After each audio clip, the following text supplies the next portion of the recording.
Boom will still make their way in. AK and M4 picked up by Knack and Destiny, and there's one player on the bomb site. He's dealt with by Phelps. Yell next to face. Nithon backed up towards his mid position. May find 2 frags, and he just get Phelps. So now it's all left to Yell. The AWP on him in a 1-on-3 situation here. He's backed up, moving into position. Knack's on the backstab though. He'll get the spray together, and he will find his 2nd kill of the round to close it out here for the Red Canids.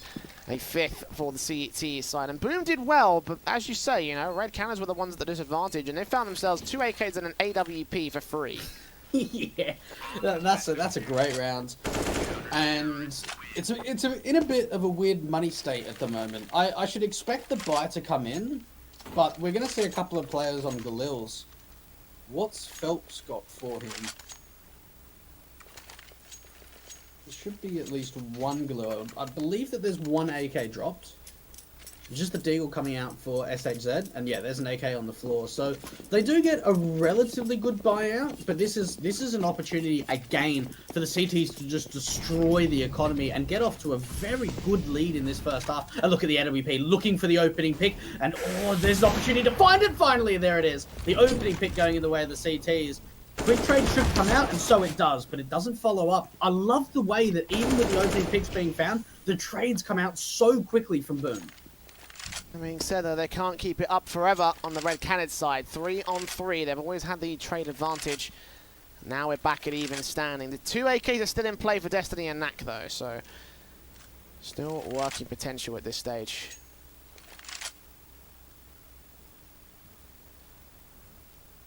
The bomb. Back at Cello, moving into the bathrooms. He's got Destiny facing away from that long position. Better be ready and wary of how they face against him here. They're going to go right past him. It looks like they will. Ooh, this could be disastrous. Destiny's going to say it's clear at A. He has to. He's already pushed up from long. He's going to hear bolts, but they don't know about the long presence. Utility coming in. He'll see the man. Take the shot. No, he's not going to take the shot just yet.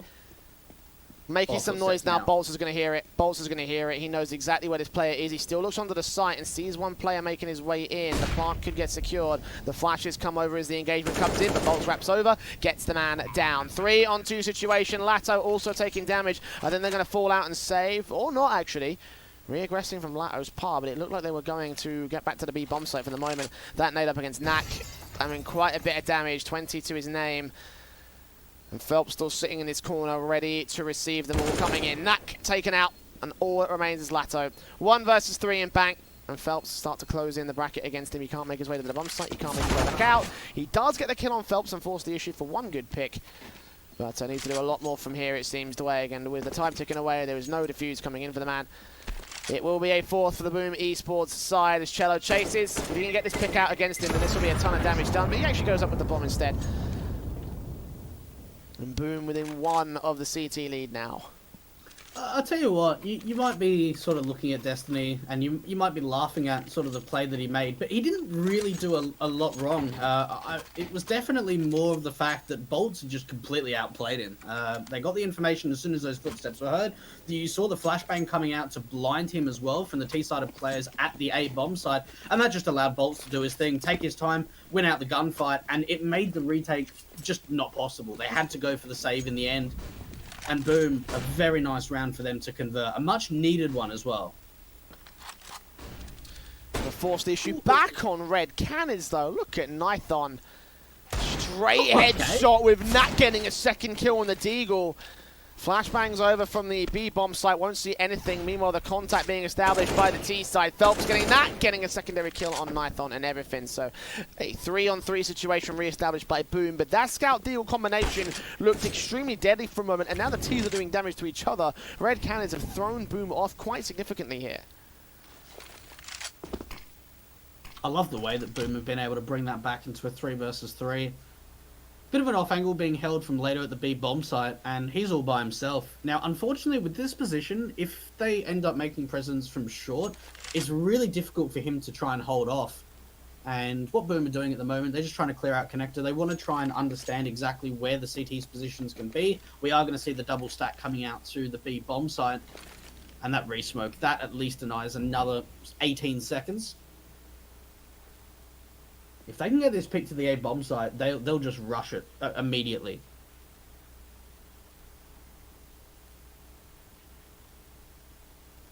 Oh, Destiny again. This could be the big play. Could well do. He's lurking around from that long position and slowly moving up. SHZ on his back turn. The spray is easy for the FAMAS, and now picking up that AK and a Molotov as well. Could deny a position here, but he only just smoke up the cross towards bank and not do anything else with that. It's Bolts and Phelps backing up and making their way into the site, trying to check out where Destiny is held from. But they'll push up to that bank position, making a little bit of noise. This could be an easy first kill for FNX. The second one's going to be a bit more difficult, but he taps with the sprays, not returning from the T side. So Red Cannons going round for round against Boom Esports. You know, every time they seem to find themselves one up, Boom are able to respond. So, you know, kind of the war of attrition that Red Cannons can win going into the turn of the half. But still, this T side keeping it as close as they can. I think Boom are mostly focusing on that second half, so they're not going to try and brute force their way into a lead at this stage. They still will brute force their way into the rounds, though. Buys are consistent from the T side. One thing I'm starting to notice, especially on the Boom Esports side, is the fact that they're allowing the CTs for a lot of lurking plays and a lot of information. And that just comes down to their defaults, unfortunately, not holding all of the angles properly, because we're just seeing so much movement going around on the CT side, and that's what's winning them the rounds. Boom Esports forcing into this, using a little bit of early utility to try and fake a quick take. Look at Bolts. Could he find the opener with the CZ? Evaded Knack entirely. The burst through the M2 has no idea. He's so close. He still whiffs out the taps with the CZ though. Oh, the best of chances, but the bullets go everywhere but connecting to the target. The boost up from Phelps. Meanwhile, we'll see Destiny out towards Toxic Barrels, take him down, fallout position as they try and get out of dodge. They do find that opening kill on the Boom side in the end. Could have been two, though, if they were a little bit more accurate on that Monster push. And they're going to push Monster again, re-aggressing from Bolts with the CZ. He sees the boost player, taps his way through, sees FNX next. I know there's one player on short, one player on bridge. Knack will get a kill to CZ, tries to adjust to FNX. As Cello desperately looks for his kill on short, gets to the headshot tap. And all that's left is Knack in the back of the bomb site in water. The nade from SHZ, though, misses. And that takes a teammate out. Nython getting yelled to 2 versus 2. And that nade could have costed them everything for the Boom side. Bolts left standing alone on site. Bomb dropped to the right-hand side at the short face, and Knack is looking for this lone AK. He pops his head up just above ramp and finishes off the T side 7-4. And what looked like a good start from Boom on the force up, all went to hell very quickly. Oh my goodness, that HE loses them the round. Oh, Boom. There were a few mistakes that just unfortunately didn't go their way, a few advantages that didn't go their way. They were able to find some of the opening picks, but that HE, oh, they're going to be so upset about that. The worst part about that HE as well is that it clipped itself off the very corner of the wall. Like there's a little sticky out bit, and it bounced back towards them. Like that couldn't have gone worse. So unfortunate. It's one of those rare moments where it's like, usually, a nade wouldn't connect to that position. But in this case, it did. That's a good response from Destiny. It's an anti-eco frag. I was almost definite that he was going to get taken down there. That, even though, yes, it was an eco, that was extremely quick for him not to get traded. Making their way up to the B bomb side, Knack. He has been really impressive. The in-game leader, 32 years old, one of the veteran players in the Brazilian scene, joining the likes of FNX on this lineup. And he's been to 2 majors, won both of them. It's been a while since he's been to a major, Jay. It's been, what, 4 years, I kind of want to say, since FNX has been to his last major? It's been a while. He's got that experience, though. And obviously, you know, just to add to the likes of Knack as well, who obviously is another veteran player here for the Red Cannons side. That veterancy will get them into the lead here for the CT half. Against the rifles, though, the trees. It seems like they can make an 11-4 in the same sort of way that Boom did in their first half of Nuke. It's Nython with the opening kill, following suit towards Phelps. Very nicely connecting from the AWP. But not much more than that here. It's a 5-on-3. SHZ going to try trade. Good connection to the headshot spray. Yell gets Nython as well. So Orb is now out. But the AK still is in for Destiny. He gets a pick back to 3-on-2. Man advantage for the CT side. Quite aggressive, trying to take the fight against Yell. He would have seen the information of exactly where that bomb is, falls back, and the HE not doing any damage. For the CTs, they're in a really good position. First of all, they're up 8-4, Jay, And they're in a 4 versus 2, and they're all playing together. Now, they're opening up the B bomb site, but they would have known where the bomb was, so they can almost know that there's not going to be any quick B presence. And Destiny getting that information through connector, long spray coming through, able to connect, and what can Yell really do at this point? He's only got 30 points of health share. Probably best to say the AK, I'd say, at this point. Yeah, it's going to be tough, though. I mean, how many rounds of loss bonus are they on right now is the question I'm asking. It's sort of been, what, maybe 2? 4? Maybe? I Has it been 4? Yeah, well, they've lost 3 rounds in a row, but they've lost 4 out of the past 5. Okay, so... in the end, he will go down. I was going to say that money bonus would have been pretty great. It looks like this next round will be the max loss bonus buy. A tactical pause for Boom here. Part of that probably is to figure out the buy strategy, because they've got a lot of money. Probably a 1.5k buy, 2k buy roughly for the for the T side, I should say. Just get a little bit out. Force. You don't want to see. I don't think a force is right. Yeah. Maybe a half buy could be. It could be the best thing for them at the moment. Yeah, you can buy down. You're going to get 3,400 in the next round, so you can buy down to potentially 1,500, 1,600 around that mark. Maybe the AWP of Yell, if he wants to pick it up, he can buy down to about 2,500. But should be around that 1,500, 1,600 mark for most of the players at least. That's going to give them the full AK, set util, armor as well. And at least being able to have a fair bit of money to work with in this next half buy, which is what we should see, is if they can take the AK out of the hands of FNX, that could be big. That could be really, really big. They just need rounds, honestly. Yeah. Like, I'm talking about trying to take an AK out of a player's hands. They need rounds. This is their map pick. Going into round 15 as well, it doesn't matter what they take away from Red Cannons. The best they can do is limit their buy. And it'll be pretty heavy investment, all things considered, for Boom. Yes, it's not a full-blown force buy, but $900 on bolts. Cello also at 1,300, Phelps on 12. A lot lower than some of the standard numbers you'd see out of a half buy. Not a lot of utility to come out for it. They're relying heavily on the MAC-10s and CZ to do their damage. Nades up to try and get short control from Lacto and Cola. Smoke towards Bridge Cross, though. Gets that bomb to cross to the side. I think Boom are going to go quickly into this B site, go to get the plant, and try and fend off the 5-on-5 retake. And that's massive. They get that bomb plant, especially with more of an investment than what we expected. Lato being boosted up. Oh, he does so much damage. That's 1 HP onto Cello. It's information gain as well. They know the boost is in there. They know there's 2 players out to this position, so Phelps can just adjust against it while his teammates watch heaven from the site. SHZ goes down, playing the off angle, trying to deal with one. Knack reads Phelps though. Yell goes falling, Cello quick to follow, and Bolts is left alone here as the last man standing on towards short. Molotovs and smokes to keep him away. They hear that damage, they hear the defuse coming in. Red Cannons will secure double digits at the turn of their half. Thankfully, they got the bomb plant there for the Boom side, though. Yeah. If they didn't get that bomb plant, then this next round would have been a very, very hard buy back into round 15. Well, it gives them so much more util on some of the players that force down quite a lot. Bolts as well, staying alive. He's able to hold on to his armor that he had, so he doesn't need to reinvest in that matter. And Yell picking up that AWP would not have been possible. Maybe a teammate would have chucked it over to him, but he's got the ability to pick it up now with that bomb plant coming through. Could we see maybe 5 rounds for Boom? This is such a turnaround, and it's a great sign to see for the CTs. I'm really happy that they've actually been able to bring this back.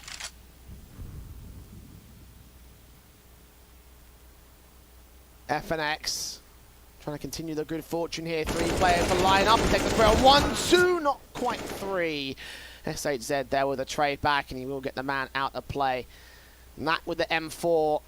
Round in the corner, sees the AWP, but Yell turns on for a trade frag, so Boom still keeping it even standings at this moment. A little bit of work to do though as Lato gets the bomb. Bolts dropping this one out in the open. The CTs have everything they need to work with to continue with this half win. In the scopes as well from Lato. Can't predict just correctly where Yell is. He eventually spots him actually at the end of the smoke. And that'll be 11th on the board for the Red Cannons side. A good half of the CT side, and we'll go to a break to see whether they can replicate going onto the T side. Boom still up a map. Cannons need this victory. Stick with us after the break.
my heart into something gold.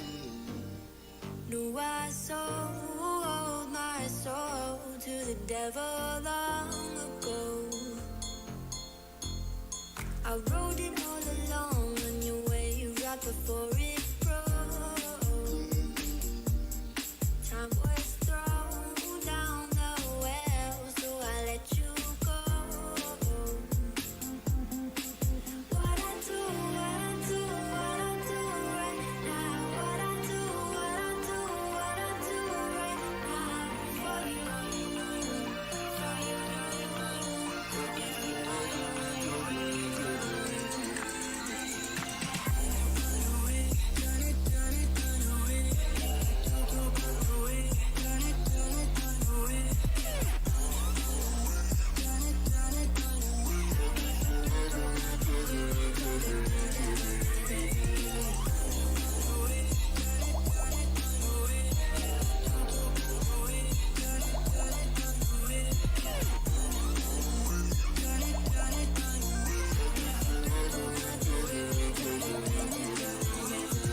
Carolina skies in the night, floating by your side. I fell up when you fell down, but we stayed in flight. I'm laughing to myself, cause I know that I can't deny. I can't find what you can't hide right inside my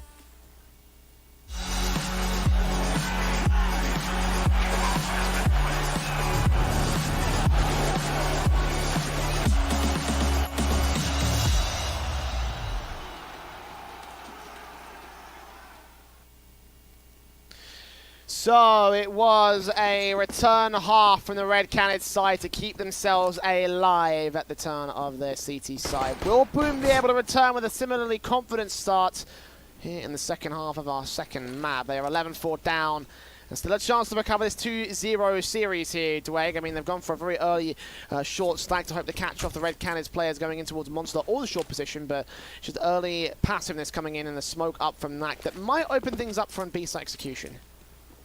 We've already seen the rotates coming out from the early B stack, the execution coming into the B bottom side, the T side. Are they going to be able to find these entries? That's the all-important one, but the short control from Cello, this could be vital. USP standing by, taps up from Phelps, will do a bit of damage against him. Cello taking a damage, and Lato will take him down. Phelps also tagged up for the Boom side as heavy aggression from F1X will catch Bolts off guard.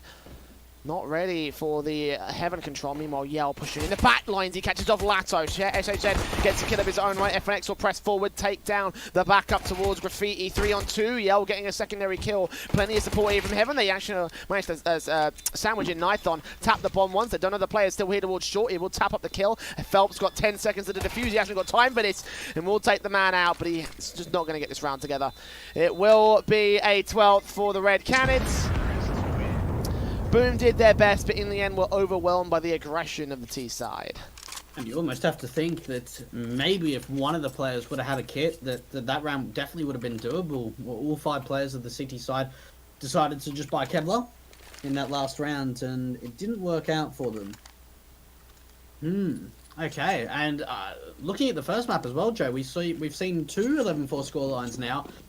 And with 12-4, we're actually mirroring what we said on Nuke. How do you come back from this? There's just not enough rounds to work with. Yeah, no, I mean, we saw a bit of a comeback from Red Canids on their CT side in that second half, but it didn't go their way, which is the key thing. You know, they didn't have, you know, the fullest of the fullest of halves, and Boom, you know, losing that pistol pretty key. So Red Canids did everything they could to hold off against the CT incoming forces. And again, major advantages have been gained here as they keep their eyes on various positions. Have they got the weird boost going into his T-spawn? I don't know. It won't be effective either way for the CTs. Because Red Canids are pushing towards A, and they'll know that. Cello's death will give up the info they need. The flashbang's over from SHZ. Will try to buy a bit of support. The scout's still here towards Long, will get bursted up, and Nithon will take him down. But that's a lot of damage done to Knack, FNX, and Nithon for this one. The Deagle's seeing their head and dropping the bomb. That's beautiful from the likes of SHZ. Lasso potentially with a smoke down towards Cross. The deagle back from Bolts gets a kill. SHZ is dealt with. It's only Bolts left, but he's got a headshot and a low HP player to find. But he couldn't flick towards the man on the flower pot. So FNX will secure a 13th for Red Canids. And Boom with that force bite, unfortunately, will be left out of round 18. Ooh, that is one big clutch coming out from FNX. And now the difference of what we saw in the second half of Nuke is that second round, that anti-eco was a complete save coming out from Red Cannons. Now this time, Boom decides to go for the Force, which means we're going to see the rifle round a round later. Because potentially, with this buy coming in, is a very light investment for the CTs. We should definitely see a 14-4 scoreline. And I'm honestly pretty surprised now that Boom decided to go with the overpass pick. Because what we're seeing is just, it's almost as if, Jay, the oppositions picked their opposition's map picks. Like, that's kind of like what we're seeing. And make sure those vetoes weren't swapped. I've seen that happen before. But the truth is that, you know, even with the stat line, it makes sense for Boom to pick this map because it's one that they've been pretty good on in the past. It's not one that Red Cannons like to play that often, let alone, you know, play well. You know, they've lost to some pretty... They've had some pretty devastating losses, all things considered, you know. I mean, it's just not one of those things where you would expect Boom to be in this position. You would think the scorelines are swapped. Boom will try to change their pacing here, going a bit slow for the eco. Yell spotting out one player in contact towards Monster. The flashbang from Knack will also allow the face-up from Lato. They should be able to connect the dots and figure out there's 3 players here. But meanwhile, over on the A-bomb side, we've got Nython potentially going to get back. Being dealt with by SHZ, and Bolts gets a kill back with the CZM. 3-on-3 with the AK, dropping the bomb as well. Destiny next up, and Bolts could not get the spray to the next man. FNX will deal with Cello, and the Deagle and Mac 10 of SHZ is all that remains. He gets one player dropped. He knows where that bomb's been dropped as well. And FNX, if he wants to go for a rotation, he's got to go through short and connector. I think the squeaky door is closed, actually. He'll be heard regardless. SHZ knows he's going there. He's going to grab an AK and try and fend off on a retake. And FNX, again, this is going to come down to another big clutch from him. 1 versus 1. He does have a lot of options considering how slow the rotate is coming out. Let's see whether he decides to get aggressive or passive. Looks like it's going to be the passive angle. He's going to try and take the long range fight from this long position. Or even rotate off to bathrooms. No kit. That's the big thing, is there's no kit on the city side, Jay. Yeah, and that's the main issue for SHZ. No utility either, so we can't go for a 10-second ninja. If he did, that would have been great. But tapping it once, forcing FNX to peek. Sending him towards mid, no information gain. Tap again, and he gets the headshot. Has he got time for this? This will be close. Oh, if he gets this, though, this will be absolutely beautiful. Oh, no. It's not going to happen. No, that couldn't have been too far off. That must have been like maybe what, a half a second or so? Yeah. Maybe even less than that. Like, that was so close. Oof. And again, FNX winning out a massive 1 versus 1. It's really good to see the veteran players as well being able to clutch in pretty tense scenarios. But 14-4, Jay, this recovery is just so far gone. I mean, to Boom's credit, they have a couple of caveat points. You know, they've done a lot of damage in that last round. They didn't invest much. They've got M4s and AWP coming into this one. They took all 5 players out from Red Canids. So if they're able to win this round, then this could be three rounds on the trot, maybe even 4 if they can win the preceding rifle. Everything after that is going to be the issue, though. They have got to grind their way back from 14-4, though. So, like, you know, the outset's still not looking good, but I've seen this come back before, Blake. I'm pretty sure you have too. So let's not count them out just yet until we see that match point. Once we get match point is when I'll be convinced that, yeah, okay, Red Cannons have got this, you know? Well, the big thing for this round, at least, is if Red Cannons are able to win out this round, there's just no money for the CT side. Early damage being done to Destiny. Good rotates already coming out.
push the claws that hurt you back. Falling down, you get back up. 'Cause you are own, and you're breaking through your rivals till they know you're a warrior.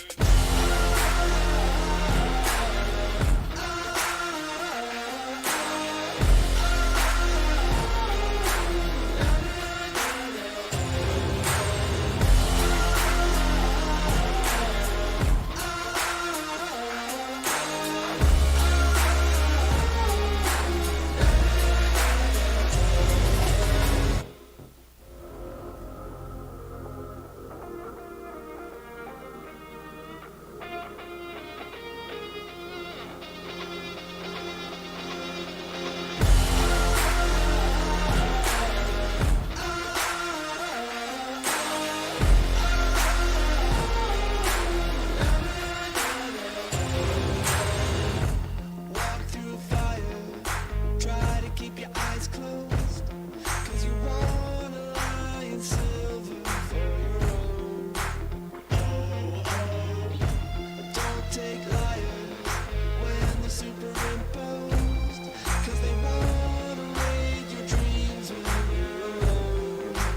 Falling down, you get back up. 'Cause you are own, and you're breaking through your rivals till they know you're a warrior.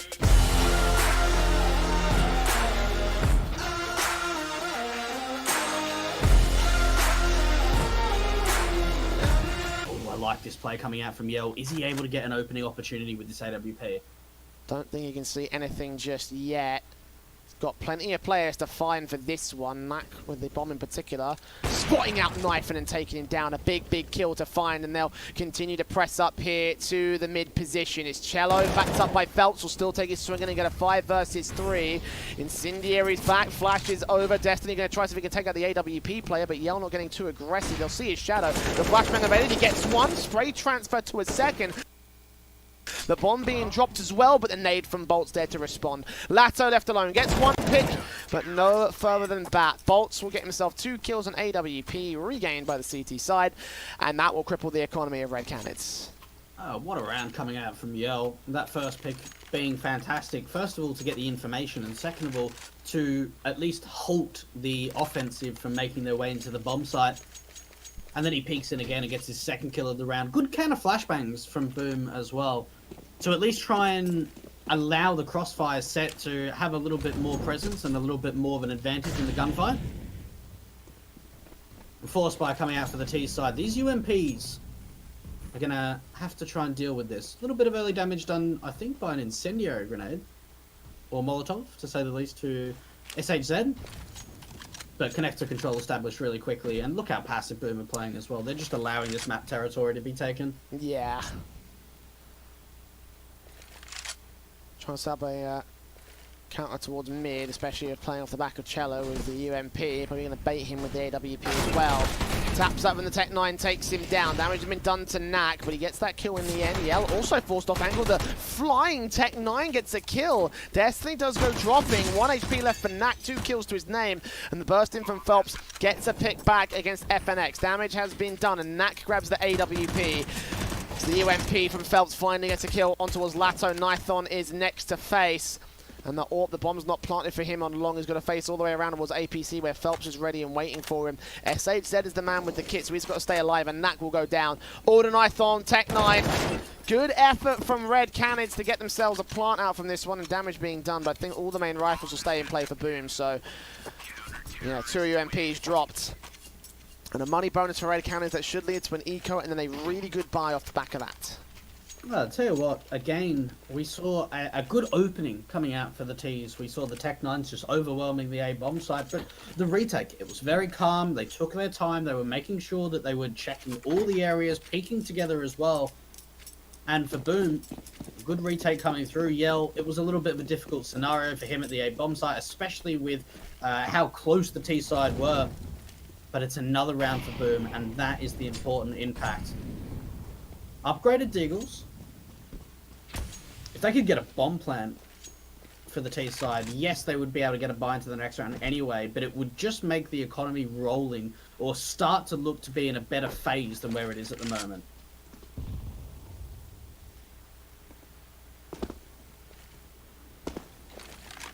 For now, it's just careful play from both sides. Think about that economy a little bit later for both of them, especially for Red Cannons, obviously being in the eco status. They've got enough cash with the lost bonus to go for a really, really good buy. These Deagles, any kills they can find with them will just be bonuses for the Ts. The Orb kill on Yell drops the first Deagle. FNX trying to look for Cello. He does get him down, so that's a bonus. AWP forced to fall back though. Might consider another bomb plant. No, he grabs FNX on the way back out of face. The M4 also next up. Lato will tap through. Try look for Phelps. He does get him. Almost getting another kill as well, but now tagged up by the AWP. Bolt swings in, denies the bomb plant, so no extra money for the T side. And 2 kills is all they'll get away with. Still though, given the economy state of Boom, I'd say that that's actually 2 pretty important kills to find. Absolutely, it definitely is. And I love that Boom have been able to hold on to that AK on the CT side. That's really important, especially with SHZ having a lot of impact in these last few rounds. Now that bomb plant would have allowed at least a little bit more utility to come out on Destiny and a few of the other players, but for the most part it is pretty much full util for everyone on the T side. Oh, this nade. Oh, yeah. Good damage again. Utility usage has been really good from Boom. Latta on 48. A big start again from the Boom side, and they need to get rounds like this together. Latta's going to walk into the Molotov, 17 HP. They heard him as well. Where they're going to put this nade? They've got a HE out there. They opt against it, actually. But if they landed it on Lato directly, that would have been an early kill without having to take a single face against the T side. That would be damageless across the Boom side, ready for the weakened Red Cannons hit. And it looks like they're still leaning towards B here. You know, Boom have read this pretty well. They've got the mid control in the bathrooms area. As this hit comes out from the T side, again, one player is going to be weakened, and the majority of the CTs are out here. Smoke out towards Heaven. First man spotted. The spray is awkward. They do get Destiny. Knife on the bench. He turns around for a decent kill with a nade. Landed directly by the CT forces to return the damage towards him. Lato does find a pick on Bolt. S8Z also known. And Lato just sprays through the smoke to get rid of him. Yell will get an AWP pick, but that's about as far as it will go. Red Cannons overwhelming the B side defense. That's unbelievable for Lato. I don't believe that the player towards that monster area fired at all. So it would have been unknown to them. They might have had a back of their mind thought that there was a third player at that B bomb site, but just the spam attempt to come through the smoke lands perfectly, and they open up B really nicely. Only one player going down from Destiny, and Yell's the last one left. And even holding on to this AWP might be a bit of an issue considering how quickly these Ts are trying to hunt him, Jay. Ooh, almost line up. Gets one good kill. Can he get away with the other one? No, FNX will take him down in the end. That's big. There's no money at all. No. For Boom, obviously, those 2 kills in particular causing the lopsided economy from the last eco round, so... For sure. The AWP is the best weapon they can buy, but everybody else is going to have so little to work with, you know? It comes down to how much impact these eco rounds have been able to have for Red Cannons. Being able to limit the amount of players staying alive in sort of the last 4 or 5 rounds has made this last round buy just so difficult for Boom.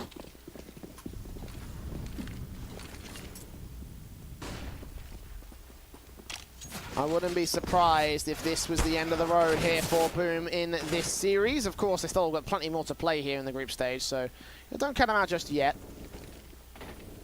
Even so, with 4 teams in this group here, Dwayne, you can imagine that some of the matches will be very, very important, all things considered. Absolutely. Boom to lose to this one against the Red Cannons side will be disastrous here. 15-7 still, though. A third map to go for them if they have to go that far. It's just very passive control from Red Cannons. They have lost that opening pick. Molotov coming out to the divider area. Control around this banana area being established at least. But for Boom, they don't really have too much information at this point. We just could see the slow walk into the B bomb site. He sees one. FNX knows where SHZ is, will spray through to try to do damage to the man, but he's burning. Smokes are up. Bolt's trying to see if he can receive, but in the midst of all these smokes and flashbangs, they are all sorts of blind here for the CT side. The sprays up from Knife Bomb might connect to Bolt, actually. He gets a pick back. 2 players left standing for the Red Canids. FNX getting a kill. Knack wrap over towards the water position and get down Felt. Pick up that bomb as well. Probably get a plant. A 2 versus 2 to ensue, with 2 AKs and an AWP and a CZ to retake here. Yell's got to get a really good pick to open things up, and it's just not presenting itself to him. Knack's going to wait back on the site, waiting for someone to face up. Well, I think he may have just spotted Yell on the shoulder bait. Catches Cello anyway, and the AWP is all that remains. Knows where one is, has no idea on the second. FNX about to face and get the final frag. 16-7, we'll be going to a third map here, Dweg. A very impressive showing there from Red Canids against their map. Close affair back.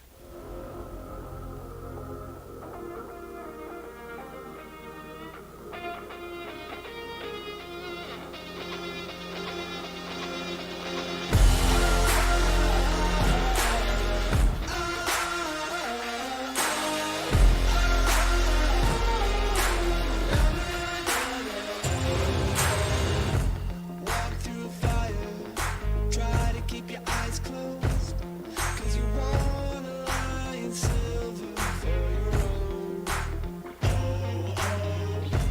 Don't take liars when they're superimposed, 'cause they wanna raid your dreams when you're alone. Falling down, you get back up, 'cause you are own, and you're breaking through your rivals till they know you're a warrior.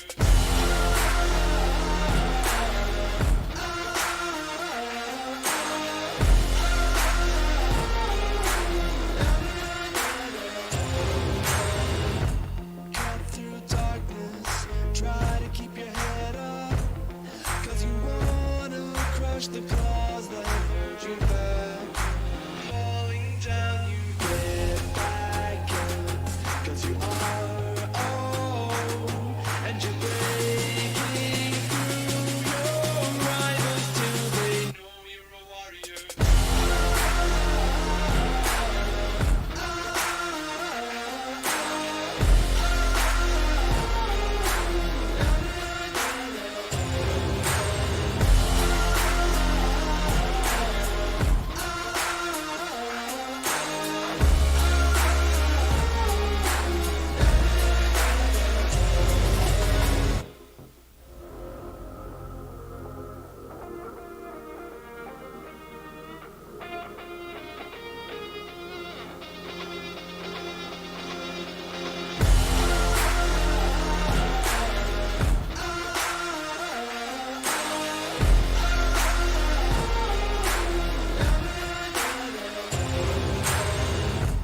Walk through fire, try to keep your eyes closed, 'cause you wanna lie in silver for your own.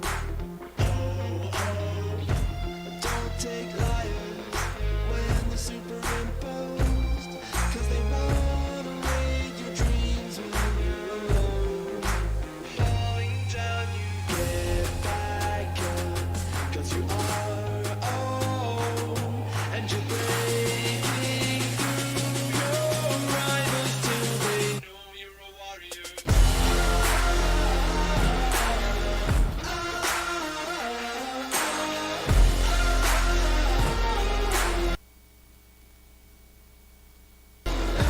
Forward rounds, but I just have a gut feeling that whoever gets the early momentum is going to be able to really string quite a lot of rounds together in that first half, considering the fact we've seen 2 11-4 halves, Joe.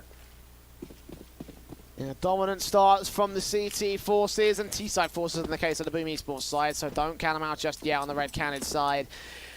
It's the pistol round with the defuse kit on Yell for Boom, and he's playing out to the short position here to face contact against Red Canids very early here. He's got a HE to try to do some damage early on, and he'll hear them coming in. Nade around the corner as they face up. Headshots are landed. He only gets that one pick though. Defuse kit left out in the open. His knife gun overwhelms Yell. Knack looks towards Bolt, and Phelps will also go fall into the 3-on-2. Favor the Red Canids as they secure the B-bomb site.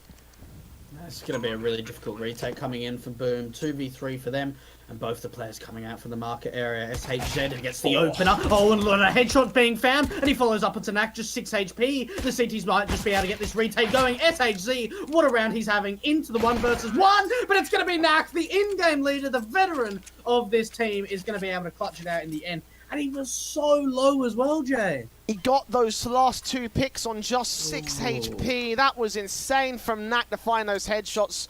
Shallow and wide facing against that corner position, and the pistol goes the way of Red Cannons. A big, big round to pick up for them. They needed a good start in this one, as Boom will take away their favoured side.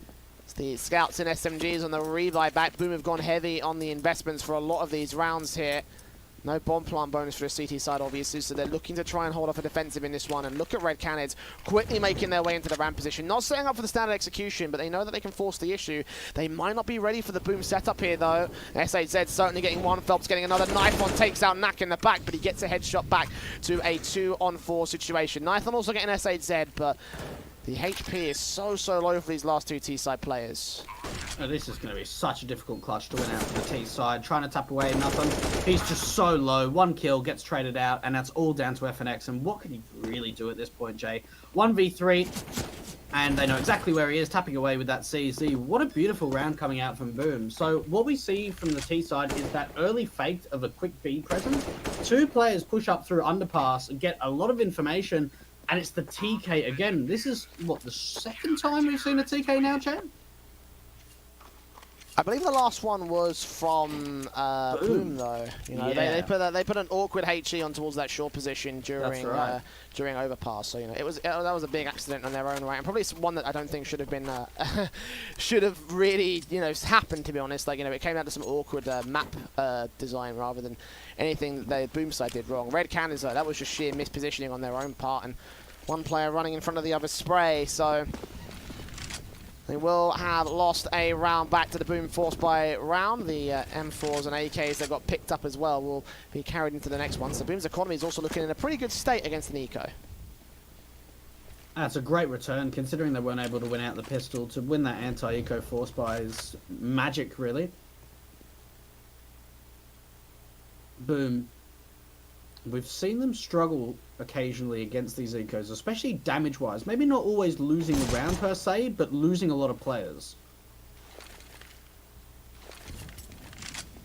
There's some flashes from Bolts here with the taps up from the AKs, the P250 of Knack. To connect up, Bolts gets that kill, but up from Cello gets himself 2. And Boom will clean up the mid-control pretty effectively here. FNX boosted up. Won't last long in that position again with the lack of Kevlar. Not too surprising there for the Red Cannons side, and lack of weaponry, no kills against Boom. But the buy is their main concern, as they have the loss bonus sticking to their favour. I think Knack might want to consider an SMG here for the utility. No, actually he goes for the AK as well. So firepower above execution potential for the Red Cannons side. On a map like Mirage, I would vote against that sort of style. I'm with you there. I'm surprised that Galil didn't come up to get a little bit of extra utility. SHZ going to get a lot of information, but actually the Flames are going to be able to block his vision. 1-for-1 trade coming out, but it's still an advantage in favour of the T side. Yeah, Lato getting Cello on the stairs area. Meanwhile, Nython striking out towards short. Now they've got one CT pinned into the corner. He'll go falling. Bolts will get one pick. Drop that bomb crucially. Nade out towards Sandwich, and no one is sitting there. Knack's rotated out towards Tetris. He takes contact out towards the connector area, and Knack will find the final kill against Bolts there. So apparently we're both wrong there, Twig. They're able to force the issue regardless with the AKs in tow. But now they've got another 4-buy to contend with for Boom, and the AWPs are out for Yell. And you'd have to think Leto, he's going for the the Galil over the AK. But for Boom's sake, let's see what they're able to find with this opening AWP. The Orcs actually made its way over to the B-bomb zone. Look how aggressive Phelps is in this smoker top mid. Oh, and there's a leg as well coming out for Yell. That USP shot! Jumping up on top of his teammate to get to the boost. Knack will be able to respond towards mid, though. Phelps is going to go falling. So they get something back for the T's. But even so, how they were allowed that first kill from Yell is something that we'll be questioning for a while to come. A great sequence of movement and positioning there from the CT defensive, and of course the USP firing his way blind to connect that kill. Oh, and the nade to respond to Red Canids. 28 HP towards Naki is so low now. AK from Destiny does force the issue back, opening up here for this one. The AWP of Yell responding all the same. So 3-on-2 as Destiny gets SHZ, and the bomb plant can get secured by the T side. This lurk from FNS, this wins them the round, honestly. Yeah, and there it is. I say that wins them the round immediately. It takes the AWP out of action. Doesn't follow up again, but Bolt surely has to go for a save. And instead, rather than retreating, decides to continue the aggression, gets taken out. And for Red Candace, that's a beautiful round. Again, we've started to see the lurking plays coming out from FNX. We saw that in that first map, a nuke on the T side. Now we're starting to see it on Mirage as well. Do love how you keep saying Red Candace, by the way. That's quite fun. It's Canids. Canids, yeah. It's getting to me, Jay. It's getting to me. Hopefully I'll be at it. Yeah. It's a dyslexic's nightmare, isn't it? You know. It just, I want the I and the D to swap. Well, Red Canids will be on the Mac 10 for 2 players, but against the full eco from Boom, you must imagine that those will be easy as that to get the kills, and hopefully some money to be gained by the CT forces. They lose control of the lead once again to the veteran opposition. Stacking towards the A-bomb site for Boom, so the B site will just be taken over quickly. Body block Molotovs, that's never ideal, but regardless, they will check that corner, get the bomb plant down, and the retake, it might as well come in from Boom, I'd say, you know. They're not losing much if they just throw the pistols and go down. They might concede to the Mac 10s, though, which might be the main concern, I feel like, for the Boom side, if they have any concerns at all in this one. The taps up from the USPs, they get Knife on. FNX gets a kill on the AK. Nac try and follow suit, they spray through, and they don't let the Mac 10s do much here. Lato will get aggressive, get one $600 kill. And there you go. Red Cannons with a nice mop up. Only one player going down. It was a Mac 10 lost as well, so no major lost investment. All 4 players can profiteer. And Boom will be on a bye for round 7. And I wonder whether we're going to continue seeing some sort of aggression coming out from an individual from Boom. We did see in the last gun round the aggression coming out from Phelps to the top mid area. And after Yale was able to get that opening AWP pick, straight away it was just taken out into the 4 versus 4. And one thing I have noticed, at least for Boom, is that they've struggled to have a lot of utility on the CT side. It's been difficult to get that economy going for them. The 2-round lead coming out for the T side. Look how quickly Destiny has been able to get into ladder room. That is extremely fast.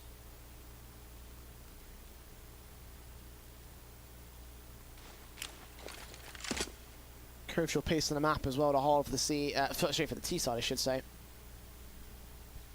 Pull their attention pull their attention away as well, because Boom will keeping his eyes on. They make the noise. Here comes the M4 burst on. Can't deny the bomb plant here. The spray will line up. He gets 1 kill, but he's traded back by Bolts. 2 players left standing. FNX will take next contact against the low HP Yell. I don't think he'll find the kill against him, though he's at point-blank position right around his corner. We'll see the gun barrel take his head off his shoulders, and Nithon's left to save. The AK's been recovered, the M4's also been picked up, and the AWP with no chance of the 1 versus 4. Boom have done it. They found the eco, and again, that is crippling to the Red Cannons situation. They would have heard that footsteps. Phelps knows exactly where he is. It is so important that they take this AWP out of the hands of Nathan, and Phelps might just be able to do it. Gets lucky with the timing, the P250 to come out. Oh my goodness. Oh no. 4 players staying alive. Jake, they pick up an AWP, an AK, and an M4. I literally can't believe the round we've just seen, and there's no money on the CT side. It has to be the force buy. They have no choice. I mean, really it's double eco. It's going to be double eco anyway, so they'll have a force buy in the next round regardless. Oh my goodness. I can't believe they win that round. And that again, is so big. That could destroy the entire map for Red Cannons and the series by extension. We're in map 3. Boom, 1 away from match point. Red Cannons 2 away from match point. But a buy versus a force, and for Boom, they are in such a great position here, Dwayne. Like, if there's any one team to take control of this right now, it would be them. Because if they can get all 5 kills on this force buy round, the Red Cannons have pistol force buys to work with, I think they're going to set themselves up for the A set here. We did see a bit of an early lurk coming out from SHZ, but he's actually going to regroup with his teammates over at the A bomb site. Do we see Lato rotate over now? If he rotates over, that's a 4-man stack at A. This is scary business now. Slowly making their way in there. The longer Boom take, the more resistance they'll have to deal with on this execution. Here come the smokes, here come the flashes. FNX first contact. CZ takes out Bolts. No. Nython gets a kill on Cello. It's happening again, this time for the Red Cannon side. T's moving up to the site. You've got Destiny with the FAMAS taking out one. FAMAS from Lao gets another. And Red Cannons force their way back to evens. We'll go to full 30 rounds, and appropriately enough, Boom Esports are shut out once again. The AWP is hunting, and Red Cannons steal one back from the opposition. I'd like to see the half-biter play for OT. I honestly would, because if they force by this, Boom. Yeah, this is such a, it's a tough call to make, and it's going to be the force. We're already seeing Phelps buy up. The timeouts come through. The first timeout for Boom. And to think that we've got to a stage, Jay, that we're 14-14, and this is the first tactical to come out for Boom Esports on this map. That's such a risky play. It really is. I mean, to me, it feels like Phelps got a bit overly zealous in this one because, like, he's the only player that's bought so far. He's on 26 kills, so I trust him to make this work. But even so, I think he would have waited until the end of the tactical for them to make the decision because like, they probably need a bit more time to debate the right and the right sort of like buy up here. And as you say, Glass Cannon, AWP, VL. So much is riding behind this round, especially for the Boom Esports side because. They could get crippled by this. Red Cannons at least have a little bit of cash to fall back on. It's not a massive amount of cash, but it is still something to work with here. And we haven't even spoken about the triple AKs on the CT side. Let's see how much business they'll be able to find. 14-14. Like Jay said, we are going to go the distance, full 30 rounds, but it's going to be the quick fake Exy to come out from Cello. Forcing players back. Now they're going to continue to commit towards the A bomb site. Lato is not even going to flinch. He gets a kill. FNX gets another on Phelps. A 5-on-3 situation, and Boom are falling to pieces. Bolts and SHZ, the last two players left, as they called their bluff on the B site. The bomb's still yet to make its way out towards A. But the CTs have full control of this one. Flashes over. Op shot does not connect towards SHZ. The Deagle does get one. Second shot also missing out. So eventually they do find a couple of kills. But one player left standing. The M4 SHZ. 1-on-3 situation. The spray from Destiny doesn't quite finish off the job. But the USP will. And we're on map and match point for Red Cannons. And there's absolutely no money at all. We're not going to see a single AK. We probably won't even... We might see a Galil at most, but it should just be pistols. It should just be Deagle Armor Util. Oh my goodness, Dre. Oh my God. And just to think that if... this map really could have gone either way. There's no doubt about it. I mean, the fact that we're here at 15-14 probably says that's definitely the case, Yeah. It's just been so back and forward with these rounds, isn't it? It has. It really has been. Both sides giving their all to Mirage. But it is match point for Red Cannons. Boom. Forcing their way into 2 Galils. The 3 Deagles. And another all imported by. Not as risky this time because they have to go for it anyway. But this is their best chance they've got here. This is so important. Round number 30. Do we go to OT or do we see a 16-14 result? Early util out to the B bomb site. And I love the way as well for the CTs. We haven't seen too many over rotations from them lately. We've seen a lot of fake plays coming out from Boom on the T side to try and over-rotate the CTs, but it hasn't been too successful yet, and the read looks good. 3 players over to the A bomb side, and that looks like where it's going to be the split into. 2 players on ramp, 2 players to contact them, 2 more coming in from the mid position for the T side. Destiny will take his fight, but lose it out to SHZ. Doesn't lose his control just yet. Nython gets Phelps, FNX follows suit. 5-on-3 situation, it looks like it might just be over. Bolts gets 1 Picto on Destiny though. The Deagle's back, got FNX to receive out here towards the smokes. He'll tap his way through, he'll get the kill. 3-on-3, the AK not seeing the AWP top of ticket booth, but he knows he's there now. And they've still got a lock crack this mid position. Look at Cello's position here on towards the CT spawn. When he wrapped back in against him, he'll take that fight. Lato will take him out. But now there are rifles on the last 2 Boom players, and they're going to have to fight their way into the A bomb site if they want to have a chance here. 40 seconds ticking away. AK's got 2 low HP players to find, and the spray through the wall connects to Nython. Nython. Still got Lato to find, still got Knack to find. Knack's on 100 HP, and he comes in from connector, double facing. M4 burst through, does not connect the headshot. The AK may be better for this position. He'll spray through, damage done to both. Manic through the walls out towards the open, and they found the kills for it. 15-15 OT between Boom and Red Canids.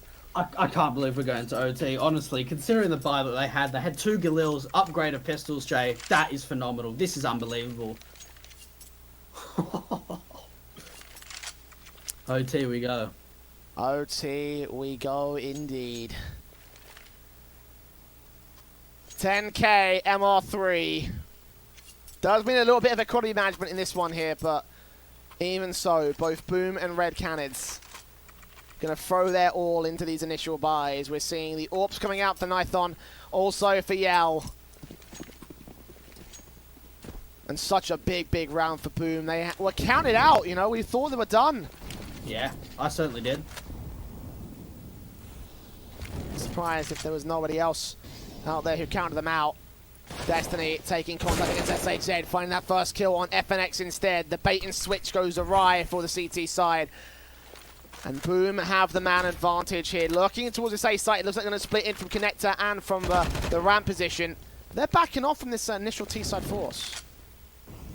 And I think they're just waiting for a pick from the comm players. If the comm players can get some information, then at least they can try and work with it. But this is actually going to be a B site, a play. We're seeing a top con smoke coming up. Bolts is going to try and keep the A defenders here, but the bomb's going to make its way over to the B bomb site. And you'd have to assume, Jay, if Lato goes down at B, it has to be the safe call, right? Especially with the AWP being at A.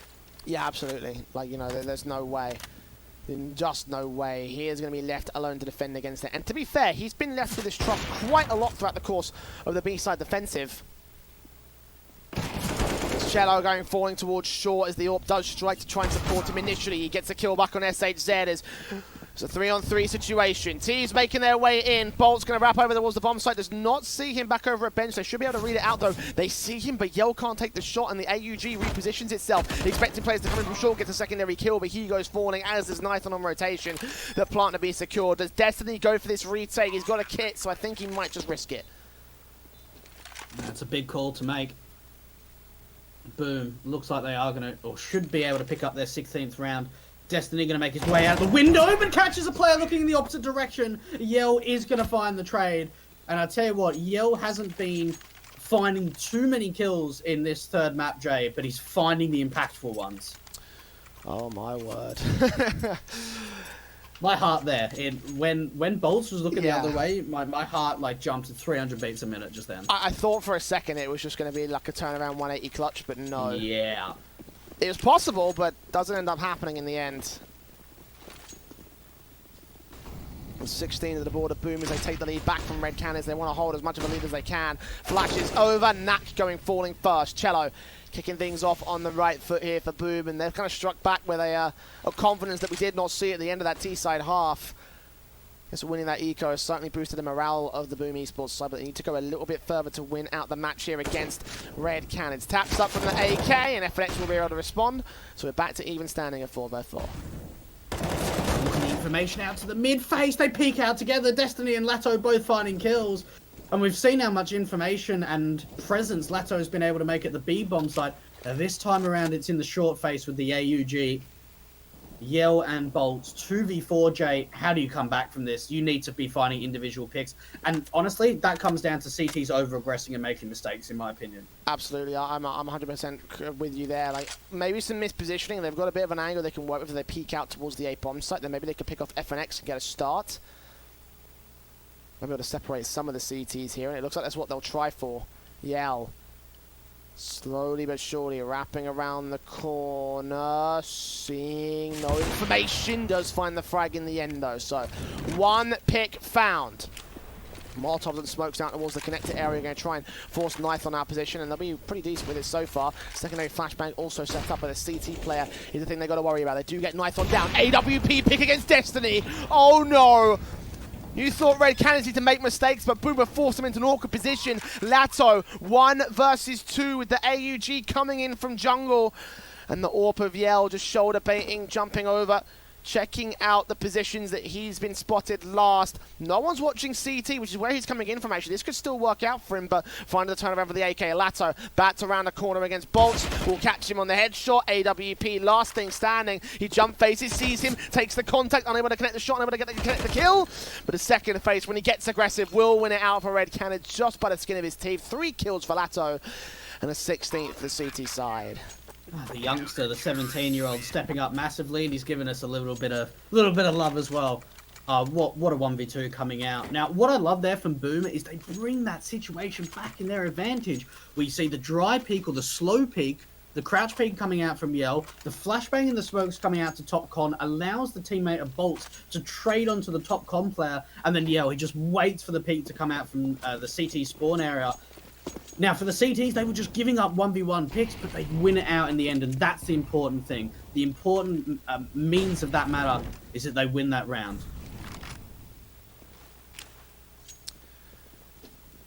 It just continues on here. It's the last round of the half here for this overtime. The flashbangs out, the smokes is standard, the bomb up towards top mid. SHZ will take the underpass control, move in towards connector. Try and wrap back over here in this short position. The nades up against the AWP. Knife on taking damage. And the flash is over from Cello, going to try and get them in with another split towards A. SHZ first out the gate, Bolt taking damage. Nat could be caught off towards the guard in the cubby position. The spray against Destiny does him for 1 HP. FNX drops Yell and drops Phelps as well. The bomb is picked up. The 3 versus 3 situation. The bomb needs to go down in a moment's time here. They smoke up, going to try and plant it open for short. They've got backup there in Bolts. With 3 very high HP players from the CT forces, except for Destiny, and actually they're taking a lot of damage to their own right here. And they make their way in very early to this one here, Dweg. This is the bombs planner for Bolts, but he's so far back. It really needs his teammates to try and help him out on the side. SHZ starting things off. Can he follow up again? Lato, we've seen what he's been able to do with this AUG before, and they're just struggling. They're trying to pick up that smoke, put it down onto the bomb. This might just get stuck in the end. Yeah. Cello's going to swing out for the A-ramp area. The bomb being stuck, but they can't find the kill. Finally, they do. Oh my goodness again, Jay. Holy madness. Oof. Spraying too far to the right for the moment, did readjust it and get the kill. So Boom will have the lead going into their CT half. Oh man. Oh man, oh man, oh man. And they pull out the double AWPs. Yeah, not wasting any time with these weapons, you know. On 10k, you don't see it a lot. Yeah, that's what I was going to highlight. The fact of the matter is that it worked really well for Boom in their CT half, but that's a big risk to make. Double AWPs on 10k MR3, you don't see it too often.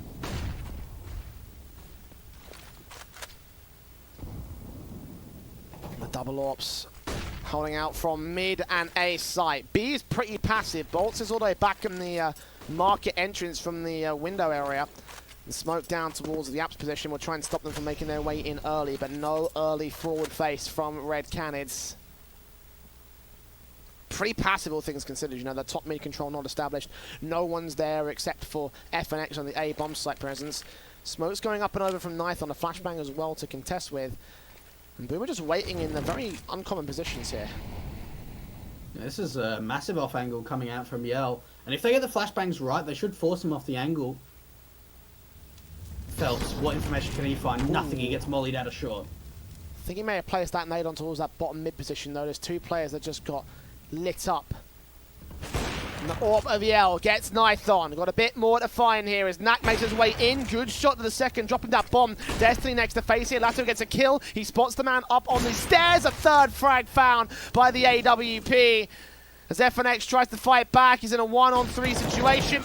Just not going to happen. Yell with a big 3k from the matchups and the numbers that Phelps has posted on the board so far. And it's match point for Boom Esports once again.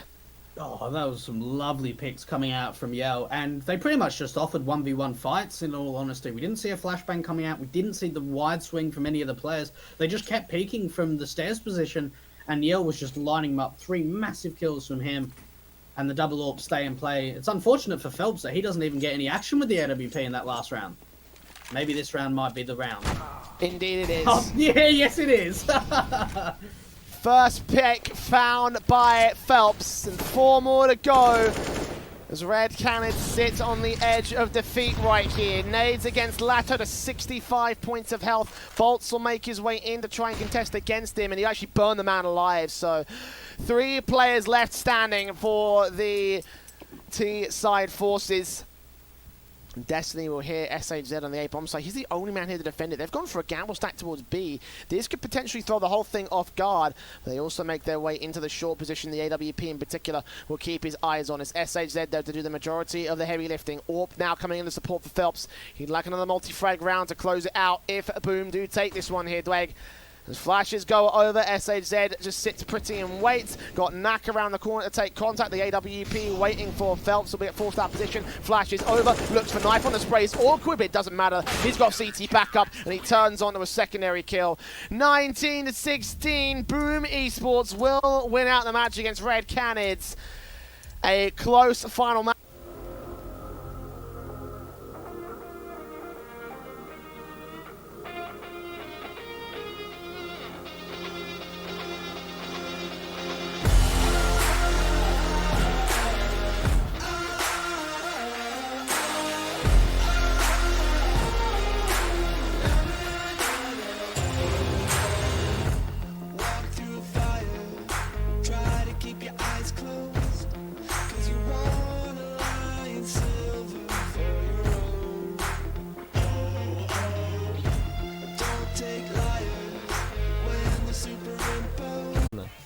Все серьезно?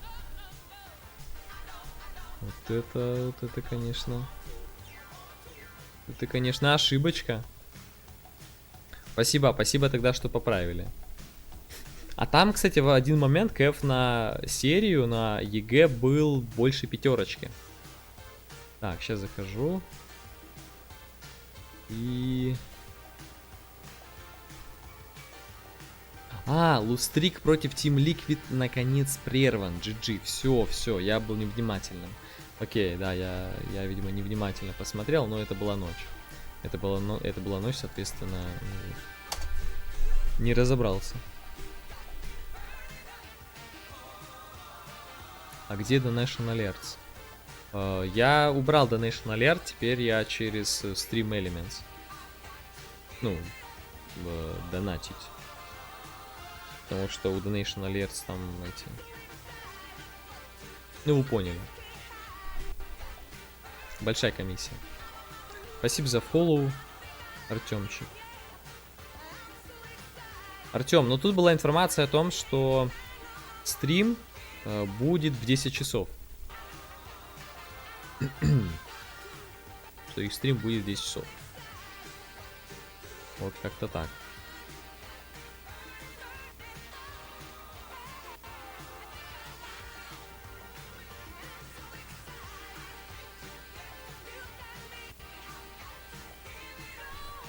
Наша игра должна начаться примерно минут через 5, но... Сервер мы опять же ждем.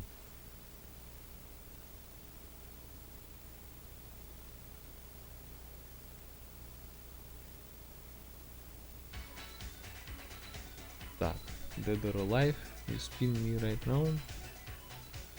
Ну ладно, можно ее поставить, в принципе.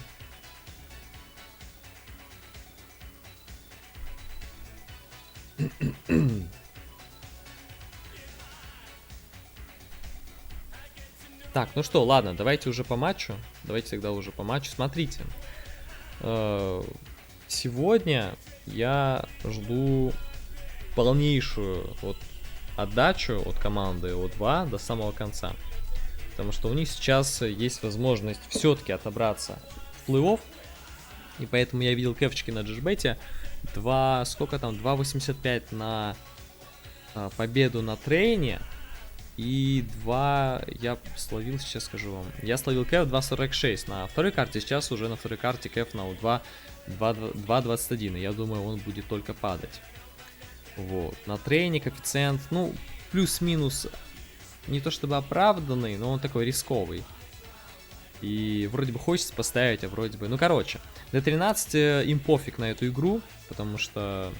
Ну, они уже отобрались на в этот плей-офф, так что им все равно. Они могут, в принципе, эти встречи даже заливать. Все спокойно. Вот. А у 2 нужно выигрывать. Им нужно выигрывать эти две катки против D13. Если одну катку они проигрывают, то они уже в плей-офф не отбираются. Так что вот такие моменты. Я планирую сегодня точно вторую катку поставить на O2, на оверпассе. Я уже ставочку заранее сделал. Вот. А насчет трейна, ну на трейне, наверное, сейвовым вариантом будет поставить на ТБ, если честно. Наверное, все-таки поставить на ТБшечку будет моментом оправданным. Блин, я опять начинаю хрипеть.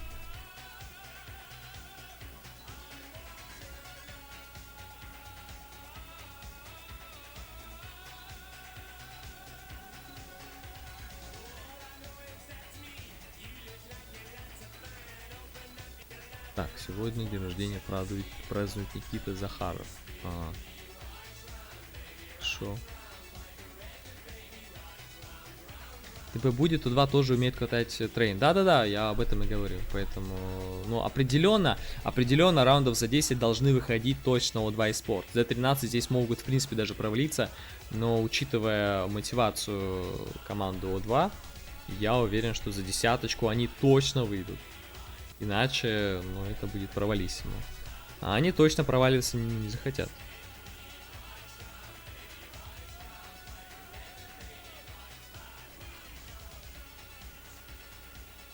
Так, ну и что там?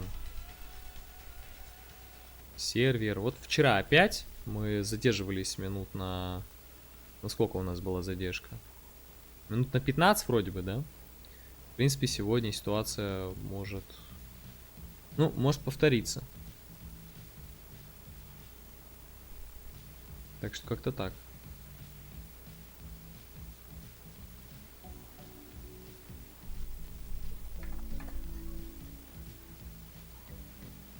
Так, ну давайте, может быть, еще какие-то эти айпишки я... Также ожидаем также бан мы от Оушенов, который вот-вот должен произойти.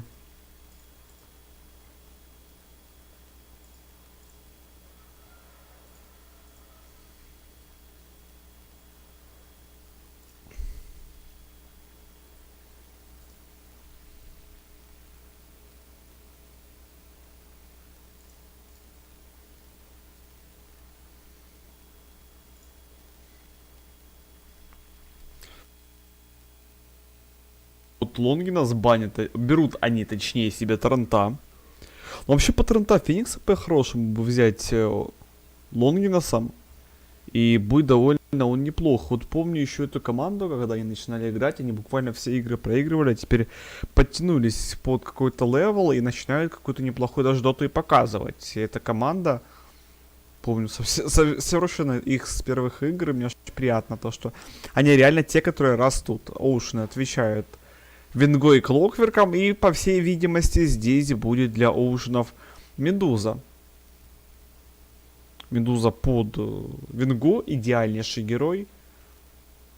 Винга классный саппорт, классно будет ее спасать, и Медуза будет довольно много импакта вносить. То есть мне уже Винга нравится, то есть комбинация через Медузу. Должны это понимать Лонгинасы и делать какую-то ответку, делать какой-то врыв. Агрессию, чтобы можно было выжигать ей ману и довольно быстро отправлять ее в таверну. 2 минуты до времени остается у команды Лонгинас.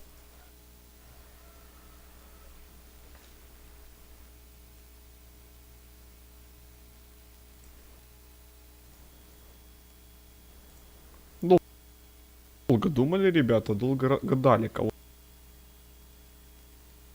Урса это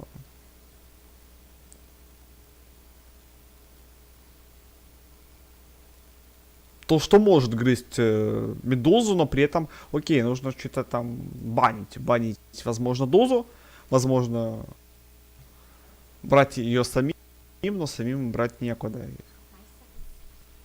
есть максимально агрессивная Урса, нужно для файта совсем немного. Какой-нибудь условный Абиссал, какой-нибудь Башер, БКБшка и все.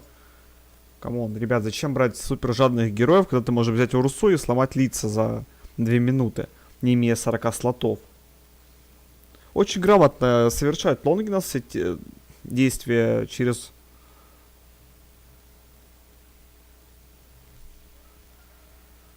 через пик-курсы. Так, ожидаем, пока баны до время использует команда Лонгинас на бан персонажа. До время это хорошо. Можно еще подумать. Какое-то время. Разумеется.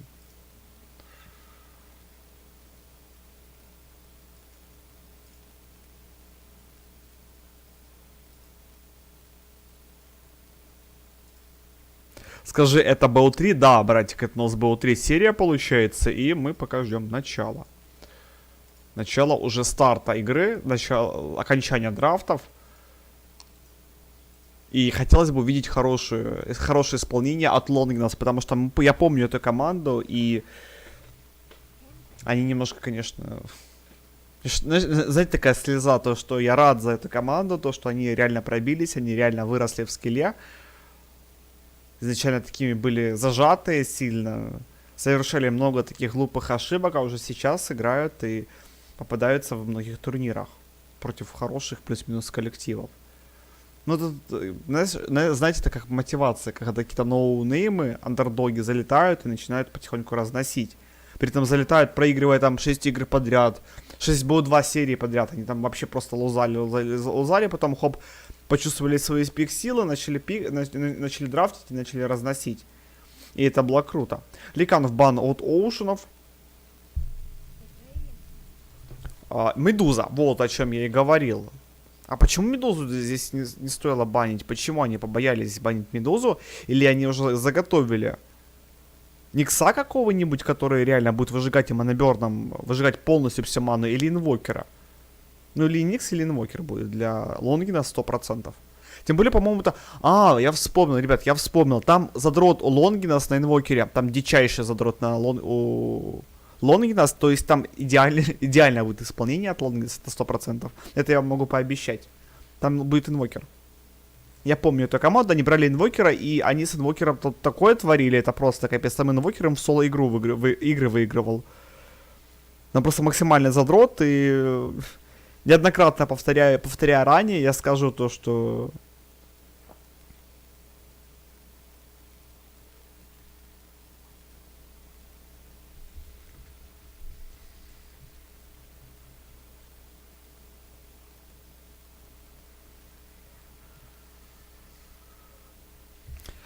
«25 секунд остается у команды Лонгинас на выбор персонажа. Долго думает, уже почти 2 минуты до времени они использовали только на бан и драфт одного персонажа, это довольно долго. Фениксом решают отвечать Лонгинаса, но хотя против Дулски Супернова это не совсем и хорошая кнопка, но все же хозяин-барин здесь...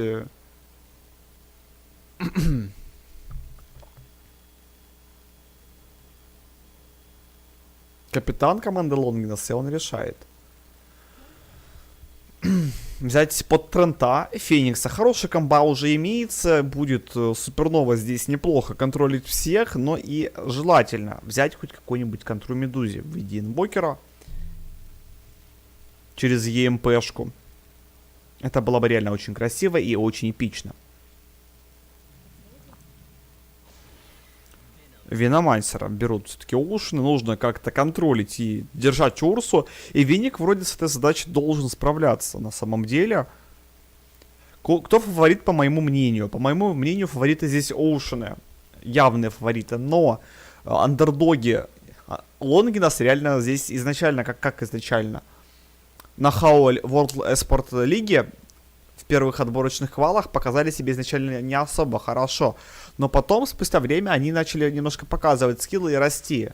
Именно с про-сцены. Это новенькая команда. Это новенькая в плане собранного стака, который потихоньку показывает свой скилл. И он показывает его с лучшей стороны. Показывая как то, что они умеют играть, и они могут выигрывать игры без проблем. Мне этим команда это и зацепила, то что, ну, вроде бы аутсайдеры, но при этом аутсайдеры, которые некоторые игры так разносило, это просто капец. Просто давали такие сигнатурочки, то что там люди просто в соло выносили вплоть до топ-20 игроков. Ну, мне лонгинасы реально тогда сильно понравились. Но здесь же нужно понимать то, что вот Медуза. А вот смогут ли эту Медузу убивать, я еще не знаю. То есть ждем ластпиков, ждем ластбаны от... Почему Оушены такие фавориты? Потому что Оушены сыграли больше, и у них выше винрейт. И выше строчка в рейтинге, все. И они были опытные. Вот поэтому они фавориты. А несмотря на то, что, да, возможно, там у них есть заливы, какие-то недоработки, команда выше по рейтингу, чем Лонгинас. Вот в этом вся и суть. То есть, если ты соберешь стак, и ты реально самый лучший в мире там считаешься, и ты лучше всех играешь, но об этом никто не знает, то на тебя будет ков 10. А условно на Liquid будет ков 1.01. И ты возьмешь, выиграешь Liquid, и тут все реально задумаются, что это такое. Так что на этом очень часто и вывозят ставочники, то что они просто прочекивают команды, вот эти новенькие, и на новенькие команды ставят. А если новенькие команды изначально проигрывают, они, ну, как бы начинают под уровень этот подстраиваться, играть так же или лучше при этом. Так, бан Манки Кинга от Лонгинас. По-моему, даже Лонгинас первые с Китая, если не ошибаюсь, с How World Лиги месяц назад, которая была. Ну, или не, даже не месяц, недели 3 назад была, или 2. Начали брать Медузу под Венгу. Тогда еще до этого ее особо не брали. Лонгинас это привезли, эту страту, по-моему. Именно вернули ее. Не привезли, а вернули. И начали это массово пикать. Ну, такое. Это нет, это норм турик, это норм турик. Тут турик за 100 косарей, 100 плюс косарей долларов. Тут нету смысла им играть. Им просто по шапке всем надают, если они будут 3-2-2 делать. Да, знаешь, почему они все равны? За кого будем болеть? Я буду болеть за Лонгинасов. Хотя я очень обожаю Медузу, но я буду болеть за Лонгинас, потому что это мои фавориты, я их помню, они те люди, за которые просто берут и разносят. Иногда проигрывая игры, потому что они по скиллу не особо сильны, но дать им их сигнатурки, они просто покажут вам доту. Тем более комба у них хорошая довольно. Агрессивные линии. Без фарма может Урса разносить лид совсем. Но я так понимаю, Урса соберет здесь диффуза и с диффузами будет бегать.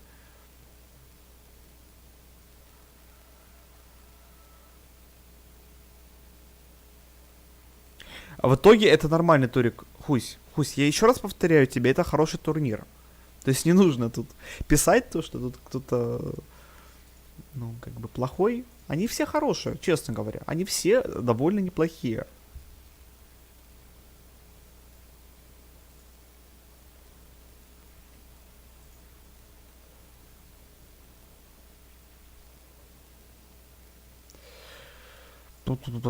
Сейчас, секундочку, я кое-что хочу чекнуть и продолжим смотреть.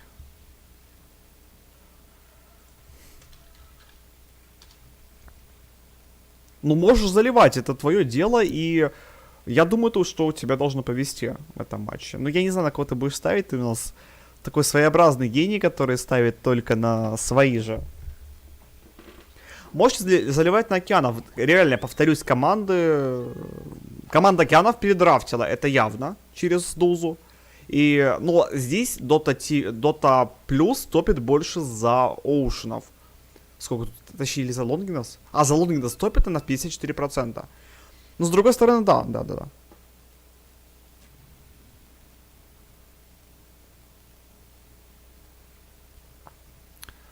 Так. На Лонгинас залить. Кстати, окей, Лонгинас, еще раз скажу, аутсайдера. И подскажите, пожалуйста, какой ков на Лонгинас? Сейчас я подпишу пока команда, вы напишите, какой ков на Лонгинас. Я надеюсь, я успею. Хотя ставить не хочется совершенно. Наверное, не буду ставить.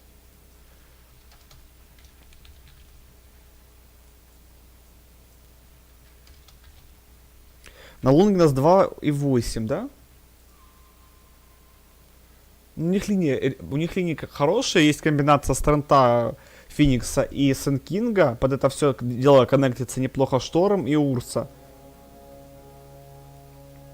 Ну и драфтер крутой здесь, честно говоря. У Лонгинас. Они через один Abyssal Blade и Турса будут убивать буквально каждого.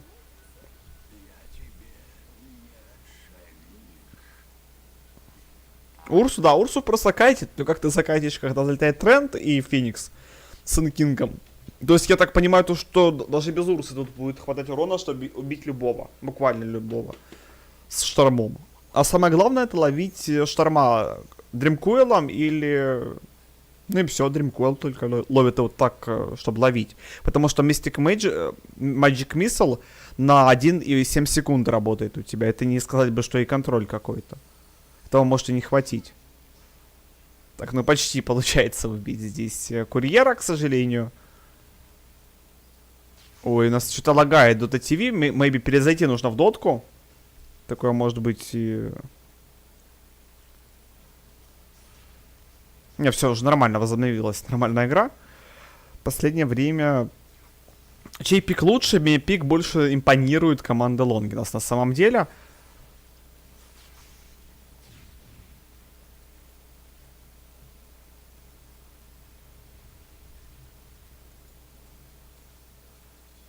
Так, Дуза.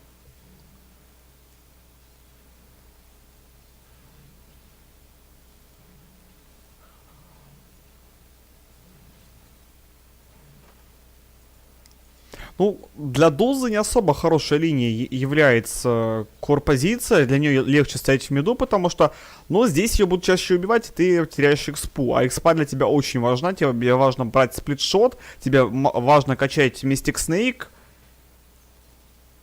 И тут не сильно хорошо может быть. Лонгинас, первая карта, победа 2,5. Ну, понятно, будем, значит, за Лонгинас все мы топить вместе. Да, тем более побеждает команда с мидгеймом. Хотя Медуза-то и есть мидгейм, если кто не знал, на самом деле. Это не лейт. Медуза не лейт, она быстро фармит. Вот недавно играли через Медузу, по-моему. Вот, честно, я не помню, как команда называется. Вчера играла, и они проигрывали. На них тамков был в районе 4 или 5. И дали Медузе нафармить одну Яшу. Она вышла с двумя бандами, ПТшкой и Яшей, и просто игру выиграла. Из-за того, что ей дали сделать Яшу. Хотя ее там в миду 4 раза убили, и она за 5 минут нафармила там порядка 6 или 10 крипов. Там совершенно не было фарма у нее в миду. Идеально вынес ее там инвокер, переденайл. И играла она против контрпиков. В итоге тут решает очень сильно эта Медуза, и тем более она играется под свою связку с Свингой. Это будет очень хорошо. И с каждой минутой она становится все сильнее и сильнее. Тоже не нужно об этом забывать. Блочит стак спота Феникс. И Карусдаевом. Как у нас тут дела в миду. Ну, плюс-минус одинаковый ласт-хит показывает оба мидера. Одного крипа больше переденайл и переласт-хитил Шторм пока что. Но это не сильно уже и страшно, и важно. Главное, чтобы никаких смертей там не было.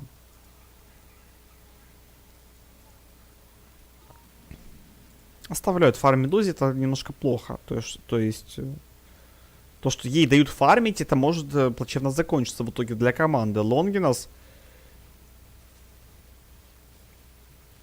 Пока пассивная у нас игра идет. 0-0. Обычно в Китай-доте на этой минуте уже фрагов 40 есть. Особенно люди, которые смотрят Red Star Cup и азиатские 3-2-2 матчи, об этом все знают. Какие у нас тут активные порой игры бывают. Ой, ставится пауза. Только, пожалуйста, не пишите то, что это 3-2-2 пауза. Не сильно мне хочется в это верить. Давайте сейчас взглянем на ранги команд, на вероятность победы. Вероятность победы здесь за Лонгинас 58%. Ранги у нас какие? Урса. Урса у нас легенда 5. Вот чем славится Лонгинас, они никогда не палят свои основные аккаунты. 160-й Шторм, Сенкинг 241, Феникс 213, Тренд без ранга, Медуза без ранга, Пак 100-й, Виномансер 62-й, Клокверк 140 и Венгас 105. Вот, ребят, кто хочет вместо Урсы поиграть, заходите, играйте. То есть, ну, у чела легенда 5. У кого выше, просто пишите заявку там в личку, я передам. Я вам все, я им там передам ваши пожелания.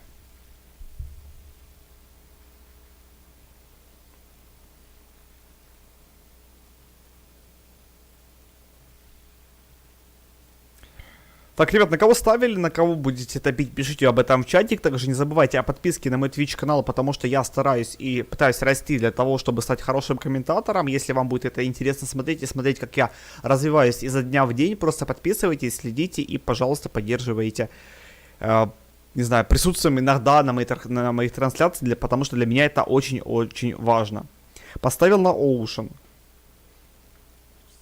Ну, тоже можно понять, почему вы ставите на Ocean. Ocean более такие более-менее стабильная команда. Если сравнивать с Лонгинасами, потому что Лонгинас не каждый знает. Лонгинас многие из вас, скорее всего, первый раз видят и, возможно, не доверяют этим командам, поэтому 7к Лонгинас. Ну вот. Тут мои зрители, чувствую, сидят некоторые, которые шарят. То, что на Лонгинас нужно ставить. И команда довольно неплохая.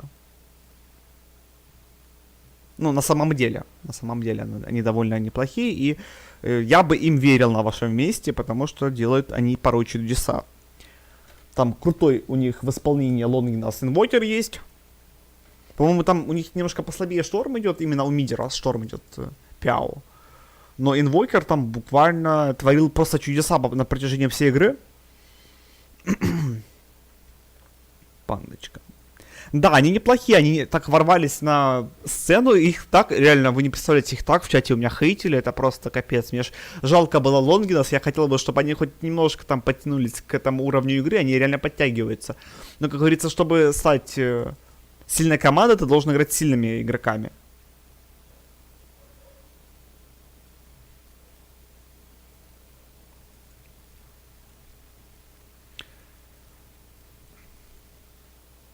Так, ждем, пока игроки тут соберутся, пока игроки перезайдут.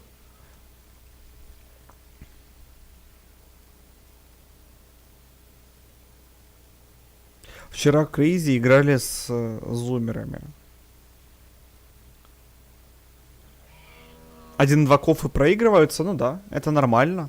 То есть буки не всегда могут верить, не всегда верят командам. Это, знаете, я-то ощущаю то, что сейчас вместо 3К игрока заходит какой-то ХПТС игрок, знаете, как в видосах на ютубчике. Там, где на 2К команда проигрывает 5 на 5, потом заходит бустер и просто разносит игру. Тут, наверное, то же самое.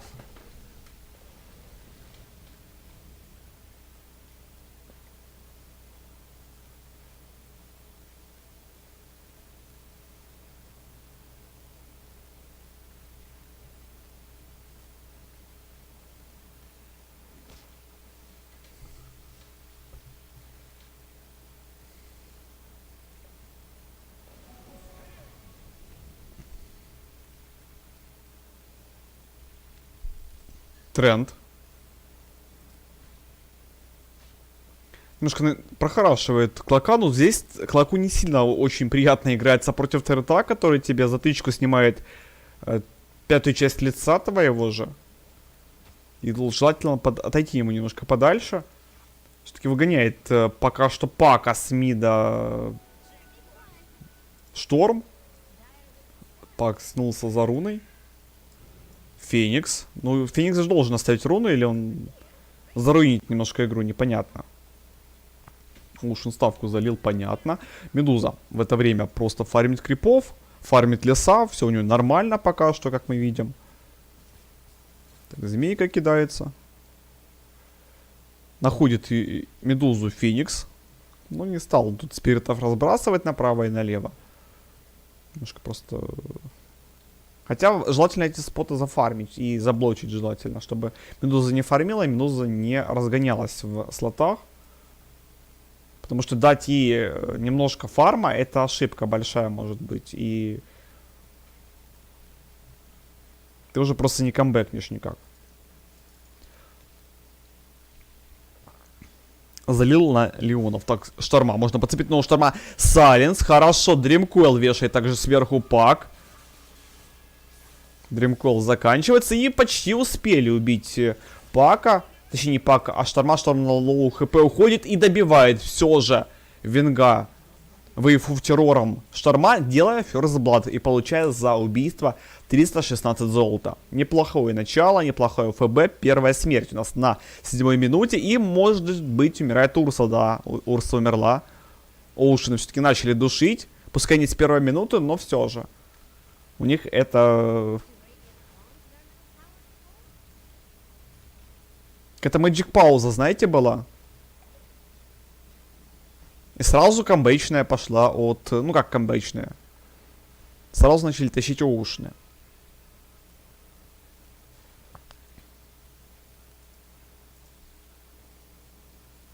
Сэн Кинг.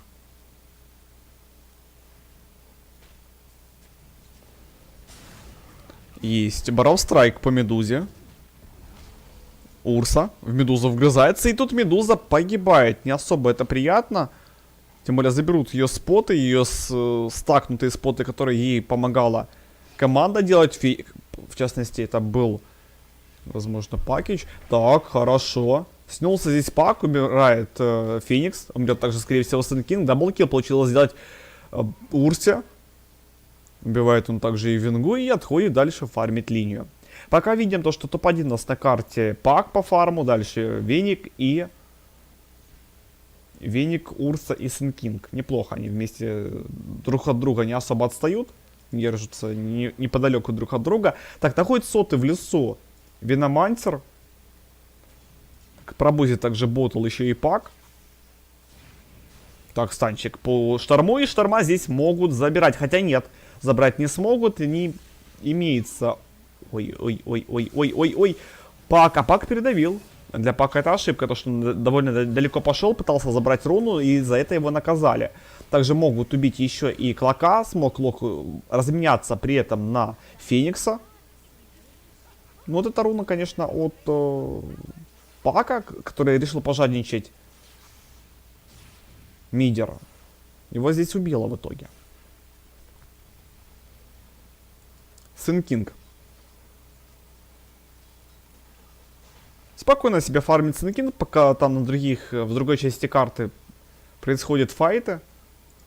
Набирает он левел, взял себе Баров Страйк в троечку, Сэн Шторм в 4 вкачан был. Привет, можно предикт? Ребята, я предикт еще раз повторю, не даю, я больше занимаюсь кастом матча. И больше на это акцент делаю, сорян. Я не хочу, чтобы вы деньги проигрывали, и поэтому предикты я... Ну, как бы, мне драфт нравится больше Лонгинас, и я за них топлю. А там вы уже сами решайте и ставьте. Я за вас ответственность брать не хочу. Феня. Есть у него 3 спириты. Собирает он себе дальше на Транквилл Бутс после покупки урны. Урса наверху уже получил 6-й левел, собирает на БФчик. Ну вот. Урса с БФом будет и диффуза покупать, возможно, купит быстро БКБ. И не сильно будет, возможно, отставать по фарму от Медузы. Хотя все мы знаем то, что... Ну, честно говоря, сложно будет играть здесь против Дузы и фармить наравне с ней.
Так, все, я пришел. Этот трансла офнулась почему-то. Интернет выбило, к сожалению, сорян за такие неудобства от меня. Надеюсь, сейчас будет все норм.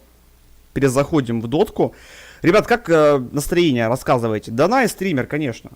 Мне вот, блин, реально раз в год такое бывает. И вот сегодня снова это произошло.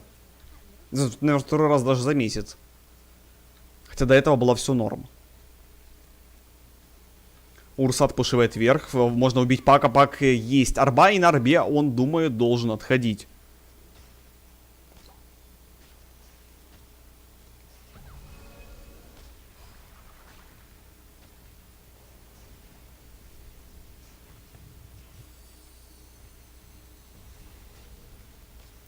Сейчас.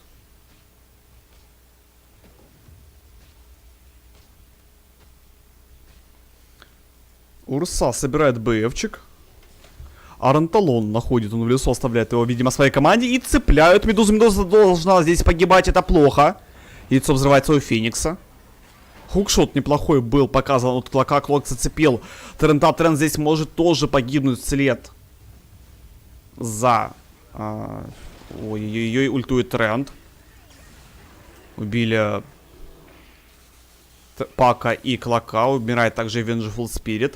Но лонгинасы начали разносить. Они реально поверили в себя, поверили в свои силы и неплохую дотку показывают. БФ собирает Урса. Напомню, ребят, вам. Сейндж собирает Феникс.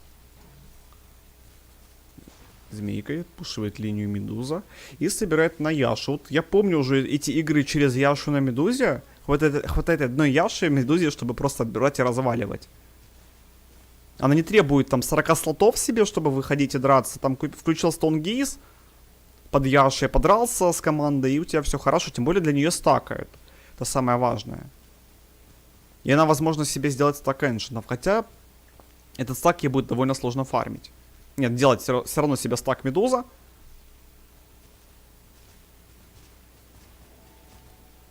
Получается его сделать. Но здесь, кстати, с Яшей будет приятно это все дело фармить. Ей в скором времени. Так, Voidstone уже был приобретен. Мифилхаммер, Бродшворд и Ring of Hells. Ring of Hells и Бродшворд осталось купить Урсе. И будет полное счастье. Тем более у нас Урса топ-1 от Ворса, как ни странно, несмотря на то, что тут Медуза вроде бы и в лес зашла, и вроде пока пару минут не гонял никто. Все равно догоняет довольно быстро Урсу. И, по идее, должна быстро докупить себе нужные айтемы.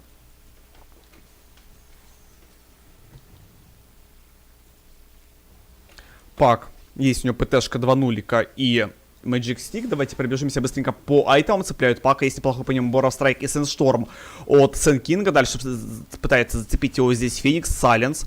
Но Пака это здесь никак не спасает. Есть Супернова от Феникса. Феникс ее сразу же прожимает, уходит на хукшоте. Клокверк, но Сен Кинг рядом. У него есть блинк, цепляют Бора Страйком.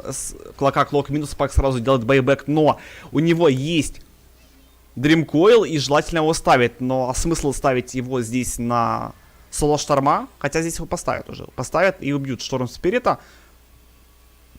Так, Шторм погибает. Немножко он передавил, а так неплохо. В это время Тренд просто отпушивает нижнюю линию.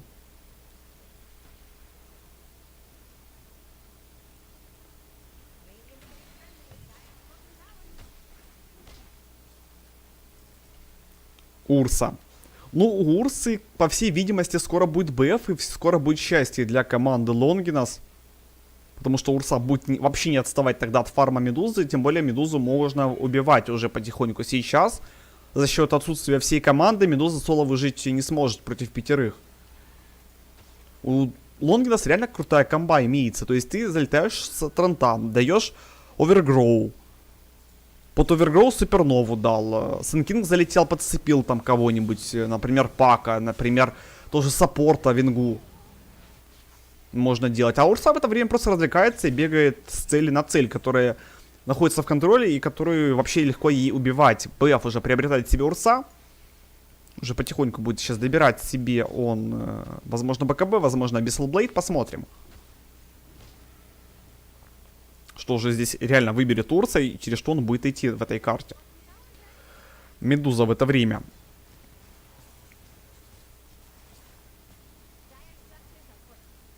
Почти готова у Медузы манта.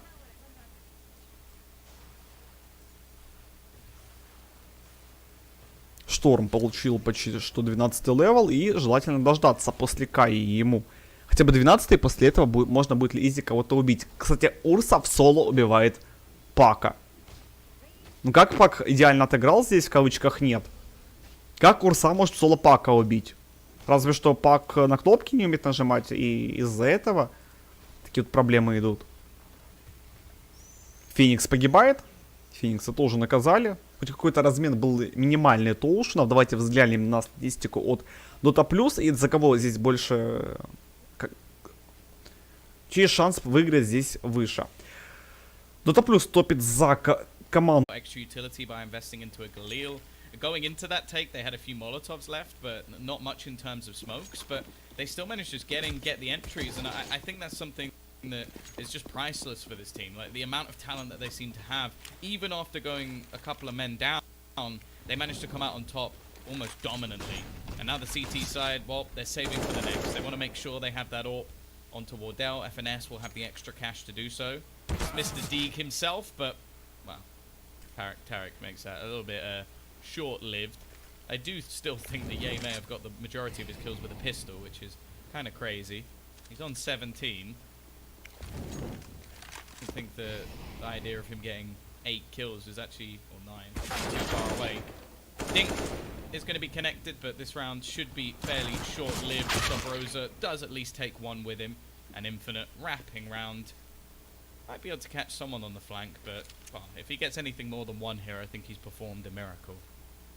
Well, I can confirm for you that he at least got 10 kills with pistol. Because he Done had the math. 2... No, because... Well, yeah, kind of. Because he had 2 in the round they got in towards B. Those were 2 1-digs. And he had the ace, that's 7. Then he had 2 more in the second round. So, pretty close. That's going to be EG taking the round. Getting them one step closer to taking this first map. This is Orgla's choice. We still have Inferno to come up second. That will be Evil Genius's choice. And then, of course, Dust 2 to finish this out on. We need to get to that point to even get to Dust 2. And EG are looking like they're almost completely different after that little bit of a break. I mean, they had 4 rounds out of 5 for Orglas. Then since then, EG's been able to take 2 straight. But the money's going to be there this time for Orglas. Maybe the last time of this map, unless they can take this round. What else got the AWP in hand? And Infinite and Sarosa have to be the ones to kind of hold on towards this B site. They're the 2 with the FAMAS as well. Knowing for to help out here for any sort of push, and that push might be coming true here. Sarosa gets a little bit more aggressive, and it's going to pick up the kill. Sarosa gets one. Maybe that's the only weapons they do need for them, because they made it to shut down this push. His kill there was kind of dirty, and he's still standing in the site. Now the rotation's coming as well. The T's, they're falling into what is now basically a stack. Cirque just waiting patiently with the AWP, but just leaving somewhat alone. The rotation from Stan might actually be a little bit too slow, but they're waiting out long enough that it might actually give him time for the rotation. Ethan's so low on HP, he can't really...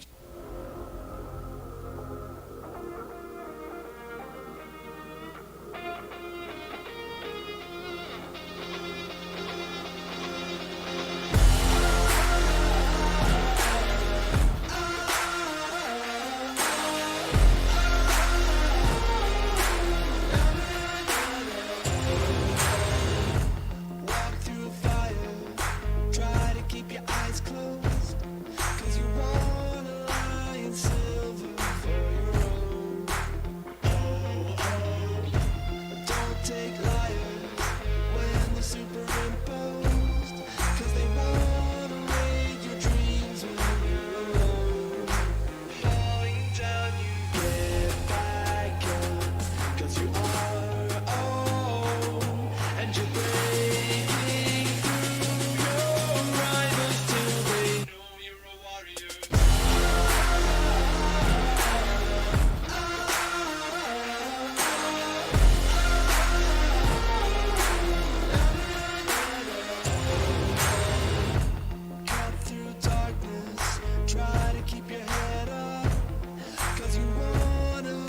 the claws that hold you back. Falling down, you get back up. 'Cause you are own, and you're breaking through your rivals till they know you're a warrior.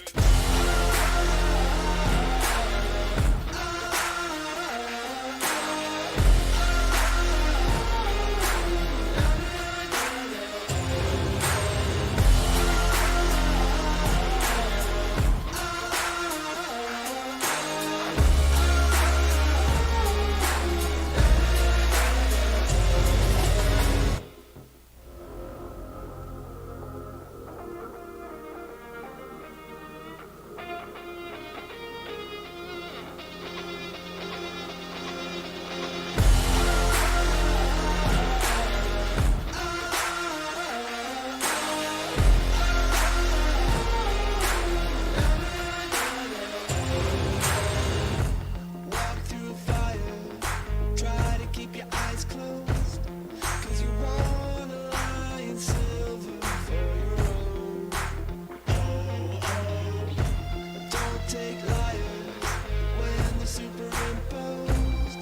'Cause they wanna raid your dreams when you're alone. Falling down, you get back up. 'Cause you are own, and you're breaking through your rivals till they know you're a warrior.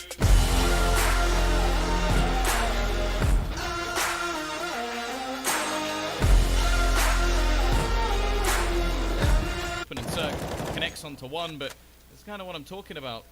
Stan just a bit too slow. He's left into one versus three, and well, he gets one just for that. It's going to be a 14-9 scoreline. CT side, it's not completely clean. It's only 2 players surviving, and I think the T's might be about to buy straight back in and try and put the pressure on.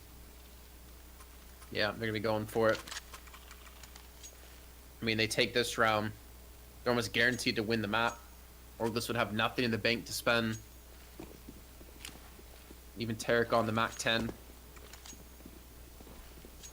Looks like he's gonna be heading over towards mid as well to join Seneso. Has actually been able to push up super far. The smoke's coming down. They might have a quick short play here. The spam throw to Ye did connect a little bit on a Stan.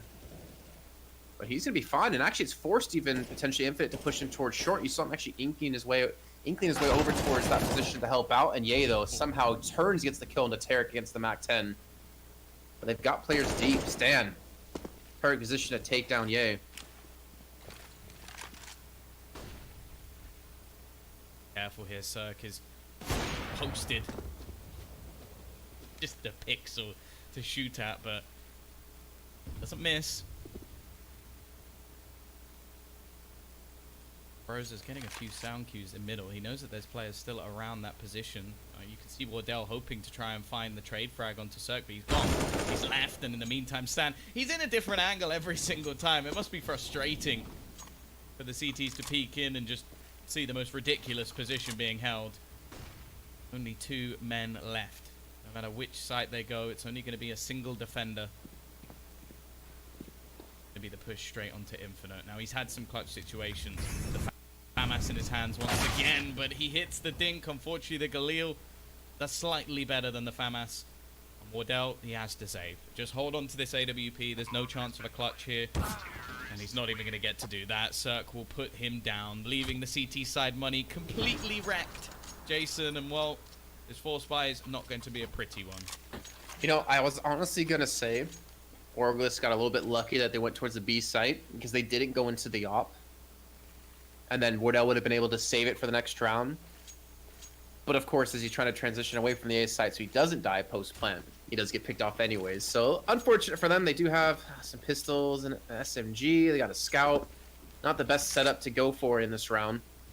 But you got nothing to lose here. I mean, it's the last round of the map, potentially, if they can't win this. I don't want to count them out at all here. There's still a very likely chance. But look at Cirque just holding that position. He actually doesn't even get the kill. He does get tagged up to 50 HP, however. And Infinite's been spotted trying to push up in B. How's he going to escape this? Flashbang used. And he will just strafe jump away. close for comfort.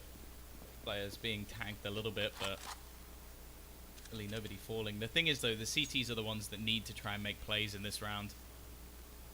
Have so little in their arsenal. Trying to go for information peaks. Molotov's clearing the angle. They're actually fighting on both sides at the moment. Maybe B was just a bit of an elaborate ruse. They've got to be careful to check around the stairs. You do have to feel at this point, unless EG are going to make a mistake or somebody's going to step up huge for Auglis. This round is looking over. Yay, tagged. Wardell, however, does manage one with the dig. He's going to try and get aggressive, trying to cover his footsteps. And he does. He hits the headshot. Maybe he's the hero, as they're now going to go pushing in. The CTs have all rotated. They're ready for this push. There's 3 players on the site, 1 lurking into mid. Infinite doesn't quite manage to connect the shots, however, but Wardell with that AK sat in the corner. 1 down, runs out of bullets, but he may have done enough. Tarek still holding on, though. 1 versus 2. Much time. Needs to collect that bomb and plant it almost instantly. Just going to be sticking it and try to spin around, dance away, and he does. But Yay eventually closes things down. Wardell stepping up to the plate to give them a round. Auglis, they're going to live to fight another day. They do, or they lost 3 players. They at least rescued the op in this round too, plus the AK from earlier on. I would almost imagine EG are just going to buy up into this round again. But you got Stanislaw only on 2K. Look over on the CT side, they have 3 players on 3.8 or lower. And I think they're going to be missing a lot of utility here. And there we go, the BAP going to be coming through. Ethan's got the AK in hand as well as Tarek. Wardell's missing quite a bit of utility, but the rest of the team do have it. Obviously trying to fight for a potential overtime now as EG's on 15 already. AG looking to group up in towards mid, looking for that full control. Maybe go for that quick short hit yet again where they got Stanislaw pushed up. This time it's going to be Breeze. I'm not sure if they're going to expect him to be there, but there's actually no one even contesting in the middle anyways to spot him if he did go that way. Yeah, this round's almost being played as if they're up against an eco. Like, the CT's really far back, just trying to play the ranged duels, give the advantage over to their rifles. But AK's on the other side, so they've got to be careful. It might make things a little bit awkward, especially as there's actually not enough utility for an execution. Meantime, Stan just making noise. That's his attempt to try and keep people into this A side, but still a straight up split. Peek being made by Infinite just to try and spot anybody in towards the apartments, but he hasn't seen anything just yet. Dirk making his way into the connector. They're going to find the kill on TA. That could be enough to really sell a rotation here. You can see the temptation from Subrosa to move, but Wardell is not even going to flinch. In fact, 2 kills straight up, looking for a little bit more, but Infinite has his back, and Subrosa finds Cirque elsewhere. Auglis, they rise to the occasion, and now EG, no cash left. Yeah, they're going to have to save this one. Looking to round 28 to be the magic round to get them their victory. The Organs are coming up strong. Like, again, Wardell, you talked about him. You talked about how he can kind of be flashy, and he's been able to show a glimpse of that. I think in that last round alone, we saw quite a bit with the double kill that he was able to pull off. And, of course, the stall. The rest of the teammates to help finish off the kills. Looks like it's going to be a very quick A-hit, though, out of EG. Looking to just get the bomb plant. You can see how defensive Orgus are being here, too. Not getting anyone up close. Don't want a chance losing any of these weapons. Take them from range. No smokes even being thrown down. Just a shooting gallery here for the CT side of Orgus. And that round was over as almost as quickly as it began. I do like Tarek's, like, spin around, don't shoot me strat. Every time he tries to go for a cheeky bomb plant, he just spins. And it's basically because it makes it just that little bit harder to hit his head. But he was in a Molotov, so it's like, maybe I won't burn so fast. But yeah, I mean, you're spinning, you're keeping the fire away, or it doesn't your fire momentum like like blows out the fire. Yeah. I wouldn't try that at home. Water is normally a better alternative, but unfortunately yet to be. Although there is the Glock Water Elemental. Maybe you could have tried that one. Who knows? I was gonna say the water grenade coming next patch. Makes your footsteps even louder when you run through it. Oh Oh, here go the T's. Classic execution. Infinite. Already going to start things off strong. Sabrosa as well, spraying the smoke. Giving them a man advantage circle, so taking a nasty tag. They're just going for the bomb plant here. Trying to fight things back, but the CT side, because this was such a fast take, they have a lot of utility here. Wardell. Support. Back in through CT. Peek out from Tarek, tries to take a risk and it doesn't pay off. Gonna try and hunt down one of the remaining members. It's all left on Cirque. He's got 5 men to find and it's gonna be flawless from August. They really are starting to get back into this. 2 rounds the difference now. Enough money that if EG wanted to take a risky force with no utility, they could. Thankfully, they're just going to go for the Deagles, which, unless they convert this round, which, well, crazier things have happened, it's going to be the full 30 rounds. Interestingly as well, Jason, have you seen the CTs buy? Yeah, I couldn't have guessed they were CT sided with what they have, to be honest. Gonna have to, second guess yourself. Are the colors right? 4 AKs, 1 AWP for EG. They got some armor, they got some pistols, trying to maybe pick up the pace here. I mean, they've been struggling. They've lost the last 4 rounds straight. Before that, they lost 4 out of 5 rounds when we kicked off the second half. And August seemed to have really, wised up to the way EG are playing here. Putting FNS up close and personal this time. Tarek's gonna run through and get the trade. The problem is they still have lost Cirque in the meantime, trying to get that bomb down. Breeze flanks in through window, gets 1 kill. He's gonna need to find more than this though to help have a chance. Wardell inside of Palace peeks out, gets the bomb now down. More time bought on the clock here for Orgulus. And they're just ignoring Wardell. He's just getting free kills. They actually trade positions. Breeze the last alive now against 3 with no bomb and a minute to go. It's caught falling, but still gets the kill either way. I'm not sure how he connects that. Still possible. This man is a beast. Player in the world last year. Wouldn't want to be up against him, that's for sure. Then again, I wouldn't want to be up against anyone in this server, but still. Definitely one of the scariest opponents. Aid gonna chip him a little bit further down. 30 seconds left. He's gonna be able to retrieve the bomb. I actually quite like the CTs. They're gonna rotate back. Play this one together. More chance of a trade. Oh my god, is he gonna do it? Is he gonna run B? Yeah, he is. He's got the time to do it as well. How do they let him pick up the bomb, and then how do they let him run B like this? You can see them peeking in towards the A site, wondering where he is. They're actually pushing for information since they're together to trade the kill, and now they're gonna realize, wait, where's the bomb? Don't tell me Breeze is gonna win this. It's a 1-on-3 he had before. Even still, with both players with AKs, I do like the fact that they grouped up. The timing of it probably couldn't be worse, but now have the chance to fight for that trade frag. More of a chance without that AWP in play as well, but the time has been ticking. Both have kits. No utility, and Breeze finds the first. They split up, they look for clues, and now it's left all into the 1 versus 1. Just sticking it one down. It's so close, but EG end out the game. Breezy with a 4K. What a way to close it. And that is our first map done. It came very close for August. A great fight back in the end, but unfortunately, it wasn't quite enough. Another map to come, of course, as a minimum, and we'll be back after a short break. Record on it isn't...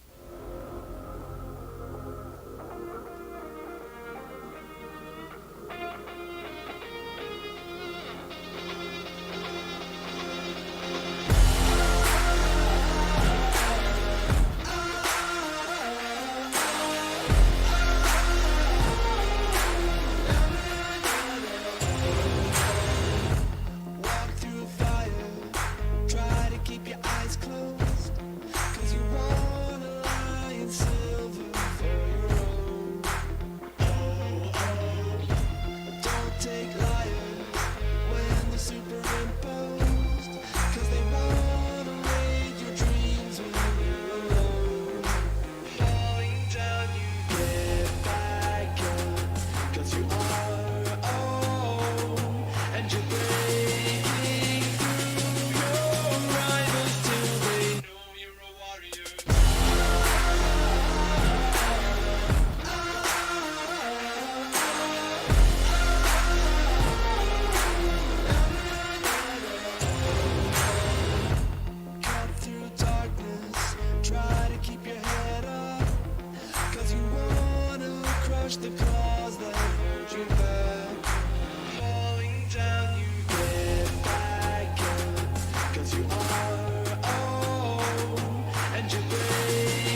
anything too impressive. Like, they've taken maps here and there, beaten teams like Dignitas, they've fought versus Cloud9, but they haven't faced someone on the caliber of EG. So this is definitely going to be a much tougher task if they are going to bring this series back, but they do always say play towards your own strength, so they've ended on a map which, if it doesn't work out, well, it's kind of hard to see what they could have done.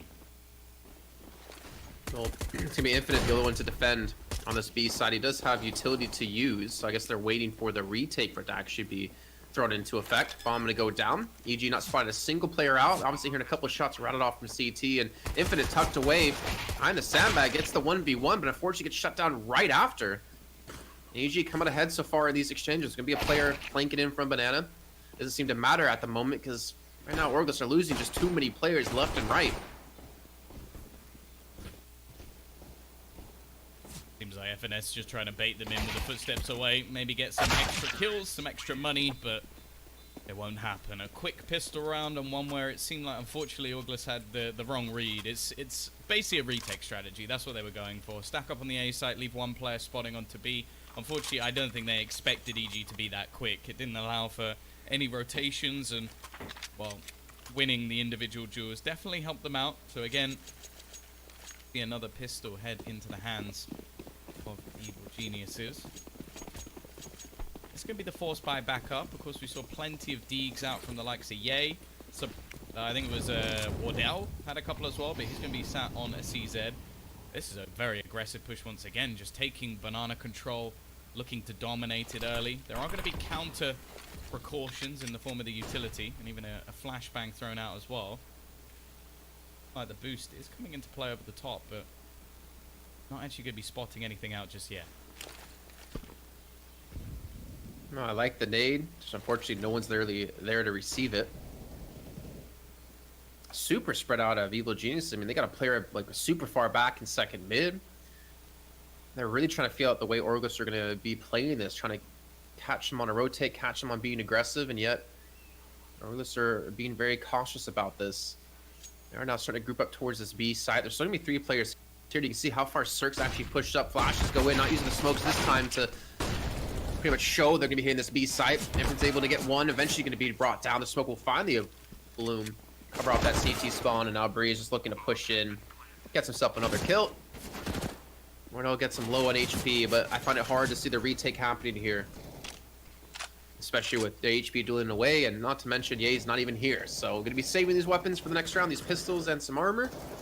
But EG off to a strong start. Yeah, converting the rounds and fairly clean as well. Only Cirque going down. Sure, a lot of damage was actually done, which is unfortunate for Orgless. If they got those extra couple of kills, they could be in a much better state here, but EG comfortable with the conversion. Oh, eventually Stan is going to fall back. Give everybody a headache. Please. Please, that reminds me of a clip out of Mr. Bardoff himself. I think that was yelling at the players, stop shooting the bells.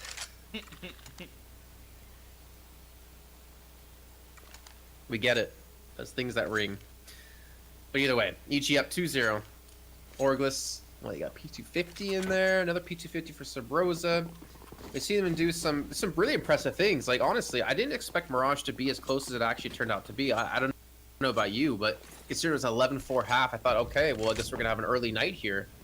I was pleasantly surprised to see them pull it back to 13 rounds, and I don't want to say they don't have a chance on Inferno. Like you said before, it's definitely their most played map. But also the caliber of teams they played on it, probably not the same caliber of teams that EG has played. Also, a lot of their series seem to go to 3, so I wonder how many of the times it was like the third map in a series, or they're actually picking into it.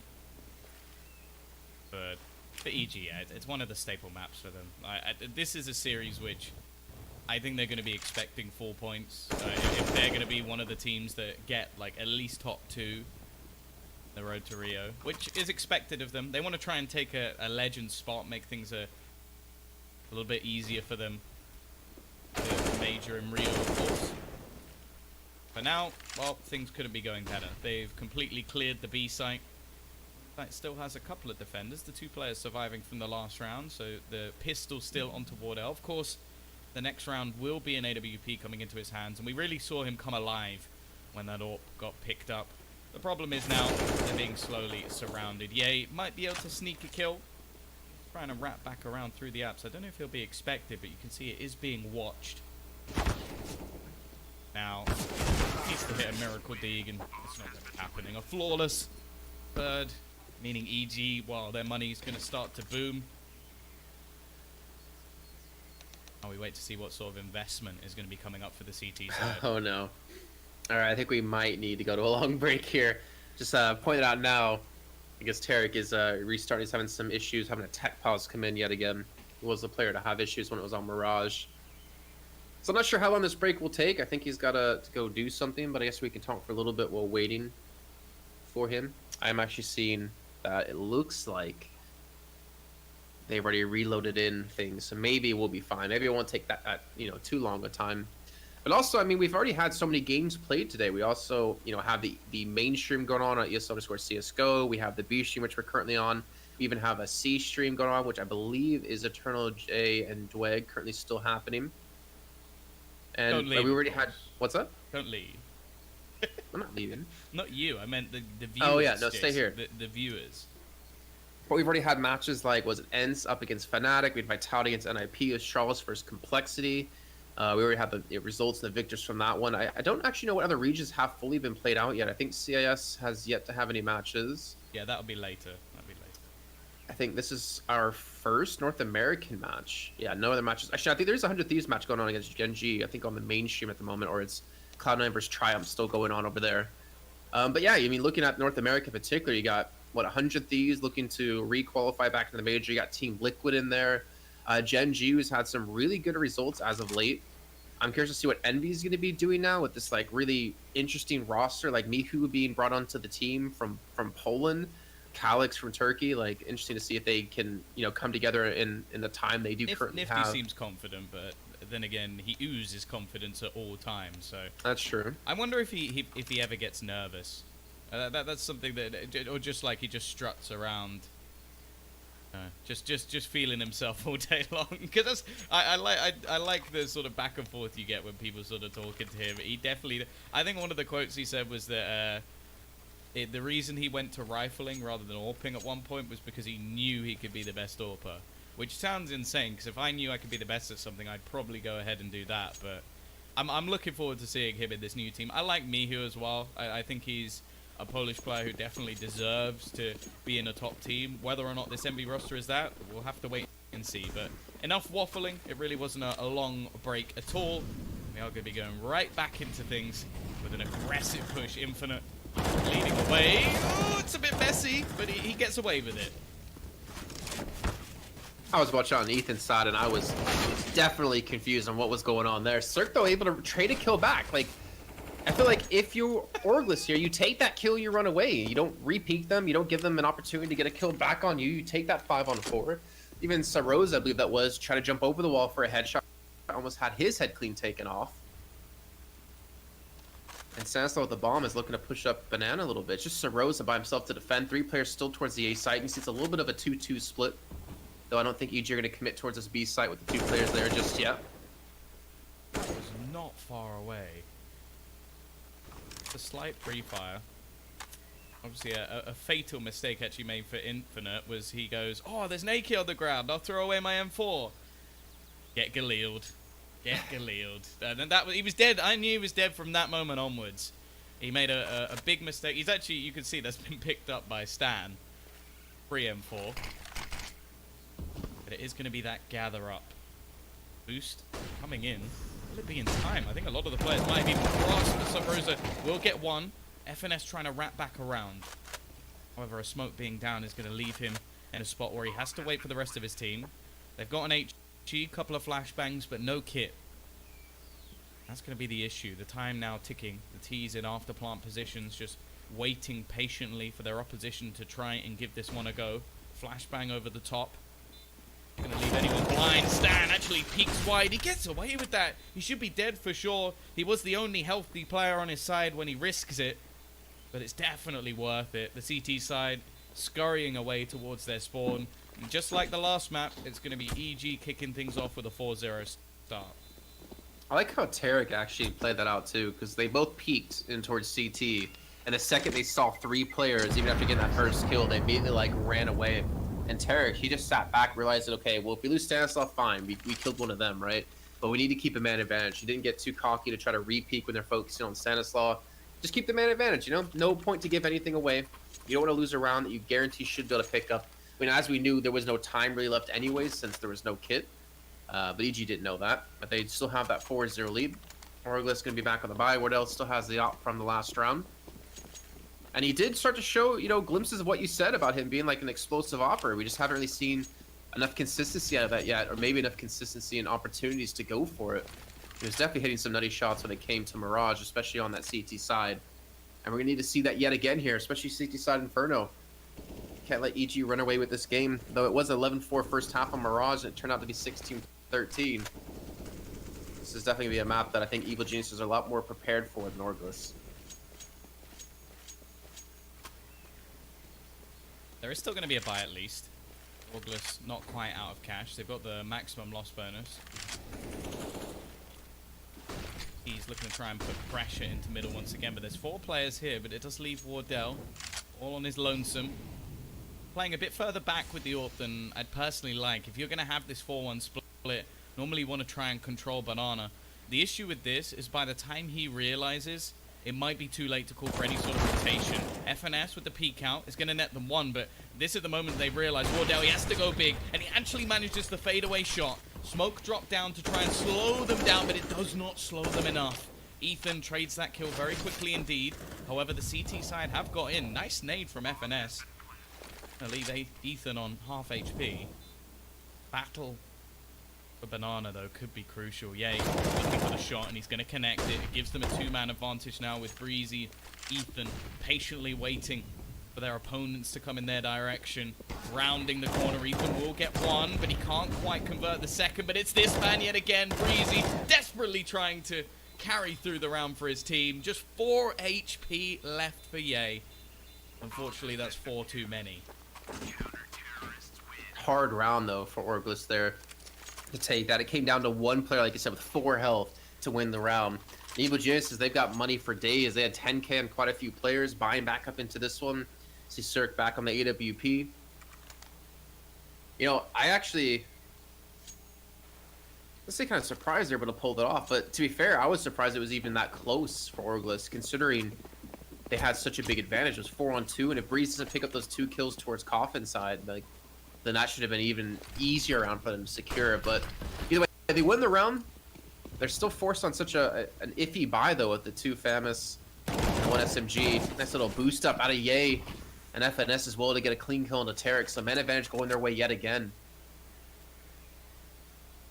Strong start. It's been the conversion, though, that Orglis have struggled with. Not a player on this EG side that can't clutch out a round. Breezy definitely wasn't having the best game in the last map, but still he managed to convert. Wardell going to be in the corner. Smoked off. They're actually going to boost him. Okay. Stan. Well, that almost looked too easy. He's heard the player in the corner. This is surely another frag. Just going to pre-fire the spot, and Sub Rosa didn't stand a chance. I'm not sure what the plan was. Retrieving that AWP. There's still 2 players here, however. Cirque. Oh, he's just walked into his opponent, but the flashbang actually helps him a little bit. Just goes around for the no-scope. Why not? Leaves just a singular man in the pit. I think Ye might be screwed. Yeah, he should be. There you go. Breeze able to finally lock that one down. I mean, Cirque had a Molotov directly on his head. How to use the smoke to survive. They knew. Yeah, well, there's a player in the pit. 4-on-1 now, Infinite. I mean, you don't really want to be saving a FAMAS, but you might as well, considering, well, you guys can't really buy in the next round. So maybe be looking for an exit kill. He's actually just walking away now. Making sure you can at least save this. I don't think I've seen a saved FAMAS net a team a round win. Like, by an insane play with it. Have you seen too many of those? I don't think so. I'm sure they exist, but maybe I just don't want to remember them. Yeah. Like, it's sort of something that you just scrub from your brain because you're like, okay. I do, however, remember the other day when Tony Black sprayed completely blind a FAMAS into the back of his teammate. That was a beautiful clip. I enjoyed that very much. It was nice, yeah. It was refreshing. You don't see that too often. No, and yet more people should do that. Yeah. 5-1 though. Evil Geniuses again. I mean, just as dominant as they were in the beginning in that first half of Mirage, though that was on their CT side. And look at this. I mean, it's a FAMAS. It's just pistols to back it up with. Nothing else really invested except the utility. They do have 4 smokes, luckily, so they can at least buy some time. But they've left FNS by himself, and they have Sabros on the rotate. So FNS is going to have to use that smoke. He's going to be forced to use that smoke probably momentarily. And they're going to need to rotate someone in to help them out to put another smoke down to at least potentially delay it. But Evil Geniuses might just play contact. They're just walking in. They're not going to give it up. FNS is finally going to be spotted. The smoke goes down, but it's not the most ideal position. Trying to spray and pray through that smoke, gets himself nothing. And I actually really like that contact play out of VG. You know, don't show your hand just yet. Just walk it in. You know they're going to be on save anyways. Definitely has its risks, but when it pays off, it looks almost too easy. Like, if that's a round where there is a stack on the B site, that could definitely have gone wrong. Like, if you had a player on the boost or either boost, like boosted up to the left or right, that contact play is risky. Or even if you just had someone over towards Coffins actually spotting them out. But in this round, yeah, it's perfect because with just a singular player trying to defend it, gone a bit wrong. Even still, though, 2 kills coming back up. Not the worst round. You can see Del he really wanted that gun. I think Stan knew exactly what he was doing, however, but they did retrieve a free AK, so a silver lining for August.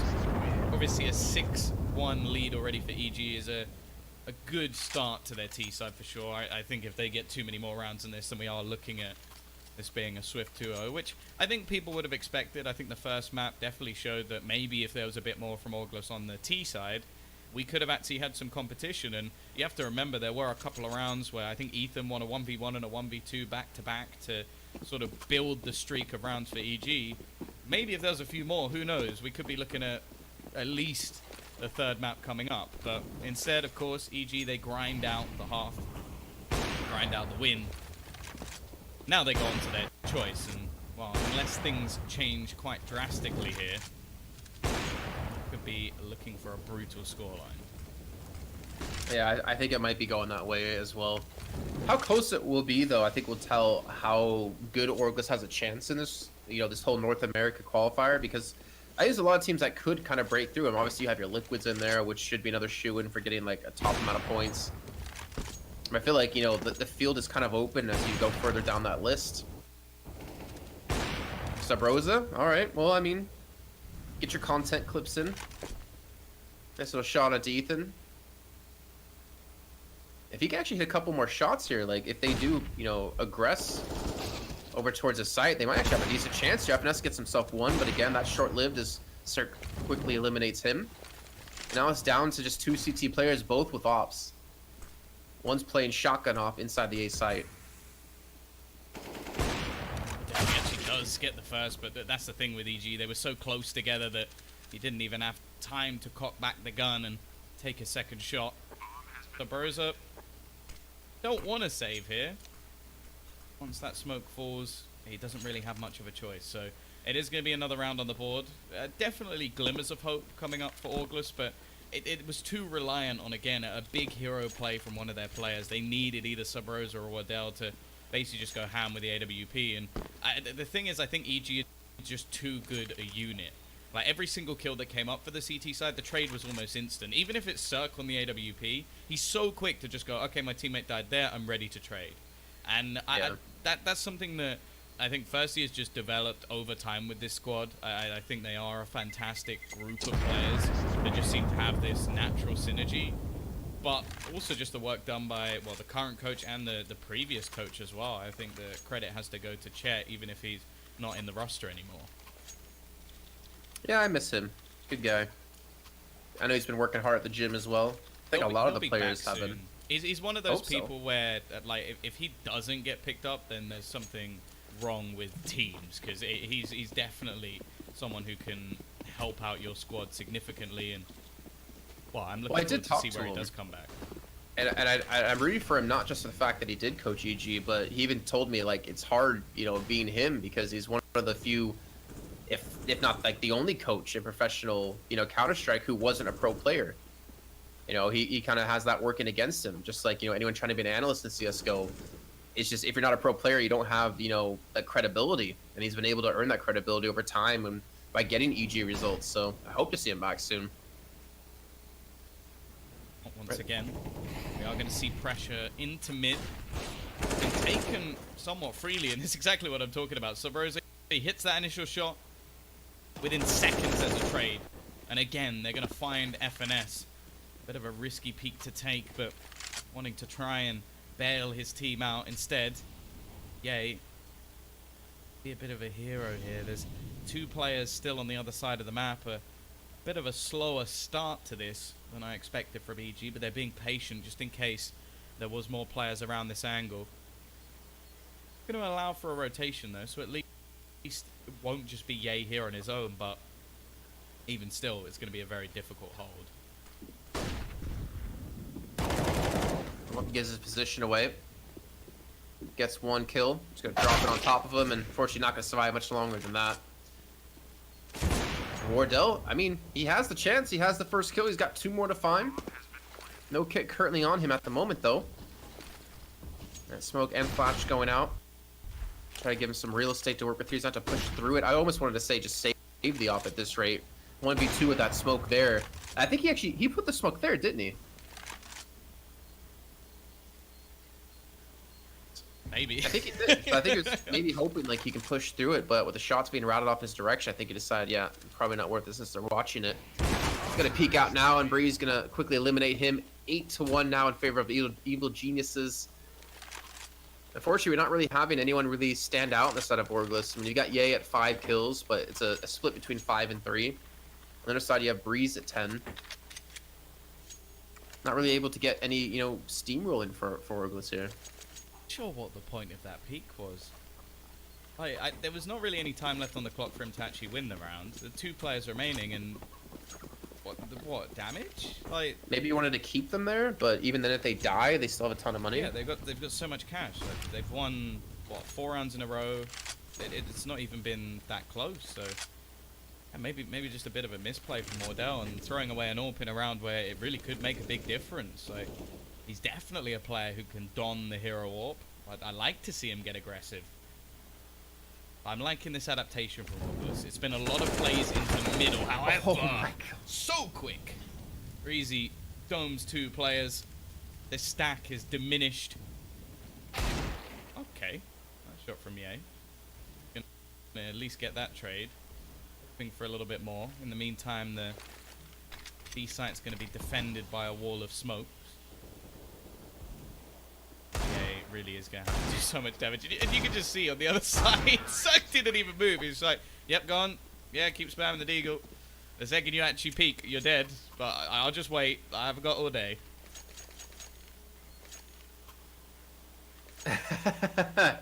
Oh, that's so sad. You can't see chat. Yeah, he's having a little bit of fun with him, with Cirque on that one. What do you say? I don't think I can repeat it on stream. You're a letdown. You can't tease what the chat is saying. And then Okay, not fine. say it. Shooting Cirque, LOL, and Cirque's like, yeah, man, in all caps. At That was least having a little bit of fun banter. aggressive push coming up the top. Up and on from Stan. Gonna be left alone. In fact, FNS said she's gonna get 2 kills. Not quite spotting the second one. I think Ethan might have been blind in that flame. I think that's why he's just burnt to a crisp. He's going to try and react quickly after realizing multiple players were on Banana. Even still, fighting this round back is going to be tough, but 9-1 up. Pretty much every player having their moments. Breezy currently 12-5. I still wouldn't say they're out of this round, which shows how prominent they've been. Wardell is going to be on the other side with an AWP. Nade's going over the top. Looks to peek. That's a sitter for Wardell. Good chance, and he actually gets taken down because of it.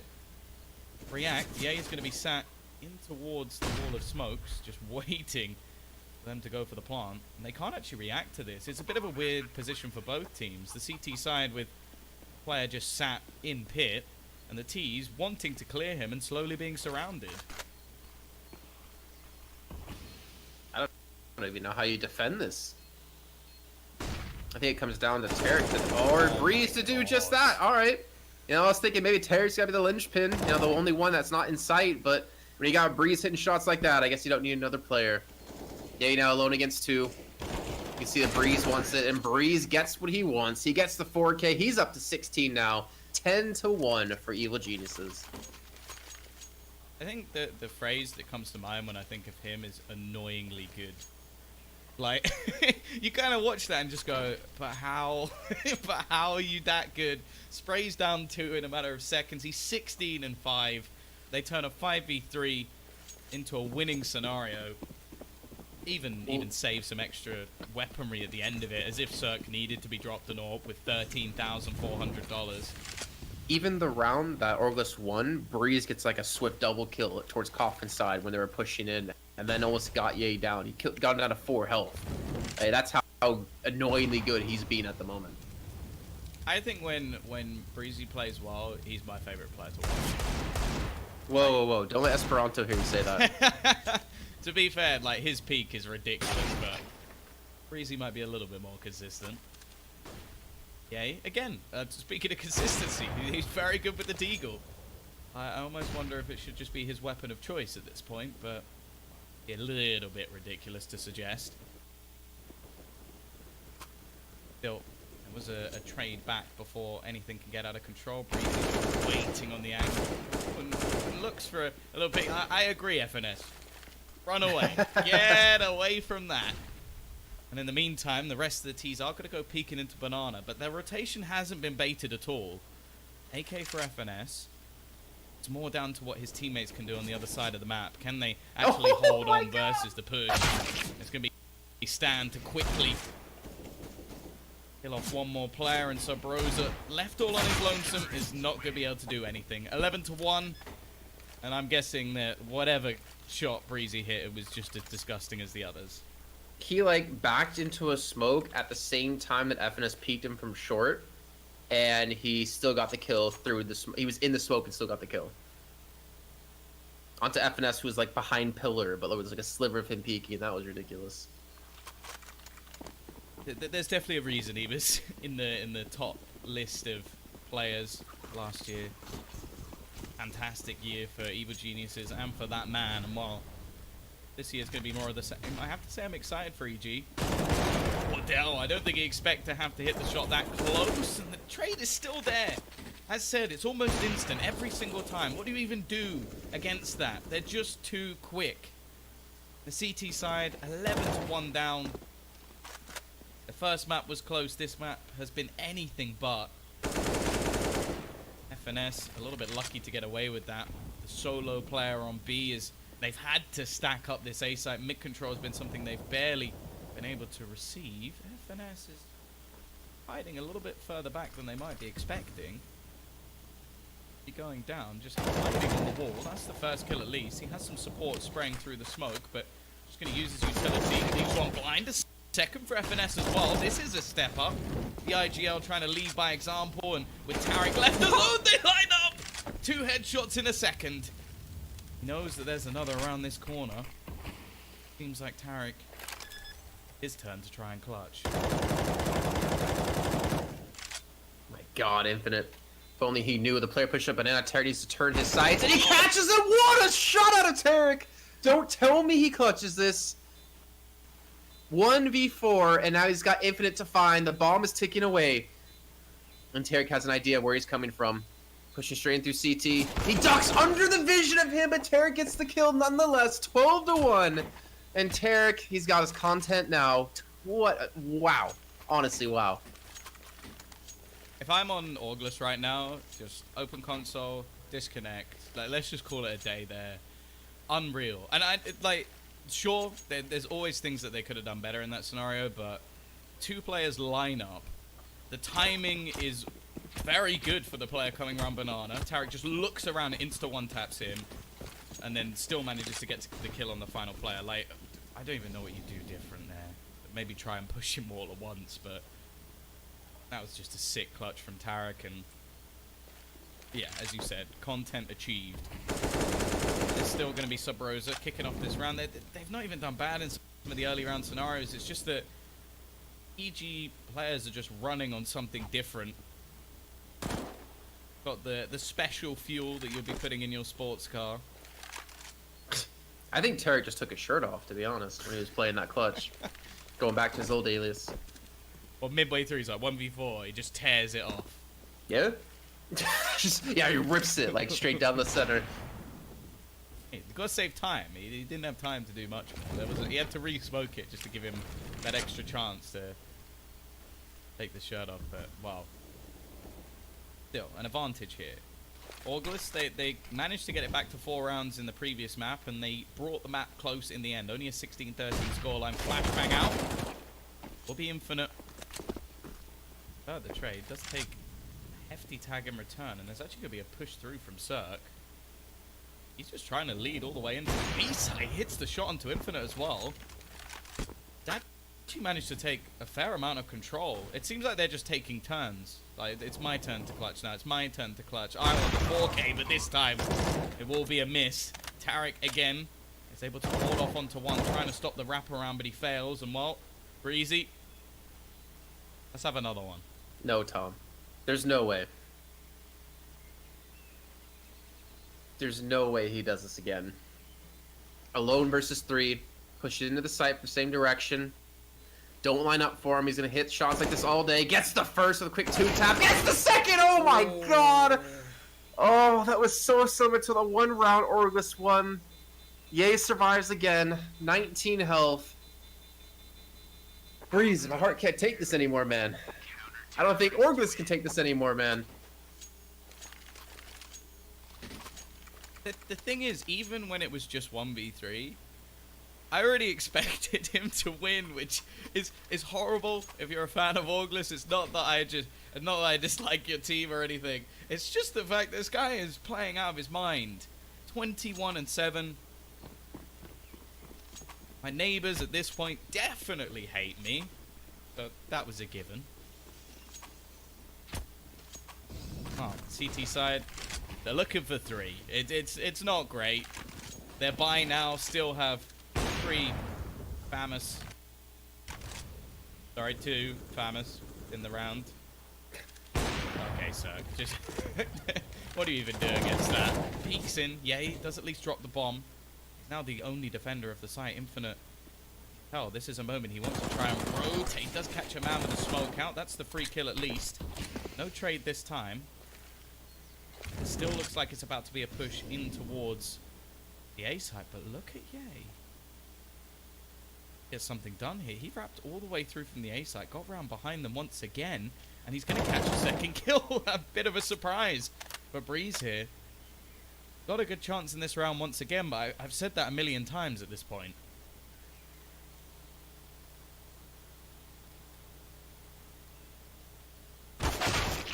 Oh, Ethan, there you go. Puts things down to a 2-on-2. The smoke looming as well. The bomb will get planted. Got Sarosa coming in from short. Cirque's already trained directly on this angle. He's actually even looking to push it a little bit here. Sarosa's waiting for him. It doesn't seem to matter. Cirque just does not miss. Now pushing through the smokes. He spotted Infinite and gets the follow-up. 13-2. Cirque ending things with a 4K. And EG going with a massive lead into the second half. Well, there's been a clip almost every single round of this game. So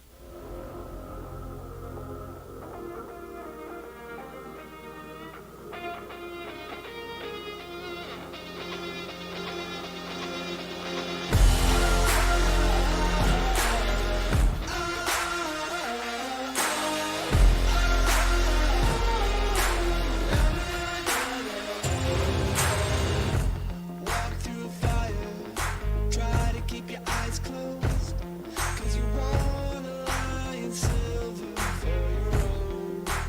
Oh, oh, don't take liars when they're superimposed, 'cause they wanna raid your dreams when you're alone. Falling down, you get back up, 'cause you are own, and you're breaking through your rivals till they know you're a warrior.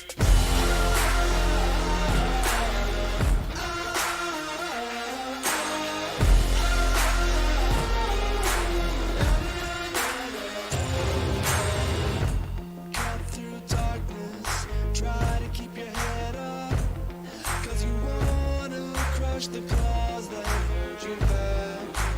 Falling down, you get back up. 'Cause you are own, and you're breaking through your rivals till they know you're a warrior.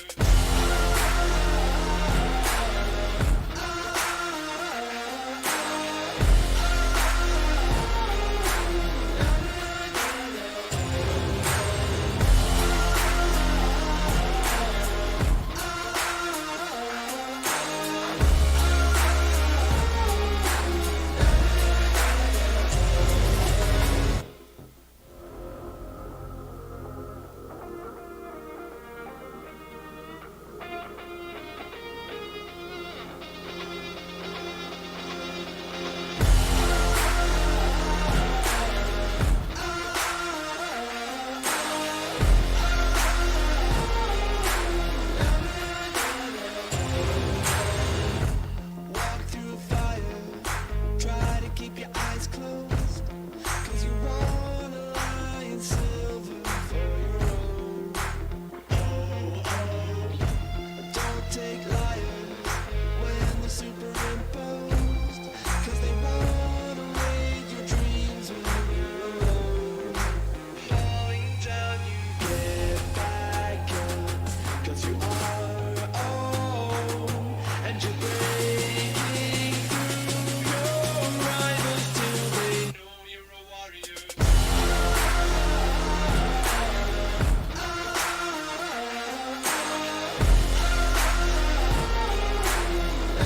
You come around for what is going to be the finale. We'll be back after a short break. We'll be bringing you the second half.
Welcome back, ladies and gentlemen. We have very likely just a few rounds to go before the conclusion of this one, unless we're going to have an impressive comeback from the guys over at August. We almost saw it in the previous map, but this one is looking far more dominant for EG. A lot of clutch rounds won, but they made them look effortless. And now going into this one, they've got a double nade set up. And look at a kill off one player from the get-go. It will be Infinite gone without seeing a single player in this round. That hurts too, considering the scoreline. Cert getting a kill on the Yay. They seem to just not stop since the last half. What do you do here? You need this pistol round, but you have to win a 3v5. All utility now expended out of Orglis, looking to wrap around towards CT, it seems. They do have Sabrosa lurking inside of apartments, though, so maybe he's actually going to swing out to look for the kill on the Cirque. But they need to win some fights here. The rotations are going to come through. Wardell's going to lead the charge, though. Takes down Stanislav, rounds the corner for a second. And Cirque's going to take down Sabrosa, trying to go for the flank. Oh my god. Hitting everything at the moment. Again, we could just look at the scoreboard here. I like how many points Stan has, considering how many kills he has. That's quite impressive, actually. I didn't notice that. 44 points, 8 kills. Few assists to go. Have a look at the utility damage. I always like looking. Stan with the majority here. Actually, quite a lot of ADR, but it is, of course, Breezy at the top. 132 ADR, 22 and 8. He's been phenomenal. As long as they can convert the pistol round, that's basically it. The T's, normally we would say you wouldn't want to force into this round, but they're going to be taking the risk. Wardell, he's got a good chance here. It's going to be Breezy gone, maybe a little bit overconfident, and hey, that is a nice couple of shots, giving a good chance here for at least an opportunity for a buy stand. Be able to get one, but Wardell is just flying. Third in this round already. Rifle retrieved. Okay. Okay, he's gonna get hit by the nade and blown up. Then Tarek, if they can kill off this player in mid, then if possible, Tarek will do just that. 11 HP, 2 kills to his name. Who's still to find? So the worst part about this is that Evil Geniuses, the 2 players they lost in the beginning, were 2 M4s. So they already gave like a massive weapon advantage over to Orglis. It's gonna be head armor on both players. Tarek looking to push in. Oh my. That was way too clean. Taps the bomb as well. He does have a kit. Doesn't know where the second player is going to be. Wardell's going to be pushing in, though, with the M4. Spots him out. And Wardell will save the round for them. Still a little bit close there, considering how they have the first 2 kills of the round. And Evil Geniuses, they have so many rounds to play with here. There's no need to force up anytime soon. Just get your money on the board and won't speak in a forcing up. It looks like they want to end it here, because technically if they do win this force up, Orglis will not really have any money until the last round of the series. Yeah, the main reason for the force up here is they just had no cash. 1400, they would have had to wait a couple of rounds anyway, so they had the hard reset that you could only really get from winning the pistol and losing the second round. So not really a bad call by EG, and it works both ways. They got plenty of rounds. They could have just saved for 2 rounds and bought up, but they got so many rounds they can afford to force one. It's not really the end of the world. They'll have a better chance of actually getting some extra cash. Stan is going to retrieve the scout initially handed over Dirk. So clean. Sabrosa left without much really other than an open mouth. He's still with full rifles on the remaining players. You'd hope that they have this round in the bag, but look at where the remaining CT players actually are. Infinite maybe trying to bait a bit of a fake. They've already got a player here in the form of Stan, so they're just going to leave these remaining players on the B site, ready and waiting. Player boosted up as well. It can be pretty hard to clear, and only one incendiary as well, so they can't clear out all of these angles. With 45 seconds left, they are going to start to build into this B site now. The CT side, they're ready. Better stick to your guns here. Molotov burn up Ethan. Boost up actually nets Tarek a kill, but unfortunately, Breeze is going to follow as quickly as they started shooting the bomb to be planted here. Tarek looking to push the smoke. Gets sprayed through just a little bit. Stanislav with the scout going to get the kill into FNS. Not sure why he's peeking that, because now it's down to a 2-on-2. VG are going to go for it. They got to pick up the pace here. The bomb is taken away. Tarek's got a long-range shot to hit over towards Banana. And he's going to at least hear the first with the scope. And now that's going to do it. They're going to lock this one down. Orgless. It's still like a very back-and-forth kind of round, but they still lock it down either way. The two players surviving. Their economy's still going to have a little bit of a hit here, as they have a Mac 10 for Wardell, but maybe he's looking to farm some cash, knowing that the Evil Jesus is just going to have to go for that full save, that full eco.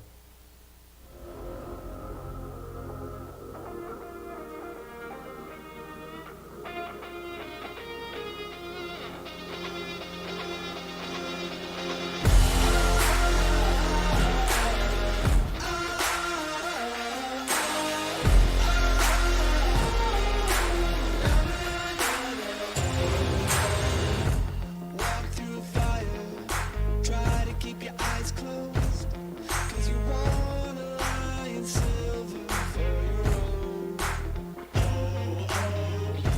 Don't take liars when they're superimposed, 'cause they wanna raid your dreams when you're alone.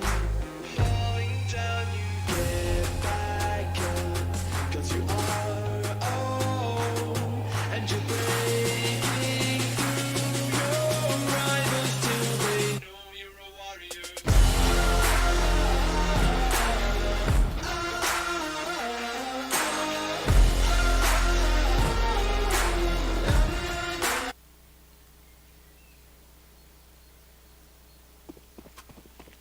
Hoping we'll see something a bit spicy in this round from EG, and with every single player running towards the A site, I think we're in luck. Double nade. Catch anyone? No. Really? Kind of hoped that there would be a kill coming up just off utility alone. They're going to stack into mid. There's quite a common crossfire. One that you'd hope the T's would be ready for, especially as they're already starting to probe over onto Banana. Wardell, oh, it may not be the nicest thing to say, he can just be used as bait. He's only got a Mac 10. He's trying to farm up some cash.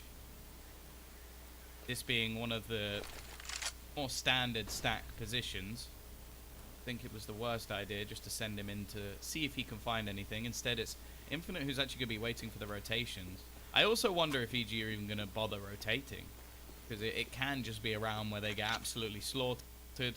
Don't really gain too much from just handing over this extra cash. They don't know if there's an SMG on the other side.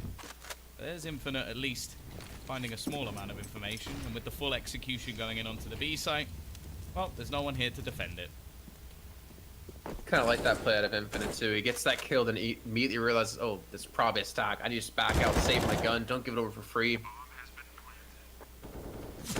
It eventually might fall here, as it still has quite a few players around him, but they've completely won this round. No chance for EG as Breeze gets a kill with the USP. Gets the M4. I'm not sure he's going to be able to save it necessarily, but then again, Organs don't really have the best money at the moment either. Using guns here could prove fatal, especially when EG can build a buy up. Breeze is trying to save the M4, and honestly, this is a player right now I would not want to look to chase down. But FNX gets him off the side, catches him looking the wrong way. There we go, Orgless, another round in the bank. 5 for them. Still up against that daunting task of the 14 that EG do have, though. Interesting. They're gonna take buy here. Now they have enough to get rifles on every single player, but I was about to mention that there wasn't enough money for an AWP on anyone. Definitely not one on Cirque, so gonna try and make it work with pistols. As we mentioned earlier, they have rounds to spare. They can go for a few more eco rounds if it means getting the buy up in full force, extra utility, which is so important on Inferno more than any other map. Ethan, this is aggressive. They run through the Molotovs. Gonna be Tarek somehow dancing his way past the bullets. He even gets an AK for his troubles. I'm not quite sure how he's got away with only taking 34 damage, but he has. I think that smoke, I saw it correctly, that smoke is actually thrown by the T side, that one that's blocking them off. I saw, unless it kind of bugged out on my side and, you know, Go TV, they tried to throw a nade and a smoke, and one of those got caught by a player, hit him in the back. So that might have been a little bit of a misstep out of Orglis there.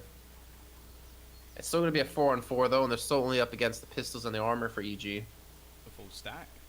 Yep, they got the prediction right, though the bomb, it's not making its way up towards the A site. Might even rotate back towards B, because Ye's just seen no one. The flashes and the smokes they've thrown in towards A haven't really netted them anything. Terry's going to be caught out completely through a smoke.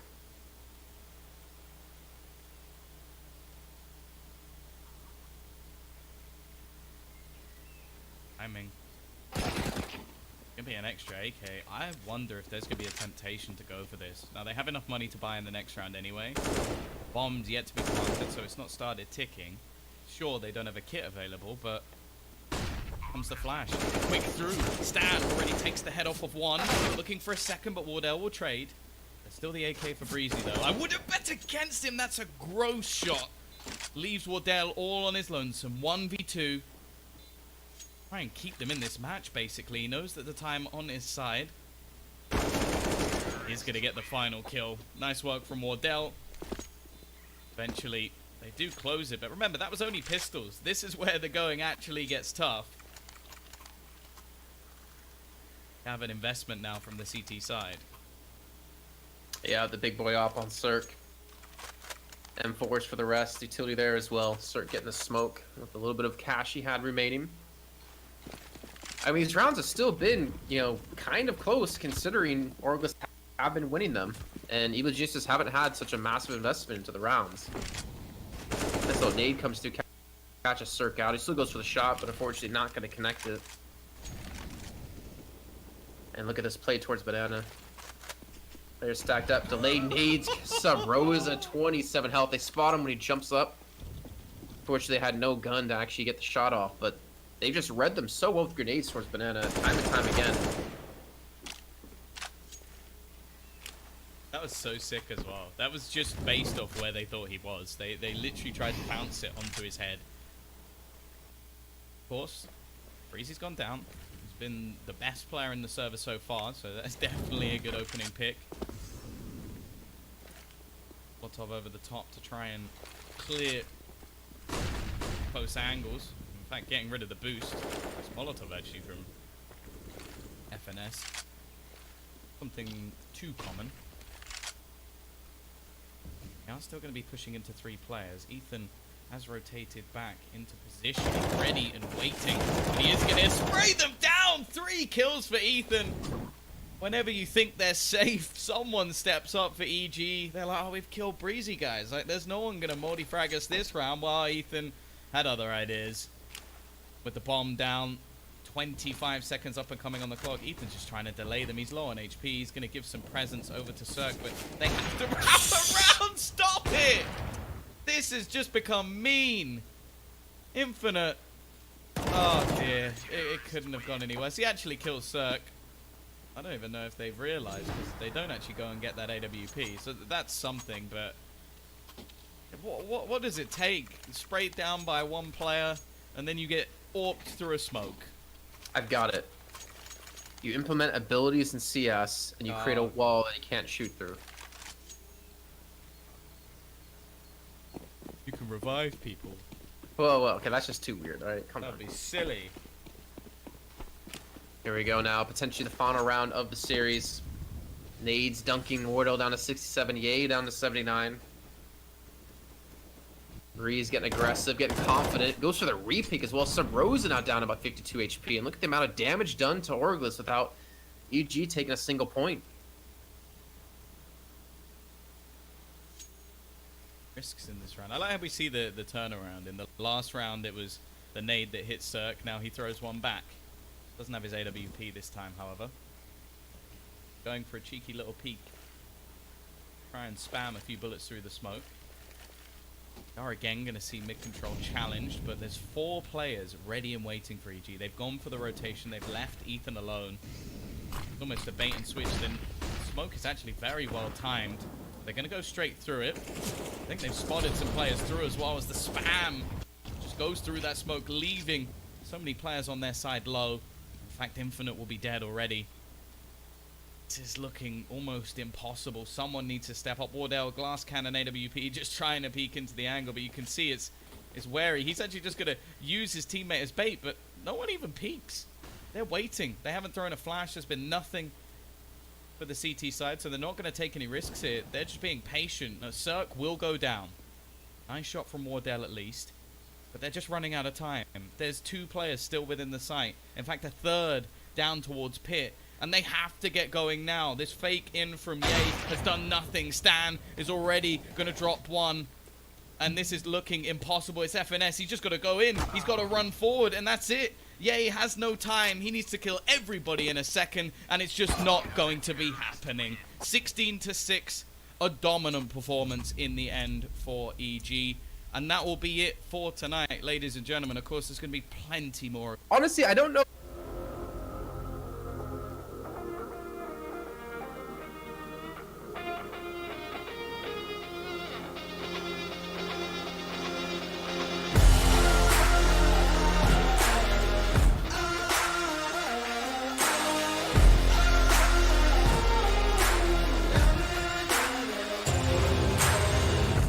Walk through fire, try to keep your eyes closed, 'cause you wanna lie in silver for your own. Oh, oh, don't take liars when they're superimposed, 'cause they wanna raid your dreams when you're alone. Falling down, you get back up, 'cause you are own, and you're breaking through your rivals till they know you're a warrior.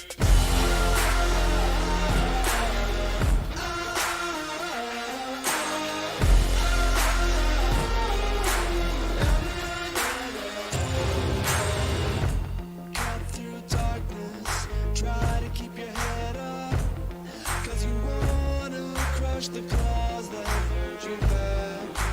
Falling down, you get back up, 'cause you are own, and you're breaking through your rivals till they know you're a warrior.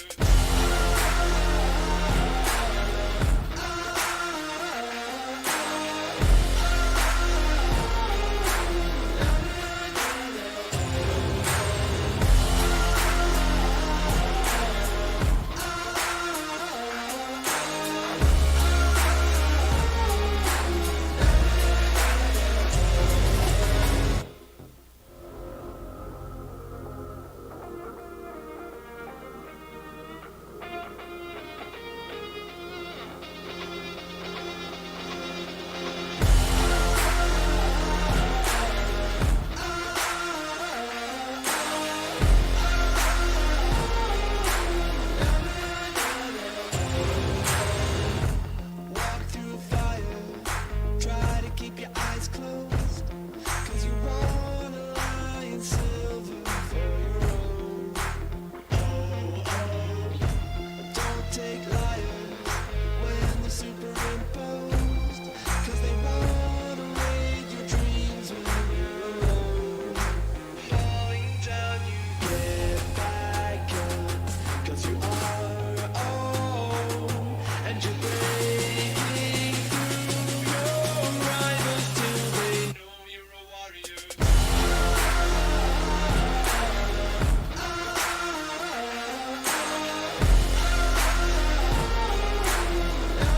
What to say in terms of who's going to win? Just based on past results alone, we should say Isurus because they beat them in a 2-mapper.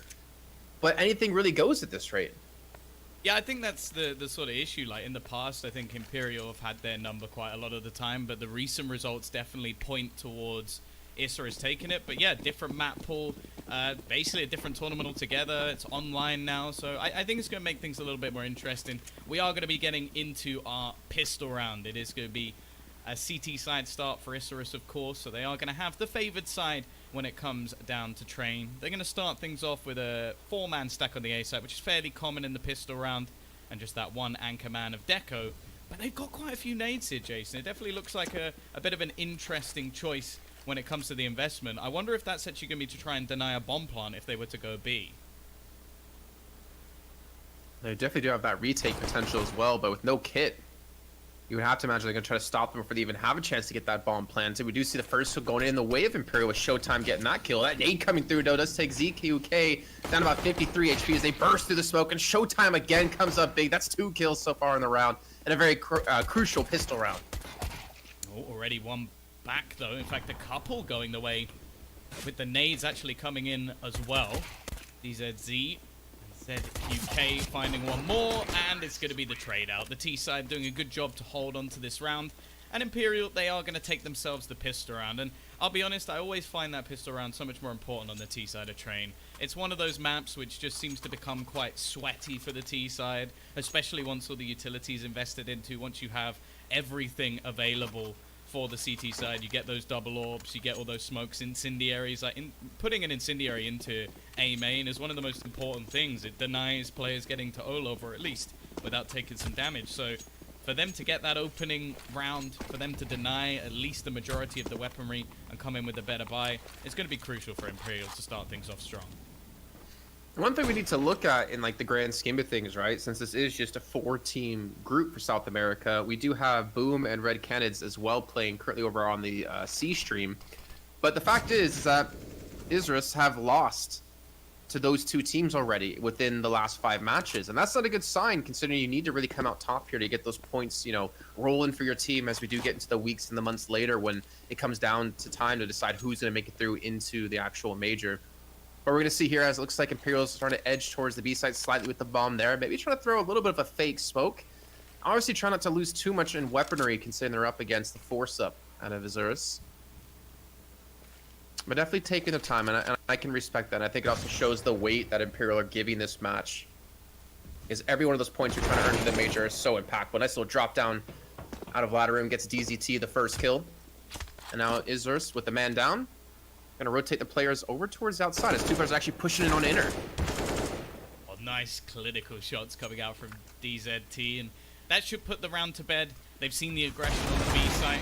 It's gonna be a little bit more from Reversive at least. So it will mean that he's able to net himself a rifle. And actually a kill's come in from Lynx. He might be able to slow them down a little bit here. This was looking done. And now the T is actually going to go rotating back. The problem is the footsteps. So much made by Reversive. Lynx finally realized that it's going back in the other direction. And it should now be too little too late. They at least made things interesting. But his scout shot's no longer connecting. And Showtime is going to do enough to close out the round. Still a little bit too close for comfort considering that was a 5 versus 2. But I'm sure Imperial won't mind. They keep the majority of their rifles. They convert that second round. And now they get the freebie. I swear, Tom, Reddit has really ruined me as like a watcher of Counter-Strike when someone has a scout. After seeing, I don't know if you saw the clip, this guy, 7 seconds, gets a scout ace on Mirage A site from stairs, and watching Lynx there with the scout long range, with them like almost lining up at some points, I was really kind of pulling for it to see those ridiculous shots coming through. Fortunately, not going to happen this time. We are going to see the full USPs, the full save at Azurus here on the CT side. Still just going for a very spread out kind of play. I was kind of even hoping for potentially a stack out of them, because what do they have to lose? You know, if the bomb gets planted at a different site, oh well. If you manage to get a kill or 2 and steal away a gun, you can have a decent chance. But DZT has been able to push up, gets through the old bomb site, goes right back into more, gets a second one as well. And it seems like a very clean round here for Imperial, as they don't lose a single player, and DZT does get himself a triple kill. Albeit with a P90. I hate him for that. That's why I said the albeit part. Oh, it's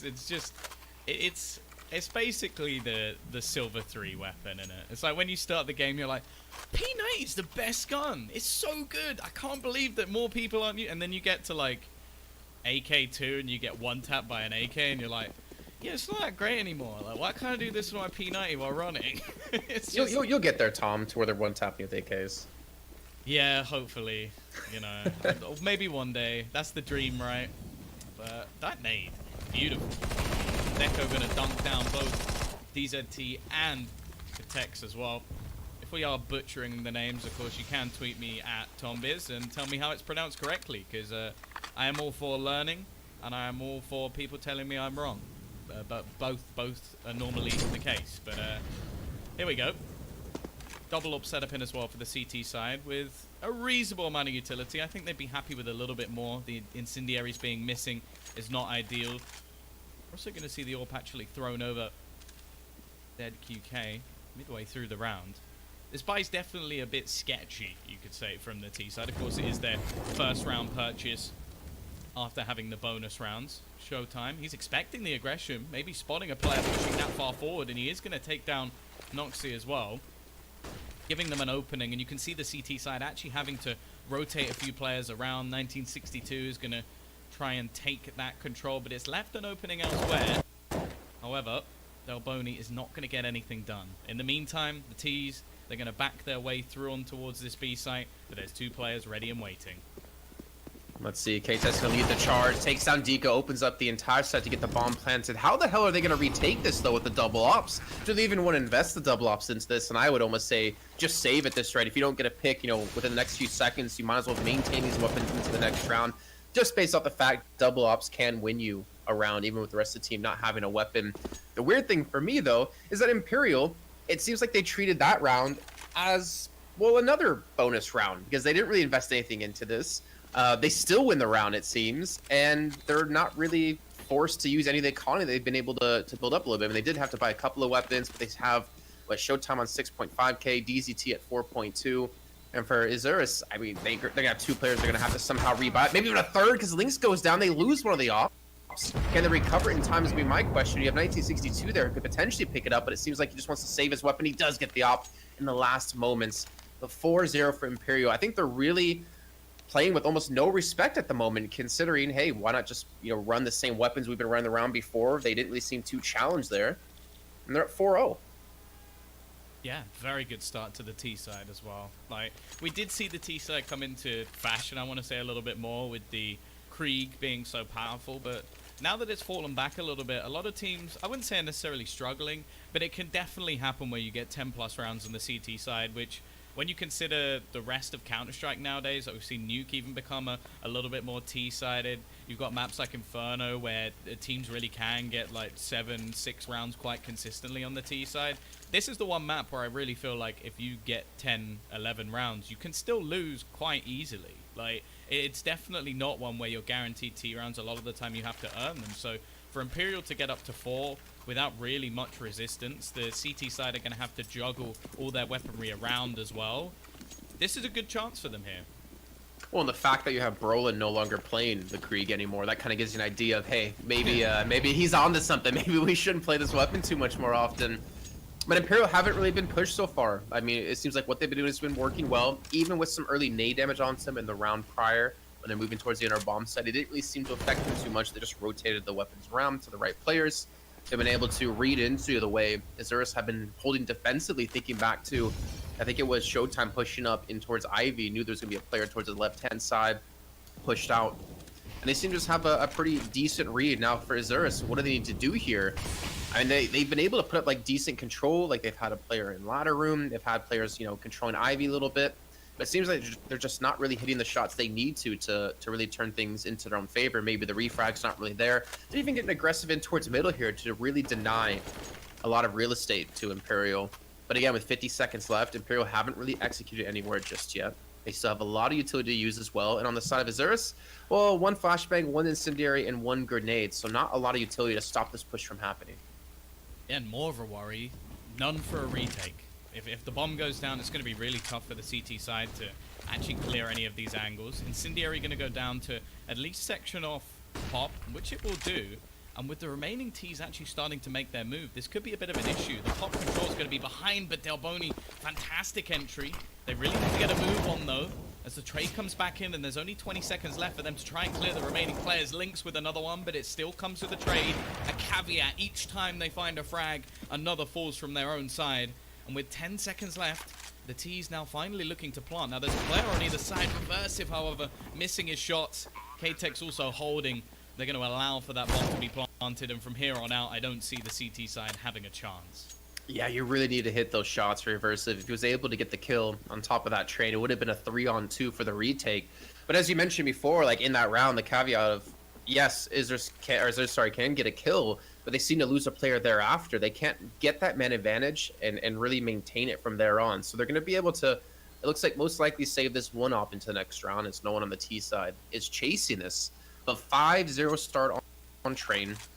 And Imperial, again, haven't really seemed to have been pushed. You've got Showtime on 10K. You've got DZT at 6.5, all before the bomb goes off. They have 3 players 10K or more. And then you also have Showtime on 9-1. This man got 2 kills in the pistol round, and he's been, well, really not looking back since. Things keep going the way they are. I think I'm going to have some words with Kamikaze. Because he tweeted me telling me that Isurus are the favorites here, and at the moment, they're getting slapped. Like, some of their players don't have kills. One of them, or 2 of them only have 1 kill. It's not going well, and none of the rounds have been particularly close. Like, the last one, the time started to look like a bit of a factor, but Imperial didn't even seem to break a sweat. They found all the entry kills every time a player was dropped. The trade was almost instant, which just shows that the team play between a lot of them is very good. The communication must be on point. They're building up cash. Every single player is playing well, especially Showtime and DZT. The remainder, well, K-Tex has got 2 kills, no deaths. You can't really fault him for that. But this is worrying. And the CT side, sure, they're continuing to get buys, but they're actually getting worse. Like, before you had a double AWP, you had a reasonable amount of utility. Now you have an MP9, only 1 AWP, still utility missing. Like, I'm getting a bit worried already for Isurus, and we're in round 6. Yeah, and with shots like that hitting for ZQK, I think you should be worried for Isurus at the moment. Funny thing is that Isurus actually beat Imperial, I think that was back in March 4th, if I look at my notes right. And that was for the close qualifiers for the minor for South America too. So there's already like a little bit of a grudge match between these 2 teams, as Imperial had to fight their way through the tiebreaker that we had happen on the 16th and 17th, and they did win versus Pain Gaming, so that got them to this point. So I'd say they're maybe a little bit more warmed up than their counter opponents, but at the same time, Isurus could obviously look back at the the tape that's there for him. But they're going to see K-Tex now push out a pop while he's sitting inside of ladder for a little bit longer after he gets the kill. And with 50 seconds left, Imperial still have yet to execute towards a site, but they have a man advantage. Finally, 1962 has been able to at least help get things one step closer to equalizing. But again, Showtime is going to be there to get another kill. It seems like every time, as you said before, they get a kill, it always seems to be traded back. And Imperial will take their 6th round, albeit with only 2 people surviving. Yeah, but it doesn't really matter anymore. Like, they could go the next 5 rounds with only 1 player surviving. They've almost won the half. They're Tom, winning 6-0. Yes? that was Isurus' 3rd time out, and we're only 6 rounds into this match. You know what? I agree with them. Like, Okay, go on. I know that it sounds ridiculous, but what I was saying before about this being like in my opinion, which may not necessarily always be right, I would say Train is the most CT-sided map in the game. I think the Nuke has much more opportunities now. People have learned to sort of dominate outside.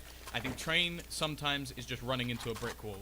If your opponent has 6 rounds on the T side and you have 0, that is turmoil. That is as bad as it gets. Take as many pauses as you need, because when you go into the CT side, if you only have, or if you go into the T side, sorry, if you only have 5 rounds CT side, you can take as many pauses as you want. It won't make a difference. Like, the game is pretty much done. Now, I've said that before, and then we get to watch Cloud9 dominate G2 on the T side, and I look like an idiot, but I stand by that fact. This is a strong CT-sided map, and I'm glad they're taking pauses. The problem is, at the moment, it's not doing very much, because ZQK is killing everyone. This round, a little bit more forgivable, but you have to look at it in the grand perspective. They're about to be 7-0 up. Isurus knew that. They needed to take a moment, because they can't let this go any further. In fact, I think they need to win almost every single round for the rest of the half, otherwise they're in real trouble, even if it just finishes 8-7. I mean, this confidence you have for Imperial, the fact that, ZQK can just peek out of main with really no flashes, no smokes, nothing being thrown to assist him in going for a shot, and then get a kill. Like, yeah, only really against the pistols, but he's been able to do this quite a few times now, it seems. He's just been able to get that freedom of not really being challenged out with an AWP. But now it's Reversive, who, yeah, he managed to get 1 kill with the CZ, of course, not able to rescue the weapon. It was even taken away by DZT, thrown even further back, and ZQK just doesn't stop. He doesn't miss. That's his 3rd kill of the round. In 1962, well, he's the last man alive with the Deagle up against 4. I can't say I'm much of a believer in this clutch. I don't think that makes me a pessimist. He would have to pull off something of a miracle, but if he gets a gun, and it's a small win. They don't really need it because their loss bonus is maximized, as you can see. It is going to be at $3,400. So there is plenty of cash going into their pockets. But an AK, a free AWP, it's always going to be welcomed. Now, the worry is just looking at this scoreboard. Showtime, DZT, ZQK, all performing to a high standard. I think... How have we been saying? Is it Kotex? Kotex? How have you been saying it, Jason? I've been mostly saying Kotex. Kotex, okay. Just want to clarify. It's worth doing. I'm sure we're both wrong, obviously. But I felt like even he's been having some impact frags, like important. Can we just holds. call him Tex? You know, like the old westerns. I feel like that's like me calling you son, though. It'd be a little bit weird. Very weird actually. Because not even my dad calls me that. So. Wow. Well, my dad doesn't call, so. We do see the double ops for Azurus picked back up. But I think it's like, oh, great, you know, they have double ops, right? You can look at that as a viewer and be like, oh, that's awesome. They should be able to win this round. But they've had, I think this is their third, potentially fourth round now, where they didn't win with the double ops. So if they're going to win, they need to do it now. And as you said before, 8-7, it wouldn't really be too bad. But with the way Imperial seem to be steamrolling them, I don't even know if that's going to be a possibility at this rate. Like, Imperial are just playing so slow. They've punished Azurus so many times on getting aggressive in towards inner. They've punished them before over towards main. And Azurus just aren't really able to be the ones to control the flow, to sit back and stop Imperial in their tracks. They've got the read this time bang on. There's 3 players waiting in upper B. They've got 3 players on the B site, another pushing in towards Pop. They've left Reversive almost alone, and Lynx this time is going to be starting things off. Now, it isn't too late for them to turn this around. It just has to start now. Deco chiming in with a second. Leaves actually only a couple of players remaining, so this is looking like a much better round. Of course, they want to try and keep this clean, keep the double AWPs, basically make sure that you're not losing too much money in this scenario, because you want to continue to have this buy. It's evident that they want a double AWP setup. It's evident that they need this extra utility. Here we go. ZQK. He's been superb. Showtime as well. Both been performing to a high standard. 30 seconds left, however. They don't really need to save these weapons, and with the double AWP setup already on the other side, I kind of want to see them go for this. Yeah, I think they're going to. Deco, though, in the perfect position. Gets it sprayed out onto 1. Showtime now alone against 4. I don't want to count him out just yet, but they've got Ops trained directly on him. And there we go. Finally, Azurus do pick up their first round of this CT half of train, but 1 round won't do it. There's still so much money left on the side of Imperial. And even imagining that we have Azurus pick up like the next 2... Yeah, I'd say 2 rounds. Imperial's going to be pretty much at max loss bonus, so they're still going to be buying up against you. It's just whether or not how much they're able to back it with utility. We do see DZT, they're going for the Mac 10, even though he's on 10k? Huh. Don't know what to say about that, Tom.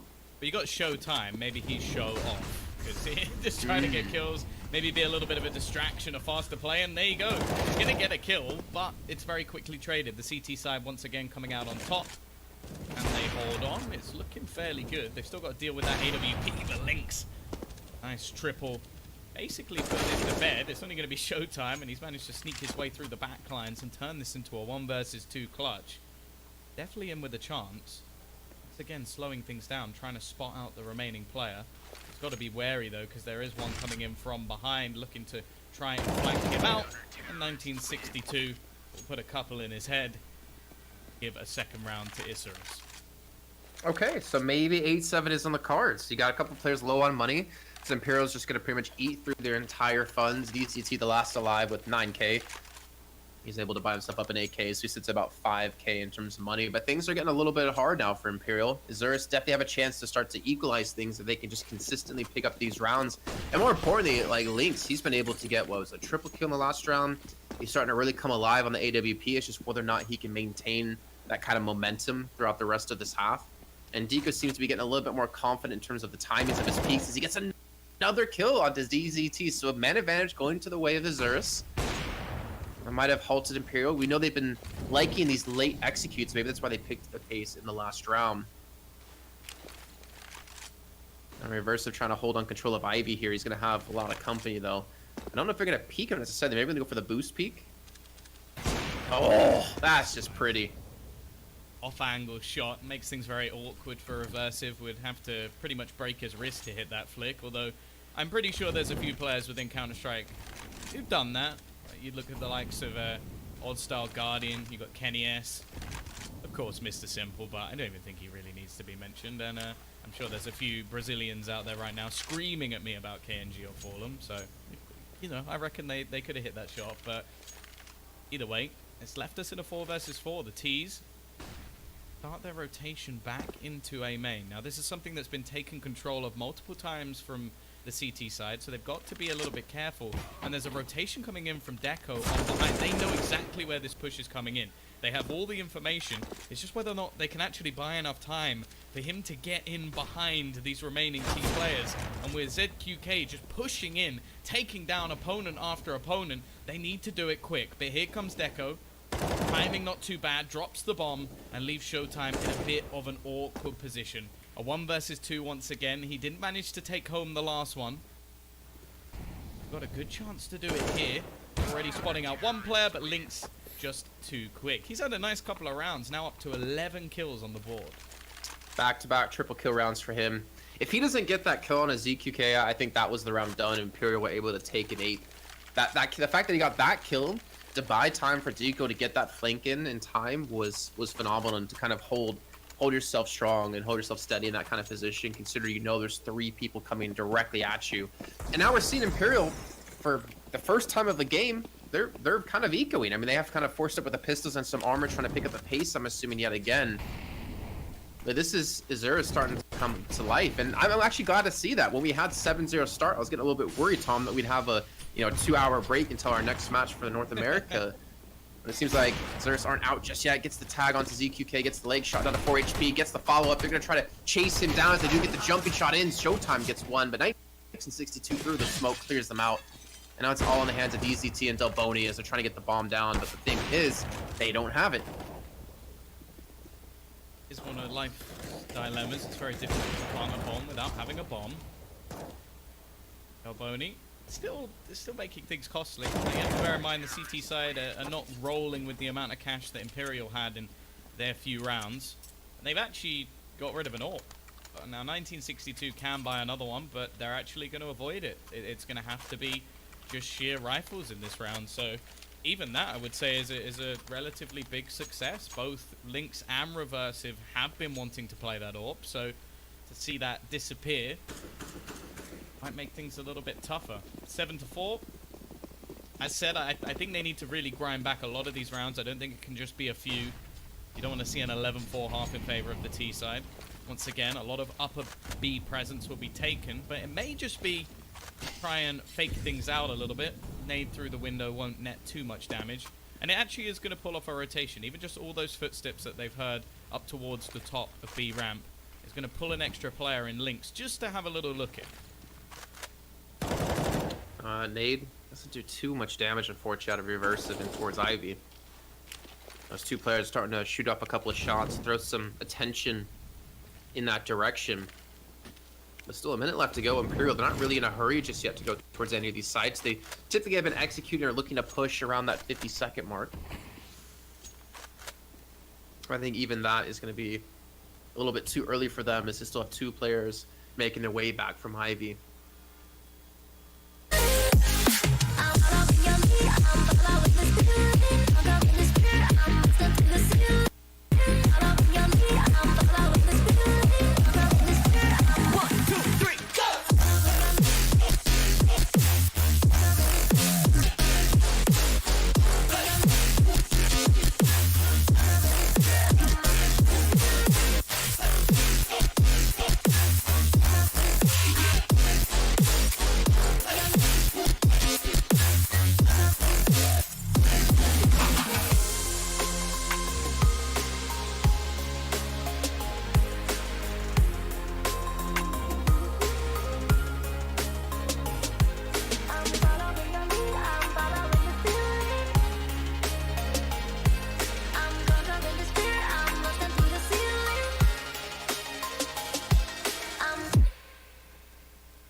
Like a captive, I'm on to you. Used to pay to my love life, standing on rainbows, playing it cool.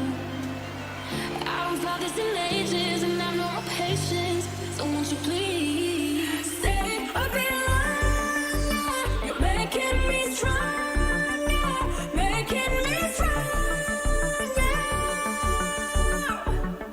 Stay a bit longer. You're making me stronger, making me stronger. You need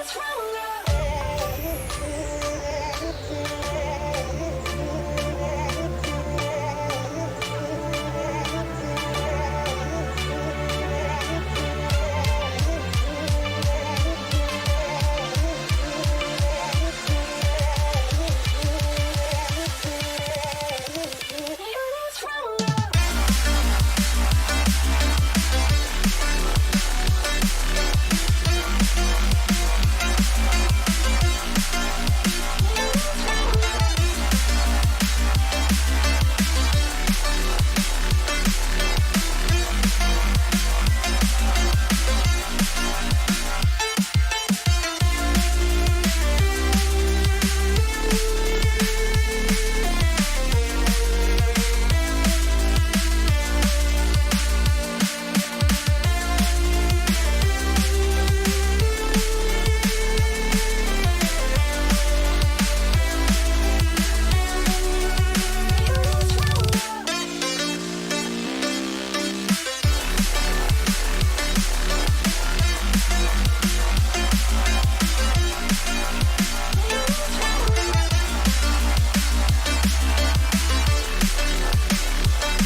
Cause I'm done cleaning up your mess. Found myself in my regrets. I've become a little stronger now.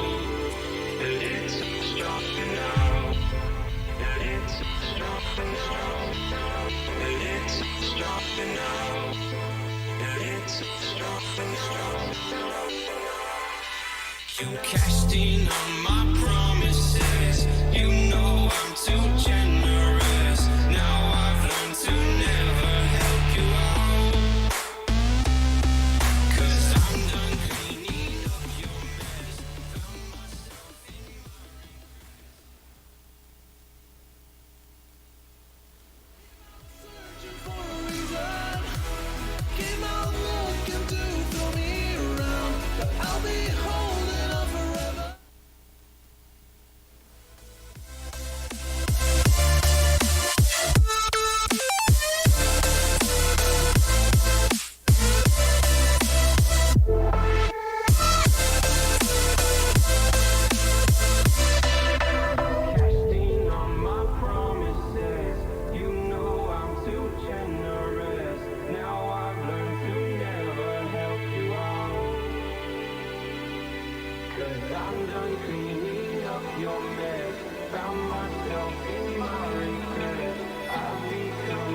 Open eye, feel the waves cut through me. Hypnotized by the sounds I'm breathing in. Hold tight, chemicals collide. Hold tight, hold tight, hold tight. Dripping lights paint the skies, all because of you. Dripping lights paint the skies, only you can make me move. Can make me move. Can make me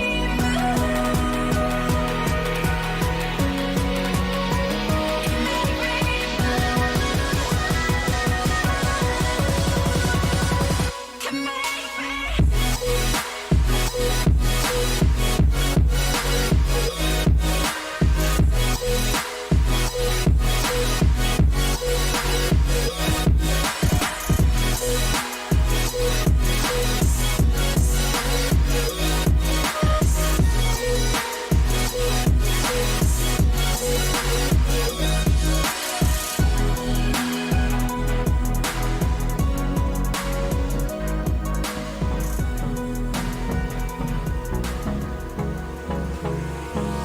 Hold me close till I get up.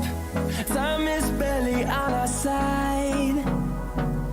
I don't wanna waste what's left. The storms we chase are leading us, and love is all we'll ever trust. Yeah, no, I don't wanna waste what's left.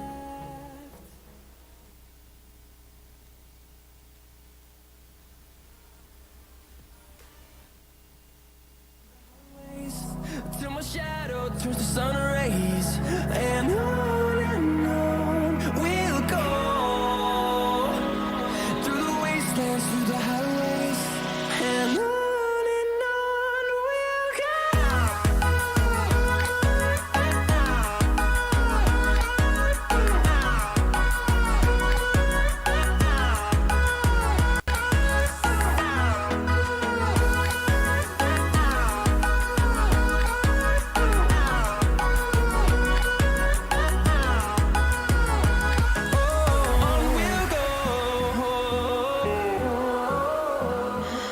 What does perfect even mean? Is there even such a thing? Ooh, can we switch up all the rules and imagine a utopia? Darling, I'm just so fed up with these expectations. They keep weighing me down. My heart is begging me to get the hell out of my head. I'm gonna live inside the upside down for a minute and pretend, honey, I'm a perfect 10. Whoa, whoa, honey, I'm a perfect 10. Whoa, whoa, and if I say it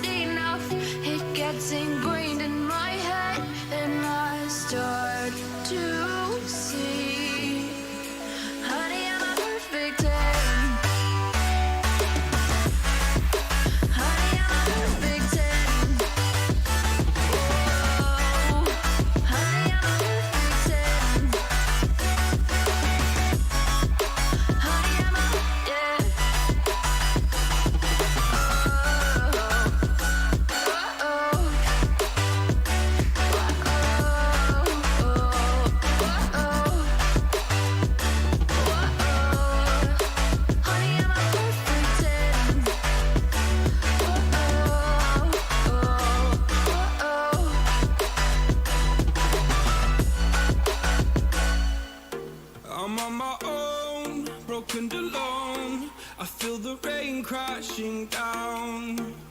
All around this empty town, we're searching for the lost and found. But you don't care, you're unaware. Keep moving like the scars aren't even there. It's in the air, like a blazing flare. Don't stare, cause the flames will burn us. I thought you were the one for me. That's why I gave you everything. Held you close by the stormy seas. Oh, you meant the world to me. I used to kiss your head when you cried for me. Hold your hand while the pain was over. Keep you warm by the roaring sea. You meant the world to me.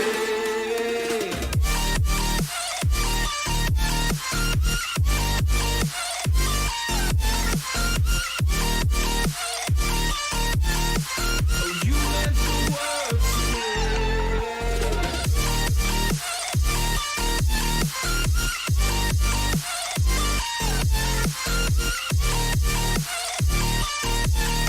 Oh, you meant the world to me. My darling dear, you're never here. When I'm in pain, you hide and disappear. Like shadows in the atmosphere, charting the stratosphere. Yeah. I prayed for you and kept you near, in hopes you'd chase away my fears. I'm on my own, you made it so, and now I'm chasing nightmares through. I used to run with you through the great big leaves, laugh at you when you laugh at me. Hope for us because I believe the home was just you and me. I thought you were the one for me. That's why I gave you everything. Held you close by the stormy seas. Oh, you meant the world to me.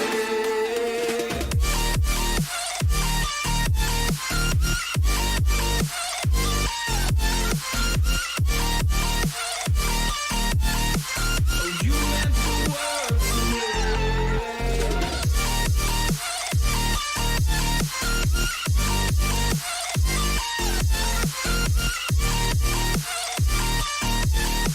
Oh, you meant the world to me. Do you remember how you held me then? Now you got me reaching out.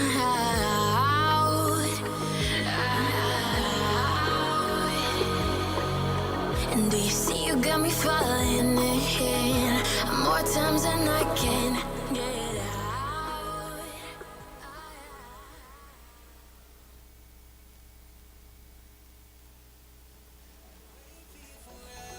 Through the storms or any weather, yeah. You're like New York in the sunshine. I'm a fool, yeah. I got my love blind and ooh, yeah. Got my heart out and it's covered in gold. Like moonlight over Hollywood and it's cool, yeah. 'Cause you know it's good, oh baby. We'll never get old. Down in Cali, driving around with my baby. Teardrops and raindrops, motion got me all faded. My heart got me going all crazy. I'll be walking away, yeah.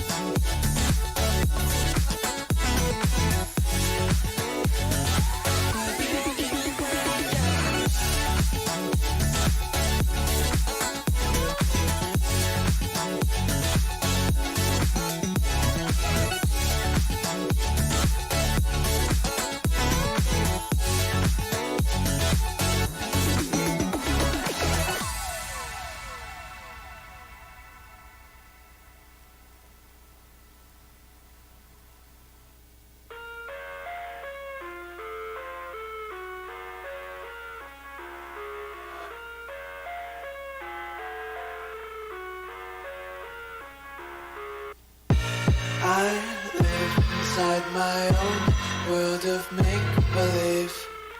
Kids screaming in the cradles, profanities. I see the world through ice covered in ink and bleach. Cross out the ones who heard my cries and watched me weep. I love everything. Fire spreading all around my room. My world's so bright, it's hard to breathe, but that's alright. Hush.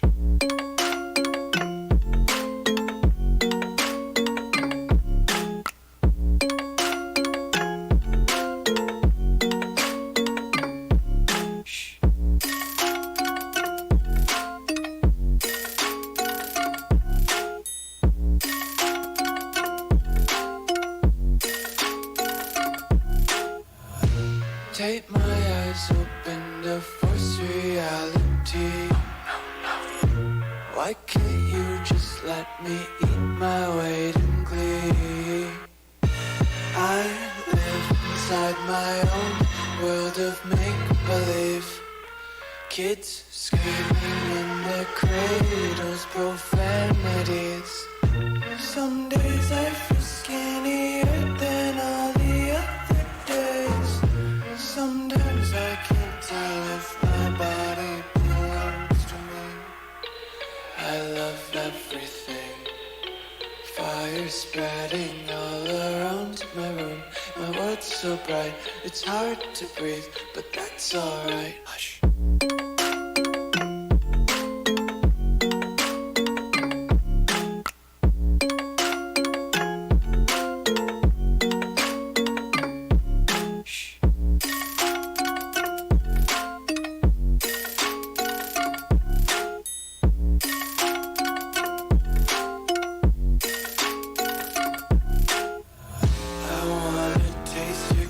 And hold your breath and feel the tension. Devils hide behind redemption. Honesty is a one-way gate to hell. I wanna taste consumption. Breathe faster to waste oxygen.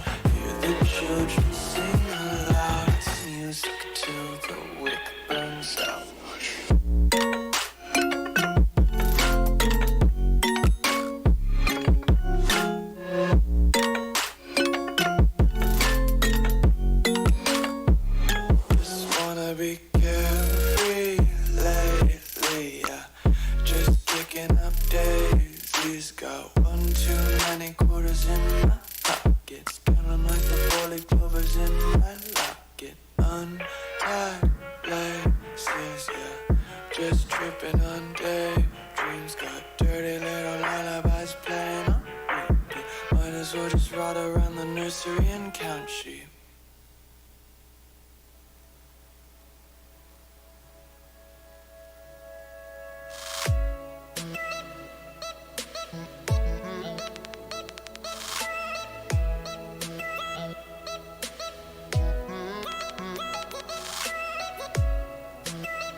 It's amazing how much I love betting on esports. It's so cool.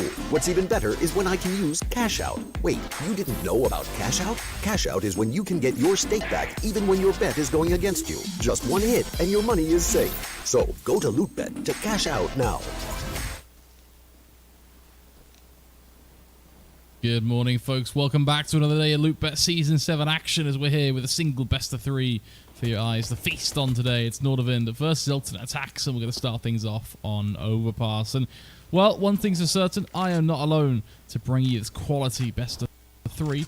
Joining me along for all the rides is the aquatic beast himself. It is, of course, Squid. That's right, I'm flipping and flopping through the water to bring you this series. I said yesterday I wanted Alternate Attacks to get a challenge.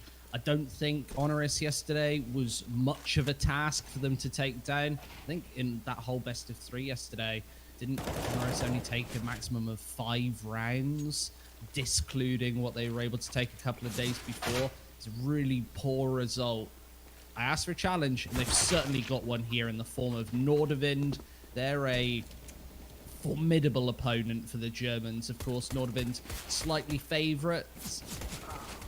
The awkward thing about this series is Nordavind is incredibly inconsistent. You never know what you're going to get. They're a massive jack-in-the-box. Sometimes they pop out and everybody's firing on all cylinders. Sometimes they don't show up to the series at all. I hope we see the former and we see an all guns blazing best of 3 starting on Overpass here between these two teams. What I find particularly wild about these two teams is somehow, for two teams that have been playing a lot of online Counter-Strike recently, they've only played each other once. Yes, that is weird to say the least. I think it's because Alternate Attacks generally are in a lower division of play. They're playing a lot of the lower tier betting site tournaments. They're also playing the ESEAs, where Nordavind, I think they might even be in different divisions. I'm not even sure if Alternate Attacks... No, they did play in ECA. That's the one game they've played. It was a 16-5 on Overpass that Nordavind won against Alternate Attacks recently for ECA. Yeah, that's interesting. So I think that this one is a bit of a question mark, an unknown quantity. I think it's all going to be decided by how Nordavind show up.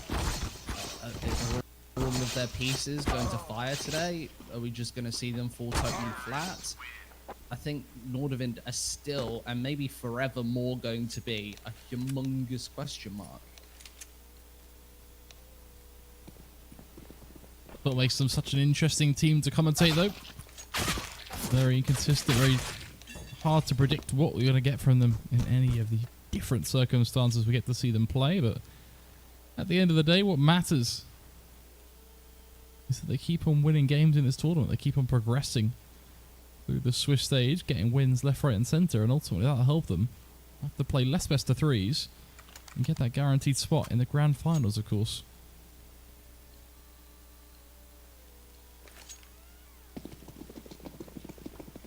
So, right into the action. Here comes that initial pistol round with the Germans obviously starting on that CT side and Nordavind starting out with a bit of speed. They're going to walk into a fairly open B bomb site where Skrunk's going to be ferociously challenged. And here come the headshots. He needs a couple right here, right now. He's going to find it up close and personal. Alternate attack. Look at this burst. It gets completely quashed, and NATO Safix stuck in an impossible position. 1-0 on the board. The Germans a great start, and look at this rotate. Before the bomb goes down, all 5 of these CTs just rocking and rolling on this B bomb site, and also hitting their shots. Really on the ball there with just the speed of their pistol round, getting in the right place at the right time. And not only that, the USPs were just connecting as well. Every headshot they needed was being found. So it does put Nordavind on a slight back foot here, as they are unable to kick things off how they would typically like to. Now just a handful of pistols, nothing more. And it should be a second round for the Alternate Attack side. Wow, look at all of that initial preliminary damage. Nobody escaping the Molotov for Nordavind. More than 30 HP dealt to everybody. HS taking the clean out of the server. That is just about as decisive as it gets with those initial nades. And, well, his slacks just clean them up, finish them off. That's a lot of money in his back pocket. Of course, that Famous reeling in a couple of kills as well. Alternate Attacks have to be happy about this round. Of course, these second round force buys and even the ecos with just Glocks are always a little bit dangerous when you're playing against Nordavind. You never know what they're going to come out with. They've got 5 players who can all hit those headshots, more so than the majority of other teams in this tournament. Just makes any weapon that they're holstering that much more deadly.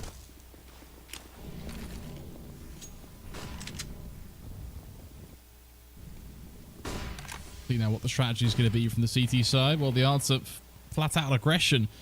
That's right, takes his SMG, dives on full and upgrades it to a rifle, I believe. He should really be able to find it. Yeah, straight to an AK. Happy days. Now lives to fight another day as the connector push comes through. Slacks with the AWP, putting in the work to hold the top side as Nordavind are looking a little bit lost right now, being picked apart left, right and centre as the SMGs now look to hold on to a B site. With little to find for themselves, but a 3v5 situation. This is where things start to get tough and tricky. It's back to B for Nordavind as they bunch up a trio for a monster. And this is where they need these opening picks. Stefan should be the easier of the two targets. If Mirbit also falls and this goes to a 3v3, then we've got a real opportunity here, and that's the important frag. Stefan's surely going to get burst off the bomb site, and there's a third just to add a little bit of spice to this 2 versus 2. Alternate attacks just gathering up around this bomb site. You see that Nordavind are ready, obviously, for the flank, which has already exposed itself. Scrunk, his position, they're well aware of it. And in the middle of the bomb site, Tensky just gets instantly caught. This is where Harry has to go huge to put Nordavind's first on the board. The bomb isn't necessarily planted for him. And, well, there we go. If alternate attacks are going to show up like that today, win these 2 versus 3s, hit those sort of headshots, then I think this is exactly the way to shut Nordavind down. Get that slight lead early, try and capitalize off it. Remember, that was a bonus round for alternate attacks, so they don't even really care about the damage. Winning it is just the icing on the cake. And they're winning it quite comfortably too. It doesn't look like a lot of these rounds are very difficult for them. The last one there was a moment where things got a little bit hectic down on the B side, but quickly and easily recovered. Just gives you an idea of what to expect, I think, from this CT side. It is looking impeccable so far. And already another great opening frag as well, just the confidence of Alex and his orb. I think this is the way to beat Nordavind with your fundamentals. Just playing them how Counter-Strike was meant to be played instead of doing anything too crazy.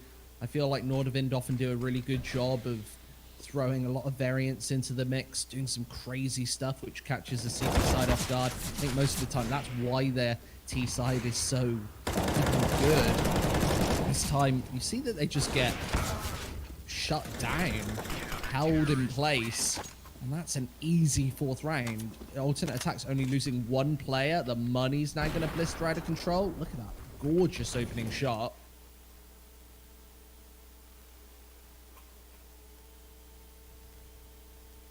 Nordavind do have to be pretty careful here not to give up rounds so easily to this all attack side, who are seemingly running away with them right now.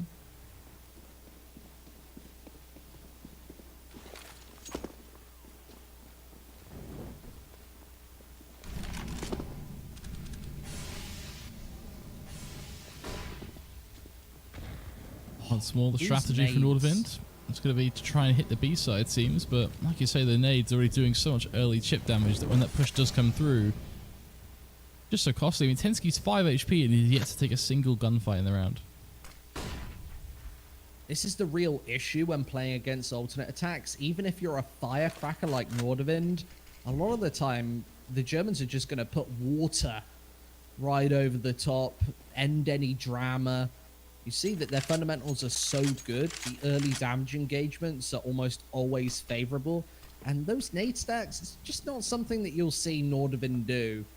They don't strike me as the sort of team who are going to be spending hours on the practice servers practicing those lineups. They're the sort of team who'll be spending hours on the DM servers trying to nail the headshots. And alternate attacks, I would say, have a much more well-rounded game.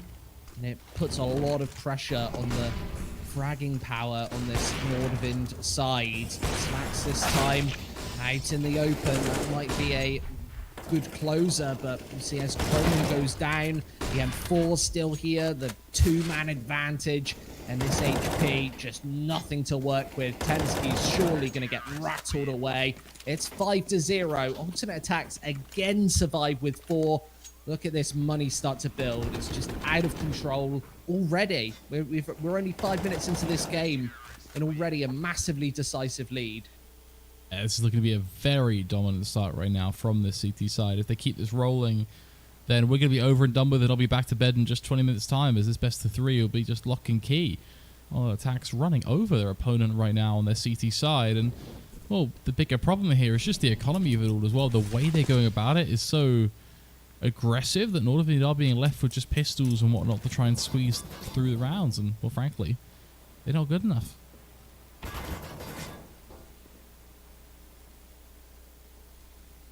So I think what's interesting about this tournament is if you qualify for the playoffs in first place, the chances are you won't be put against one of those invite teams. Obviously, the deadliest of the, I think, 12 that are in that double elimination bracket.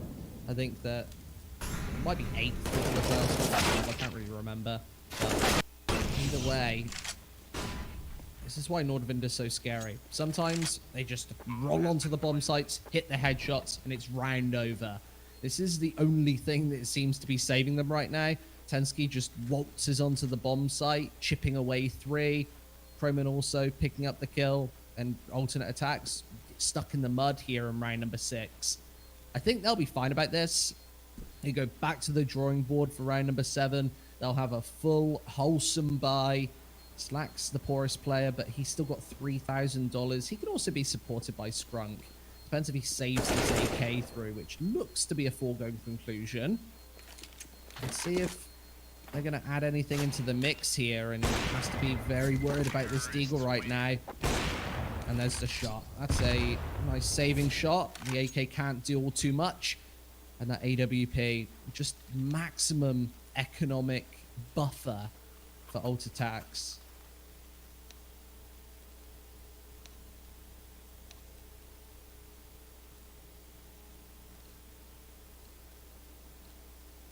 All that's going through my mind right now is the tragedy of a quick Nordavind reset here, to be honest. Despite them getting 1 round on the board. Just thinking what could possibly happen here if Nordavind just gets shut down right now. You go 6, 7, 8, 1 even.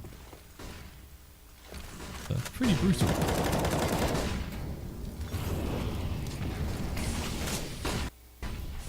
Will be a B play though to come through. Apparently the AWP towards short is the strategy here as Alternate Attacks drop the gauntlet on the B site, smashing it down as they hold on against this onslaught of terrorist players. The first kill finally coming through, but it is too little too late. This is not a retake. This is a failed site attempt. The execute gone wrong. Nordavind unable to clear off any of the players. It's It will amazing how Oh be much I 6 love to 1. betting on esports. It's so cool. What's even better is when I can use Cash Out. Wait, you didn't know about Cash Out? Cash Out is when you can get your stake back even when your bet is going against you. Just one hit and your money is safe. So go to LootBet to cash out now. So we're 7 rounds in, and already we're seeing a bit of a CT side masterclass from Alternate Attacks. You see how cool that defense is on the B bomb site. The rotate is exceptionally snappy. The nades are absolutely on point. You see the Molotov thrown into the mix to cause havoc through the Nordavind players. It at least separates them. A smoke has to go down, otherwise 3 players are segregated behind, and Nordavind are forced forward with just 2. They have to make that push, and the incendiary grenade makes it that much harder. That combined with the initial frag grenade doing 50 HP onto Croman, Nordavind are massively on the back foot before they even make their claim onto that B bomb site. They can't find the frags, which has been their only saving grace in the 1 round that they have taken. This is very one-sided. We see the pause come through.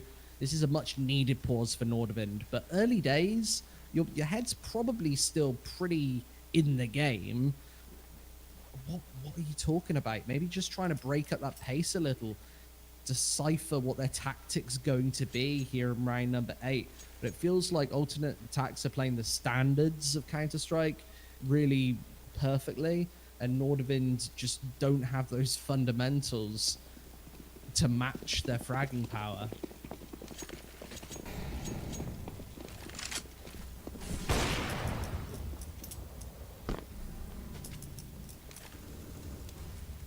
Let's see how this one plays out now, though. Nordavind be back into the action, looking to see if they can change that here.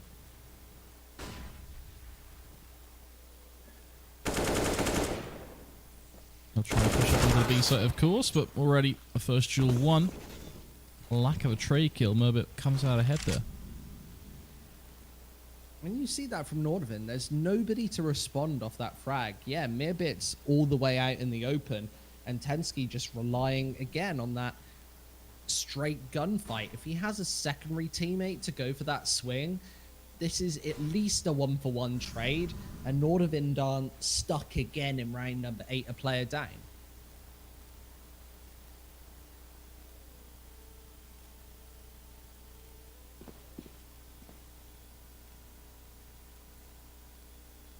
Now, though, they're still searching for opportunity to put that missing player to good use, find themselves a quick site take with the 4 players that do remain, and it will be a B play from the looks of things. Pax don't really have anyone here to spot it either.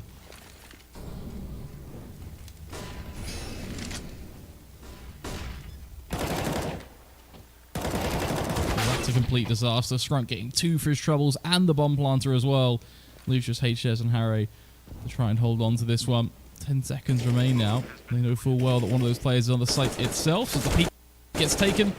Becomes easy pickings. Ultimate Attacks now have 1 player to find in order to bag a defuse. It could not get any more black and white for the CT side, could it? It really couldn't.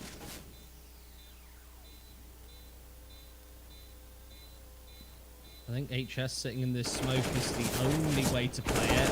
There's the first. He's going to hit so many more shots, and it's just not going to happen. Too many Germans overpowering that bomb site. 2 kills means damage, but Nordavind, they're not looking for damage right now. They're looking to damage that score at the top. It's 7-1. And it doesn't seem like alternate attacks are slowing down anytime soon.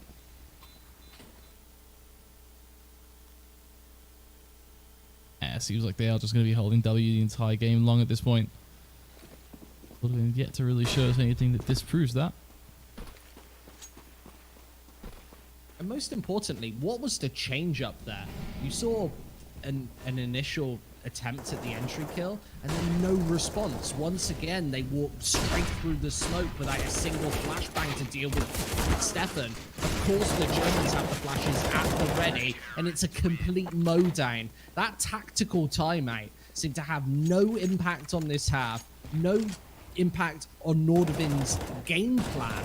You see that they're resorting to the same rush B tactics time and time again, and scrimming matchmaking sort of strats are just not going to work against this alternate attack side, who have so many maps logged, even on a map like Overpass, just incredible numbers of maps logged. This is Nordavind's pick. They should have some fundamentals to fall back upon, and I've just been shown absolutely nothing right now. And this seems to be the pattern for alternate attacks. They seem to be able to do this against the majority of teams. Honoris went up against the brick wall of this defense yesterday, and I slammed Honoris, said they look terrible, but maybe it's just that alternate attacks have those fundamentals really in place and they're a little underrated.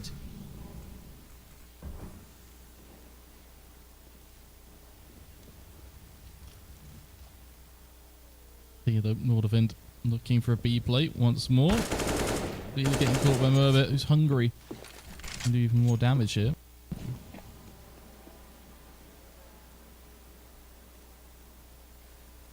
Will in fact just be a standard contact. Great little flash. A way to open things up. Oh, Stefan realizing he's being chased on down. Plays that perfectly as well. Just make sure he lives to fight another day, and even when he is then taken down by a pistol, ensures that he can only be taken down by one, and puts him out of position in order to find their kills, so makes it that his teammates can easily clean up. The scoreline continues to massively fall out of contention here. I mean, what is going on? So the last time these two teams played, it was on Overpass. Nordavind were able to win it 16-5, and I think what's happened here is totally obvious. Alternate Attacks have been beasted in a best of one. They've then went back to the demos and seen exactly how they can try and abuse their setups. And say, right, okay, Nordavind, they've got a couple of powerful gimmicky tactics. Let's see how we can circumnavigate that and actually take a good CT side. Last time, Nordavind were able to take 10 as T. That is not even possible at this point. 6 is the biggest scoreline they'll be able to achieve. I do like this boost. This is very possible. Oh, but it gets spotted. So that gives Alternate Attacks a little bit of information. You see how they respond with the nades. Like, Harry should be moving right out of that position as soon as he gets spotted, but he just sticks around for the fun. He isn't enjoying it.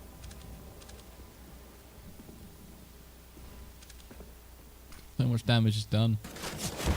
Absolutely insane. The worst part is the players getting sprayed through the smoke and not even the low HP players. Harry's still 17 HP and standing.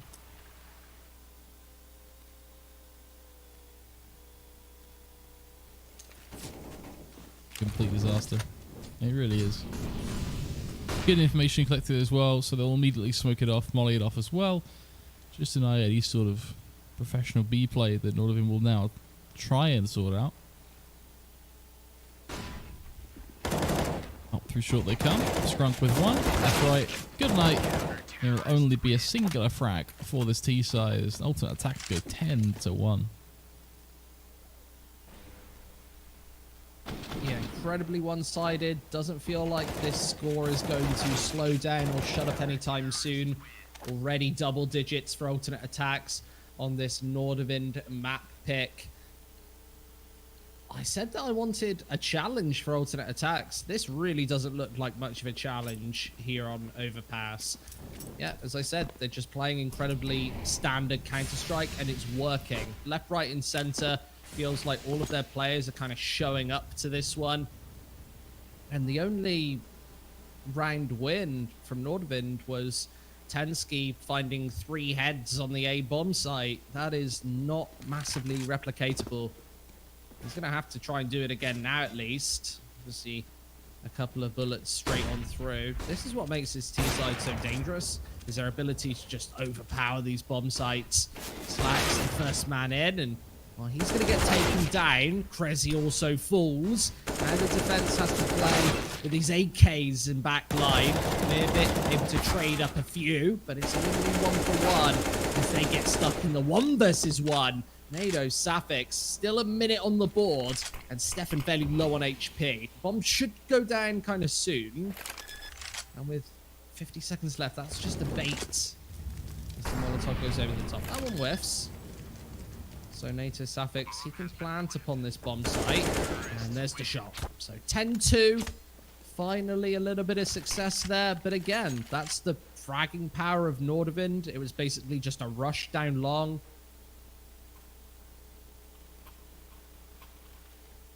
And it does only bring their second round. Let's keep that in mind. The actual frag there through the...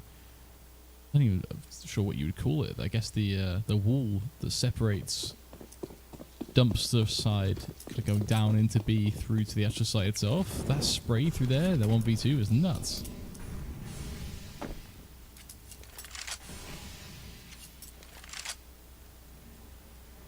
And limiting Nordavind to 2 rounds here is going to be a win for Tax's book.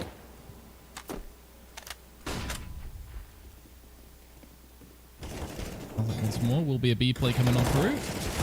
And they run into a bunch of rifles who are pretty much ready to deal with them as they make their push. Tensky becomes last man standing. It is a 3-on-1, so Tensky has an opportunity here to be a hero, bring it back and make something here, but definitely going to be a tough one. Got a minute to work with, so at least he's got patience on his side.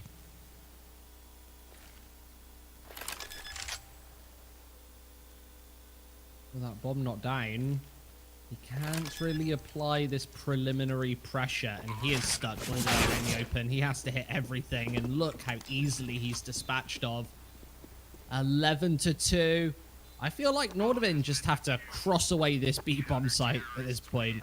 They've walked into it, how many times? Probably 9 times, and just been shut away every single opportunity. They've had a couple of AVS plants here and there, but very comfortable retake scenarios for alternate attacks. Usually surviving with 2 to 4 players, overwhelming those singular after plant situations. And 11-2 as a result. I'd love to see Nordvin just rush towards this A bomb site, trying to overwhelm the 2 players playing towards this side of the map. I think that's their only chance right now.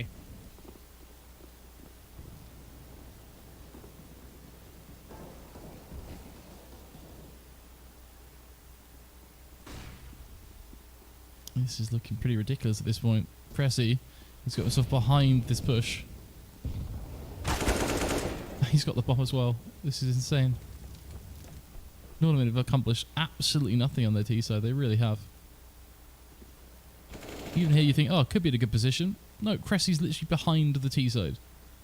Takes the free peek on Croman. Not only full control of bomb, but an extra pick as well. Leaves just Tensky now, last man stand, to come in from behind. They're watching for him. Could be an easy kill to find. 12-2. Overall, I'm just really impressed with what I've seen from alternate attacks. They did make me eat my words yesterday, not closing out one of the series all too quickly, but remember, it is not how you start, it's how you finish. And here today, alternate attacks getting off to the best of starts, which should set them up for a decisive finish. We'll see. I just love this utility usage. I think that that's the best thing about this alternate attack side right now.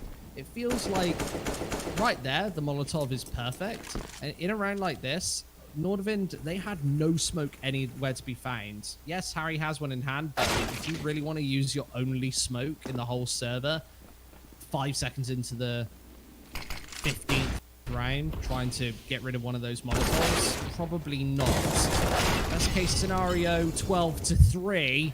Mibit going to try and pump back some shots, and he does get taken away as well. So Stefan, a trio of T's await to secure, unlucky for some, 13. But there's a nade in the face, pretty much ends this 15th round, ends the half. Let's see if he can just pry in. Well, there's a headshot as well. This would be devastating.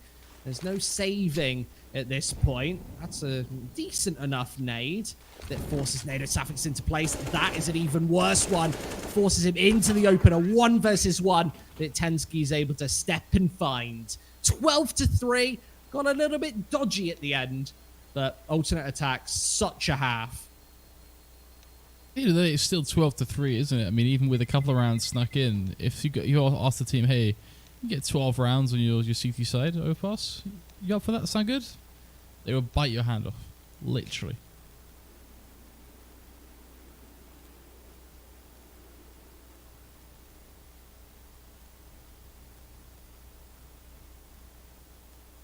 So, alternate attacks actually have a better win rating on their T side than their CT side of Overpass as well. So, just let that sink in.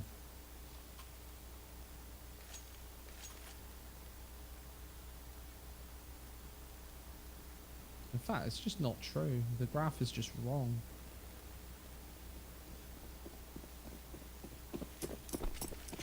I know. I'm going to complain to HRTV. Either I can't read a graph, or there are some wacky numbers on my screen.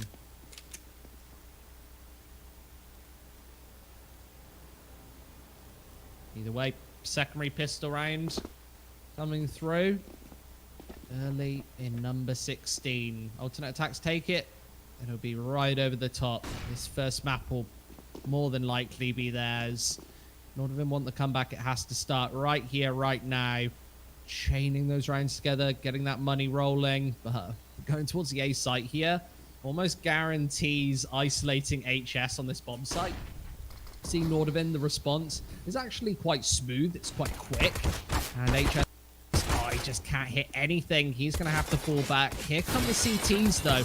A couple of defenders to compromise with this attack. And Nader Sap's right over the top. He's not been spotted. Stefan finally finds the shot. And, well, it's alternate attacks all over. A sea of yellow here in the pistol is Harry gets slaughtered.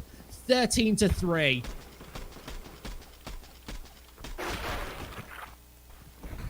I've just got I think nothing he's more to firing say. blanks. Ah, look, even the Russian commentators are laughing. Literally, I'm about as speechless as they are. Like, there's just nothing more to say about this series. Just basically go to a break, delete the VOD from existence, and pretend it never happened. That's all you can really do here. But still pay me. It's priorities, of course. Priorities. 13-3. And Nordavind massively on their last legs in this first map of the day. If this is setting the pace, if this is the trend, then I think we're in for a quickie to start things off.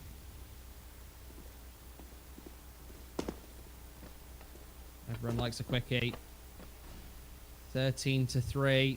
And Nordavind are just losing all of the angels. Yes, the scout is able to punch in a little bit of damage, but when you look, Harry, 4 kills. He's 4-17 right now. He might as well have stayed in bed and not really shown up for this one.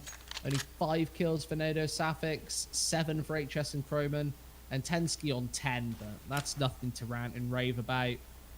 Nobody playing the exceptional Counter-Strike that we've seen all week from Nordavind. And right now, with the scout, ragtag bunch of weapons, they're going to have to hold somewhat of a scrappy defense, and that's a key shot to miss. Nado Safix, I think he's all out of chances. I think he's all out of time as his teammates fall and falter around him. It's a 4 versus 2, and alternate attacks look ultimately convincing. There are a couple of kills, an AK salvaged, and Scrunky Mimit, they are the full HP players. So tapping that bomb straight away, a swing pings out successfully, and now Mibit's got to do it all on his lonesome. He stops that defuse temporarily. He's going to just be gunning for this diffuser with his Deagle. He needs to peek it sometime soon. Just get him off this bomb. That is a headshot. There's no kit on this one, and he's 1 HP away from taking it away. Look at that, 6 HP, 2 HP. That is very unfortunate. Yeah, you could not get that any closer. It means that Nordavind will sneak in a 4th round, and ultimately they'll limit the economy of alternate attacks, which is actually pretty big because it means they won't be able to get rolling with AKs and whatnot galore. So hopefully that little hindrance will mean that we can see Nordavind get more into this matchup. Yeah, Alternate have actually decided to force this. They've gone Deagles and full utility. Clearly feeling very confident.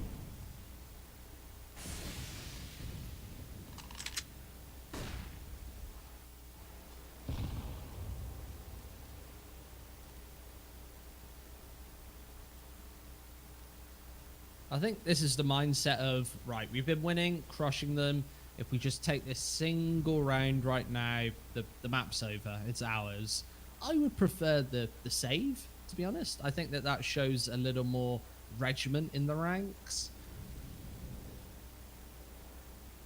Let's see if the alternate attack side can do it right here and right now, though. Of course, against the rifles, it's very easy, but Nado Safix, he walks right into it. That leaves the AK-47 up for grabs.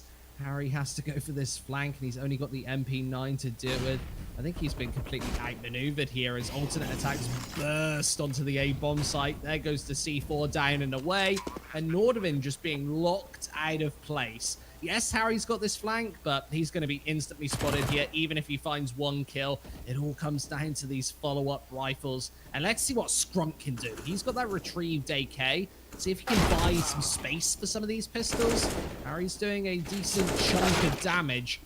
And their Scrunk is dealt with. So a touch-and-go round, but a 5th nonetheless for the CTs. Onwards and upwards. That's the strategy you have to employ at the end of the day. You just take it round by round, frag by frag. Long road ahead after all.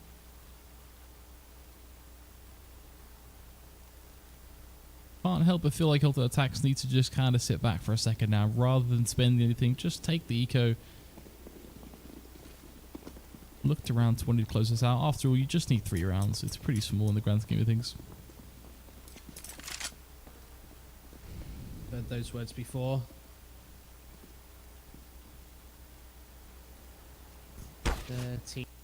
to 5. Okay, in play. There goes C4 twice. Of course, this isn't a massively contentious round. Not even body armor for these Ts. This is where it starts to get a little more dangerous, though. We've seen comebacks in this sort of territory so far this week. Obviously, Ultimate Attacks don't want to keep forcing up. They need these gun rounds, and they need to win a couple of them at some point. Obviously, they've had a couple of close engagements. That's great, but yeah, you've got to take the rounds at some point. And a team like Nordavind, when they grab hold of the cheese, they're just not letting go for anybody or anything other than themselves. So 13-6. Let's see if Nordavind can now claw back some rounds. This is their pick, so they need to have a good CT side a lot of the time, especially when you get put in a disastrous scenario like this. Of opportunities to close already thwarted, but many more opportunities to come. And the nades just aren't stopping. They're relentless. Even on this T side, they have everything completely lined up. Aggression pans out and pays off. Now how are they going to respond? Is this a reset? I don't like that reset. Of course, that was after the damage had come through, but we'll let it go.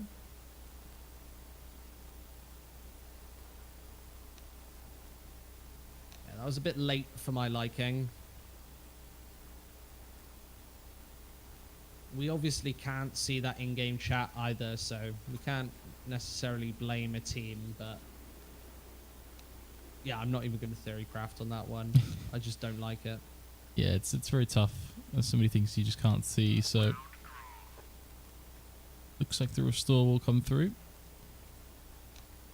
It doesn't make any sense. By the time that stoppage had come in, unless it was called way earlier and somebody didn't see it, NATO Sapphics had already found a frag. Now Nordavind can't go for that aggression again. That's why late round stoppages just don't make any sense whatsoever. I think that Ultimate Attacks have gotten away with murder, to be perfectly honest, by getting that pause through. If it was them, might have been Nordavind. You never know. We can't see it on our end, so I would like to know, just to see whose fault it was, so I could point fingers. I'll point all 10 fingers at them.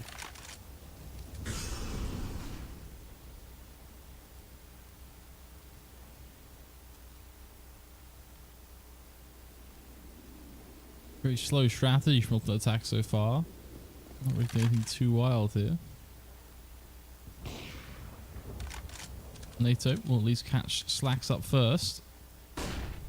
Got to move himself up through long as the trade looks likely, but then they decide to back away, not willing to fight it.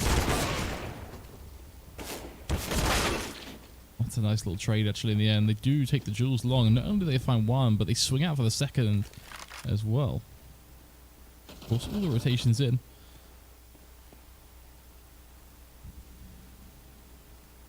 Has to be said, this is a lot messier than previous rounds here on Attacks. Aren't really grouped up or doing anything together. They're sort of just playing very one by one. Yeah, there doesn't seem to be any game plan here in round number 20. You saw the one thing that kind of rests my pace a little bit is that NATO Sapphics did once again find that first kill, and then there was a stalemate. So exactly the same thing occurred. But now a 3 versus 2 scenario with only 20 seconds left. It looks almost impossible that this bomb's even going to go down. There's a chance that with Tensky stuck inside a bank, there can be this freebie on the bomb plant. You see that spray. Doesn't generally connect. So Krez's AWP, despite the low HP, has to go absolutely massive. Wrapping around these corners, and well, there's a first, but he's going to spray from all angles right over the top. It's a leg. The pistol isn't out in time, and that could have been the can completely open. Wild leg shot. How does he hit a leg shot from that angle? That's got to be a little bit heartbreaking. That's more heartbreaking than just outright missing the shot. Look at this. A leg. Csgo, please.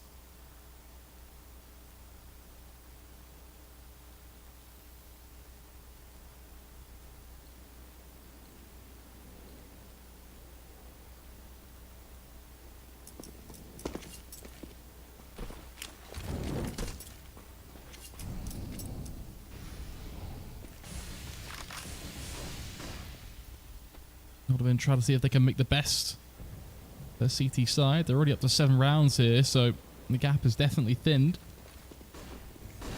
Can you imagine if they can bring this to 13? That would be truly wild. Big question, but nonetheless, the T side ploughing their way out now on towards the B site. HS tries to drop the gauntlet here, but not going to be enough. The MAC-10s will trade back and forwards. The difference is Hurry comes in from behind. That secures the bomb being dropped down in Monster. Makes life difficult, as then with Tensky pushing. That's pretty much the round.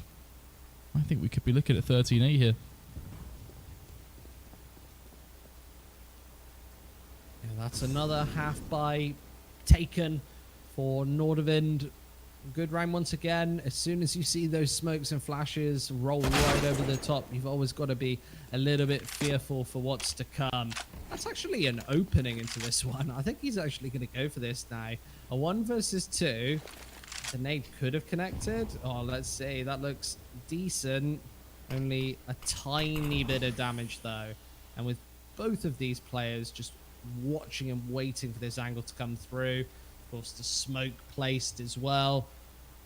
I think this will be 13-8. We'll see if Meerbit can swing and just find a godlike headshot. That's the only opening here, and I think that is Henry. He's going to push all the way through. And oh, there's the first Meerbit. How is he doing this? What a 1 versus 3. Nordavind give him the entry onto the bomb site. That was the flank, and then he beasts his way on. Look at this shot against NATO Safix, as fast as you can get. And that's the 14th on the board, just like that. One step closer now to victory as well. That's going to be absolutely huge, but it is just that, one step. Not really made much more progress outside of that, so as much as it's an incredible clutch play, anything to be done with it. The benefit is Nordavind have pretty trashy money, to be honest. But they've been able to buy back up here is far from ideal. Touch wood, this will help them. It all comes down to if they play their cards right. This should be a 14th here. In fact, it has to really be Ultimate Attack going, you know what, we're pushing for the game win here. They shouldn't be letting Nordavind do anything, given that it's just a handful of Deagle pistols with 1 or 2 solid rifles in play. That's a good pick towards long as well. It's a good way to start things off. Curious to see how they play the latest stages here, given that you have got 1 or 2 rifles lurking around the inner side of toilets and so on. Case in point is Tensky there. Yeah, exactly. The M4 and AWP combo is tricky to deal with at the best of times.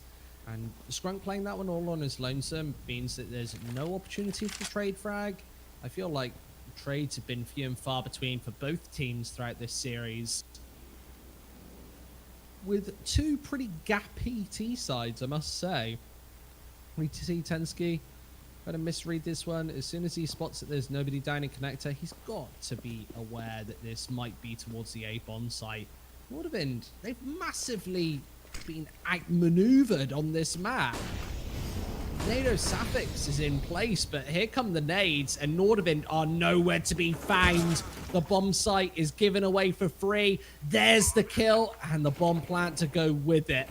This is an impossible scenario. Nordavind just have to gun their way back onto this site, and it's oh so difficult. There goes the final pistol. Tensky drops, and HS, the man who got completely outplayed earlier this round, is stuck in a 1 versus 4. That is just a lack of map control. Nobody on long. Nordvin completely misplaying the situation. Massively overplaying their hand. They give alternate attacks literally a free bomb site in a 5 versus 4 or a 4 versus 4. And that's an easy match point.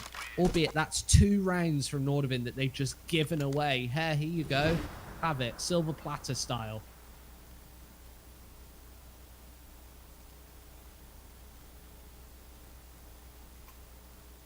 What makes that platter even better now is all Nordvin can do to try and hold on and defend this is force up, of course, and the weaponry they get is pretty damn dire. Ultimate Attacks not only been able to pull 1 round off of this silver platter, but should be able to finish this off as well now. I mean, it's been a bit tight in this second half. I think that's fair to say. Nordvin up to 7 rounds. They've done a good job of actually showing that this could be a competitive map. But unfortunately, just dropping the ball there, one simple mistake should be more than enough for Ultimate Attacks to finish this one off now.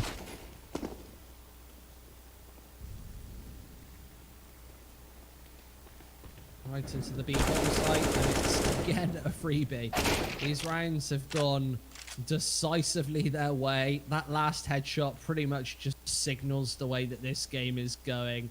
It's so damn obvious. A minute 10 on the board, and the pressure's about to be applied by this C4 going down. No idea why it isn't planted yet.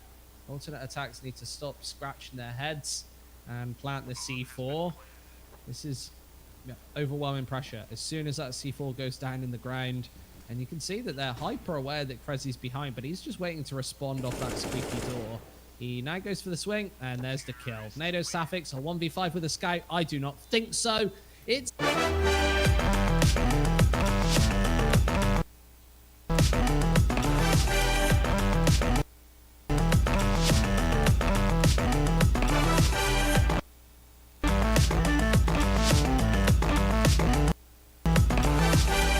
which now seems like a stronghold for the Germans coming up next. You're watching Loot Bet Season 7. We'll be back after the break.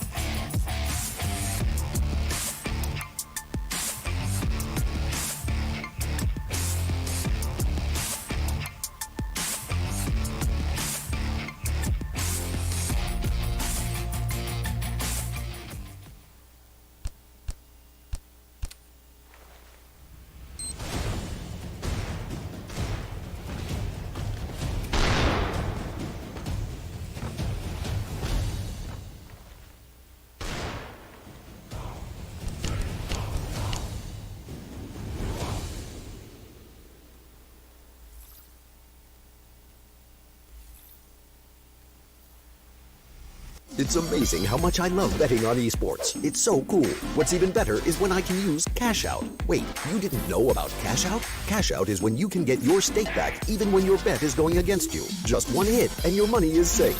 So go to LootBet to cash out now.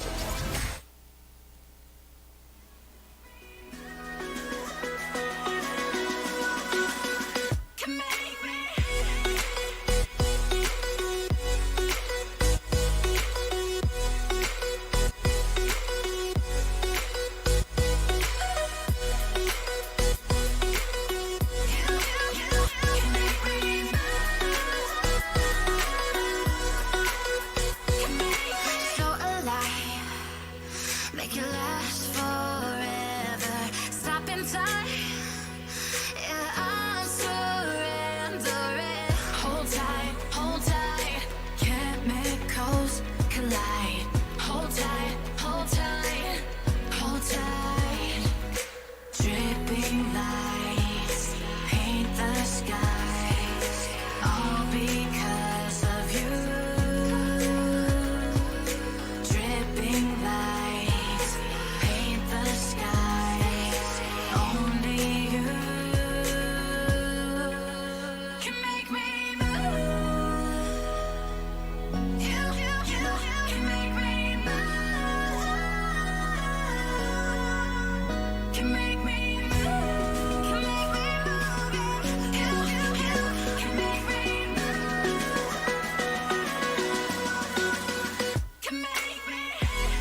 and me repeat.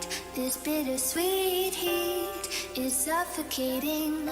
I'm waiting and always hesitating. Kryptonite desires set my heart afire. Heart on fire. Set my heart afire.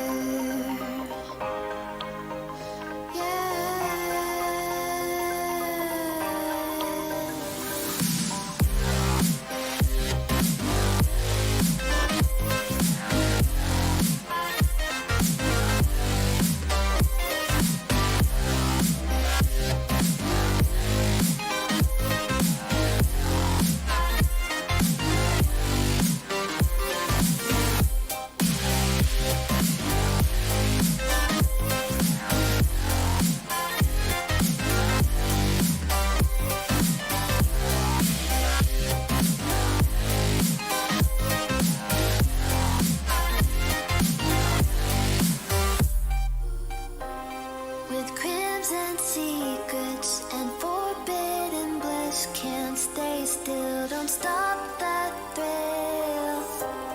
My bones crave your skin, temptation within, mistakes ignite the silence.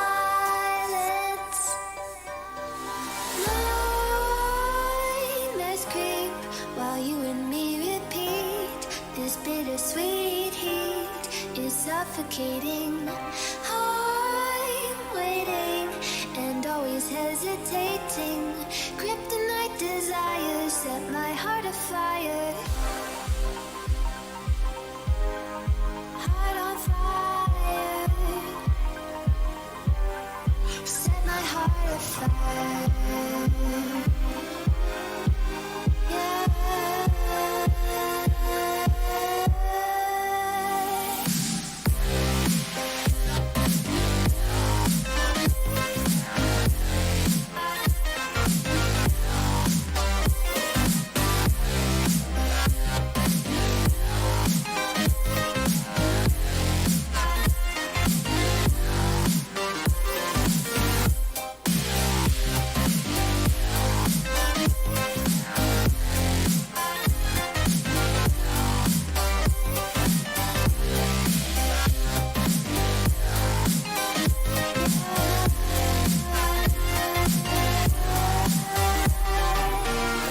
Connect the dots straight to the start of intoxicating want.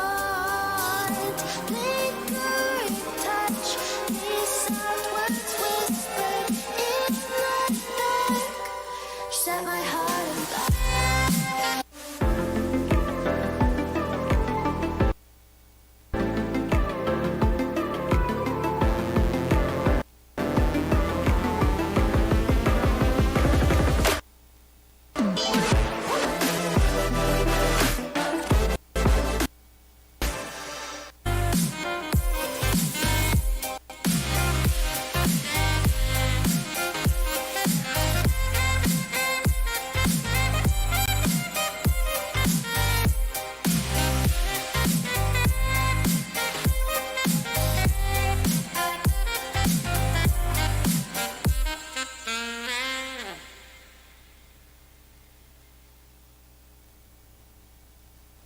I get lost inside my thoughts, and when I start to think, oh, the Tahoe close, it starts to end up on the brink.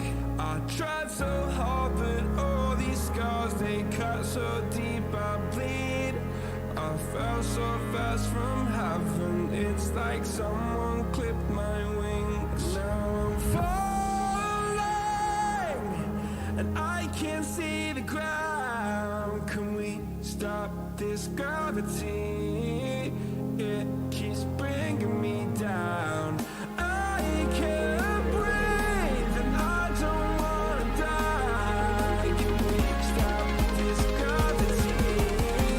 'Cause I wanna say goodbye.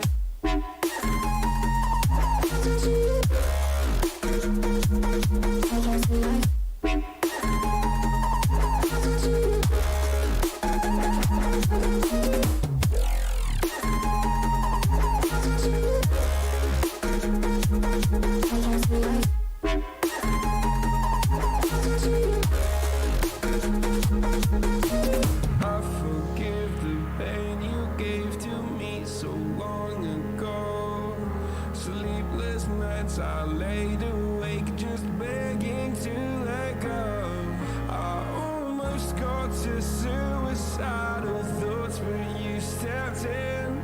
An angel sent from heaven showed me how to live again. Now I'm falling, and I can't see the ground. Can we stop this gravity? It keeps bringing me down. I can't breathe, and I don't wanna die. Can we stop this gravity? 'Cause I don't wanna say goodbye.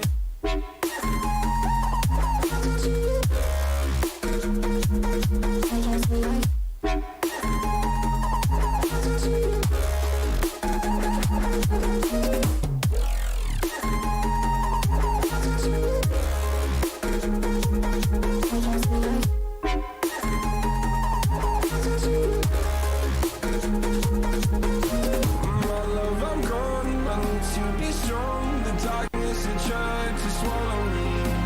Some days I fall, but I hear your call. I pray I don't hit the ground. Gravity.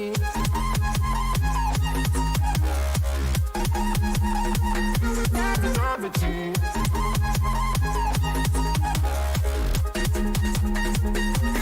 Gravity.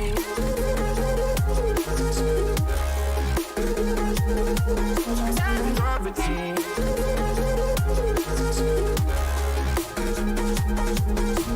Gravity.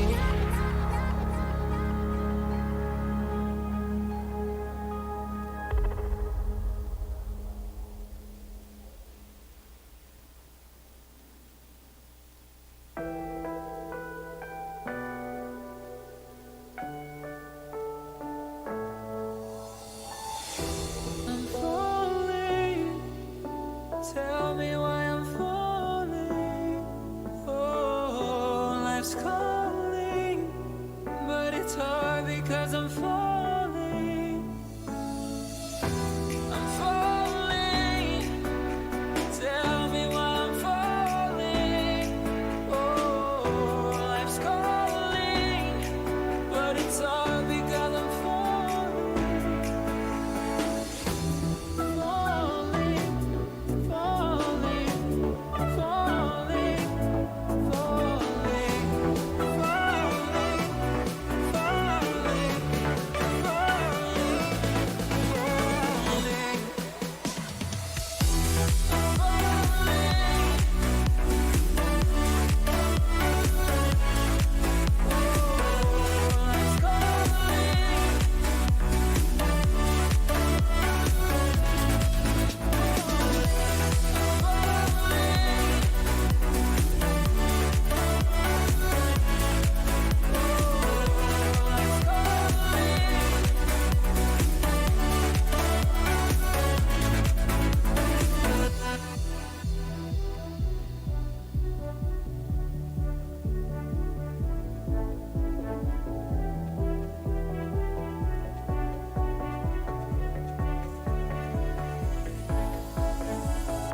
Started to fall, and where were you? How could I know you were falling too? Grabbing the wind.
It's amazing how much I love betting on esports. It's so cool. What's even better is when I can use Cash Out. Wait, you didn't know about Cash Out? Cash Out is when you can get your stake back even when your bet is going against you. Just one hit and your money is safe. So go to LootBet to cash out now.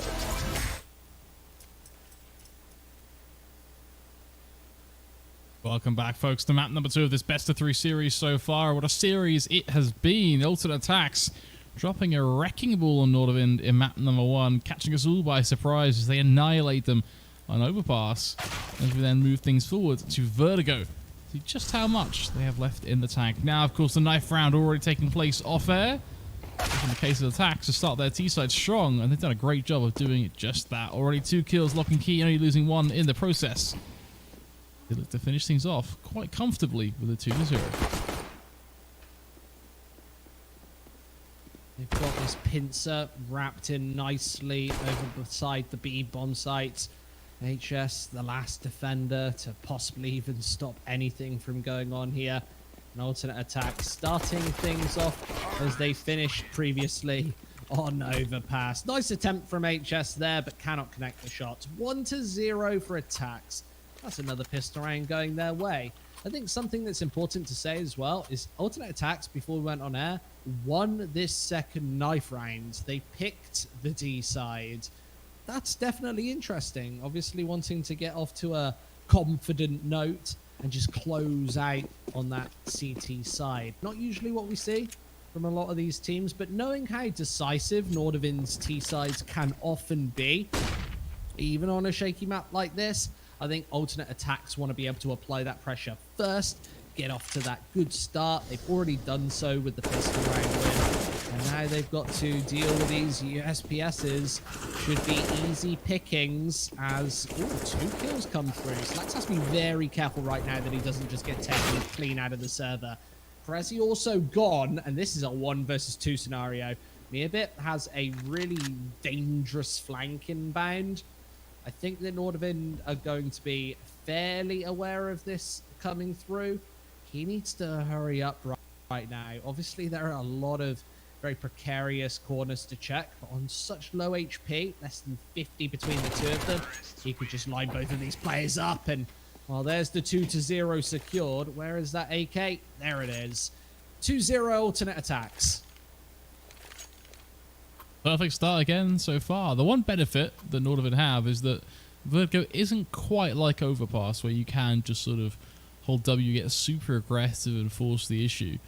It is a little bit more tactile, so I'm not expecting things to be as quite as wish-washy as they were in the first half of Overpass. However, you know, if all the attacks continue just to out-aim them, frankly, then it still could be 3, 4, 5, 6, 7 T rounds building up relatively quickly here. So it's nice to see Nordavind starting off strong, in fact, using the AWP to their advantage to pull that first blood in the round.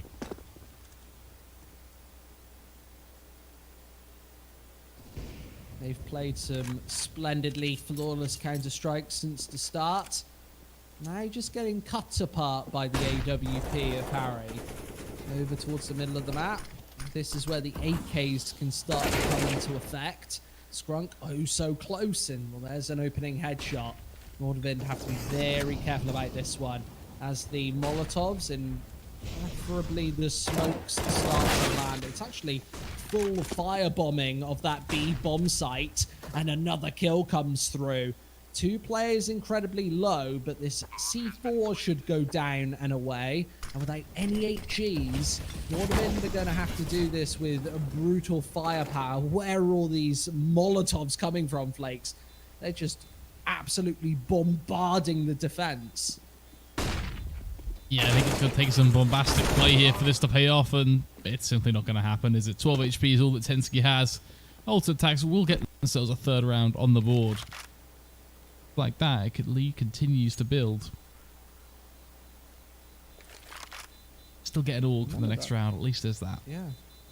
Remember, that was a 5v3 situation as well in favor of Nordavind. Harry found those 2 opening kills incredibly quickly, and it all falls apart as of there. Once again, from the beautiful nade usage from alternate Attacks, it felt like they had more than 5 Molotovs in that scenario, maybe even picking a couple off the ground. I'm not too sure.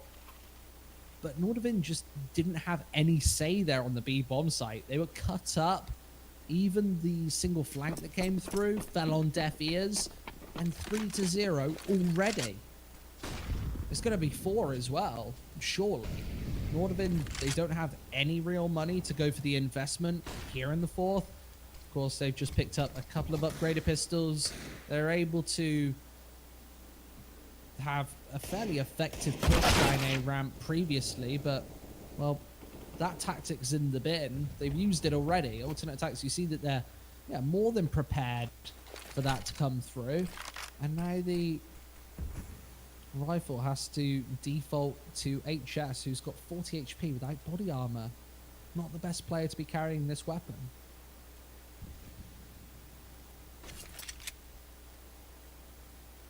We'll have to just try and make the best of it. That's all he really can do. Much like Harry here in the close range P250 spot, but realistically what we should be seeing is even if a kill comes through, it should just be easy trades, if that.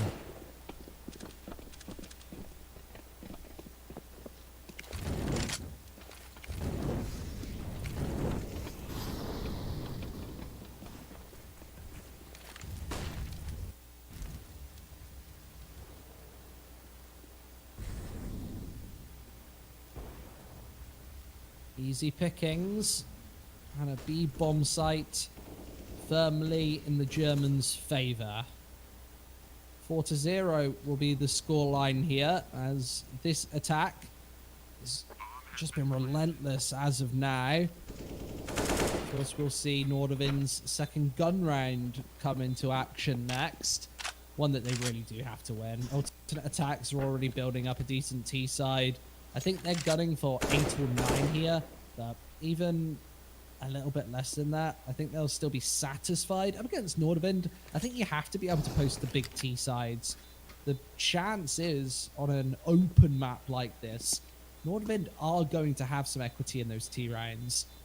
They're going to be able to take, especially that A bomb site with fast run and gun tactics. They always hit the headshots, leaves the defense very vulnerable on a map like this, where there's not really too many positions to work with. I think that's one of my main issues with the B bomb site on this particular map, is there just aren't a lot of defensive strongholds. You think about most other sites in Counter-Strike, you've got those big boxes, you've got lots of cover, the ability to throw into action fakes. Vertigo seems a little bit different. B is very open. Of course, that ramp on the A bomb site provides a dynamic that we don't see on pretty much any other map of CS.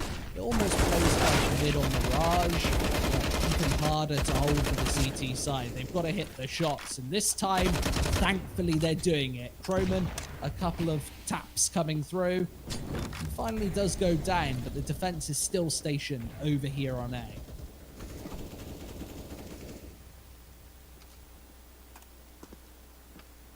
Things are definitely getting a little heated over on the A, so that's for sure, as damage is done pretty heavily so to this alternate attacks lineup. You're looking at 37, 56, 76 HP's worth of damage, but no kills coming through just yet.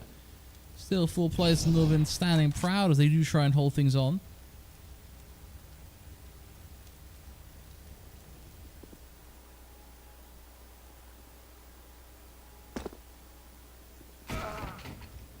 Go, the already first pick comes through. Slacks carving one out with the EWP. Was well found, but NATO quick to trade. Pulls a double kill out of thin air.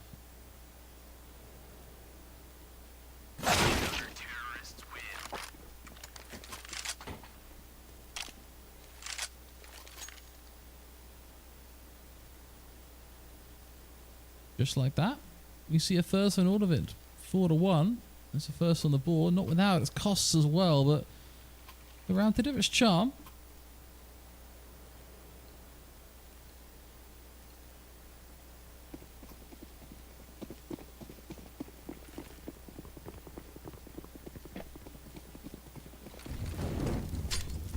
Very curious to see how this one plays out though, given Nordavind still just on such a back foot here after all. I'm already losing her 8 and 11 HP. I mean, literally, he is right on the cusp of falling. They're so close to getting a kill there as well in the smoke, but just backing away, somehow managing to survive. Look how much passive damage has been done to Nordavind here. Tensky 7 HP. This is a big issue for the defense. Obviously, they've pipped in with quite a bit of damage of their own, but how are they going to take these engagements? There's barely even 50 points of health standing on the defense over here towards the B bomb site. Croman the only player full HP, and alternate attacks need to know this sandbag's position is firmly in contention. This Molotov, surely it will come through. This will test the Germans' fundamentals. You see a lot of map control taken as well. Scrunk can go towards that sidelining angle. There goes the smoke through. So they exactly know where Croman is playing from. There's no punishment that comes through as of this point. And with HS falling, are they going to still predict this sandbags angle? I'd love to see, yeah, a bit of a slowing of pace, and then this Molotov come through again. You see that supportive smoke there on the A-bomb site, and it feels like Nordavind actually have a pretty decent play on this defense. Croman just sneaking and slithering around the side, like right within the smoke. He's right on top of them. And now a 1 versus 2 scenario. I'm not sure how alternate attacks come out of this situation on top. Harry, still an option, an opportunity, but with that AWP in hand and the time flakes. The time. I didn't even notice it. That is a big blunder. Look at this. There's 12 seconds as Croman goes down there. And yeah, the bomb's in no man's land. That's a big error. Definitely, that's a little crack that gives Nordavind a way to chisel in a second round on the board, keeps it a little closer and competitive, and ultimately breaks the economy of alternate attacks, meaning that what they've gone for here is a complete force-up. Thankfully, it's not horrendous. The rifles are definitely there, but the utility is where they're really going to feel the pain. Already the jewels being picked up here by Nordavind. A great early start as Tensky whips up Scrunk. Should be a second frag, but Slacks has something to say about it. Not only one, but makes it to a second. Cressy with a third as well. The ramp control looking supreme from alternate attacks, as they want to make sure they keep it on lockdown.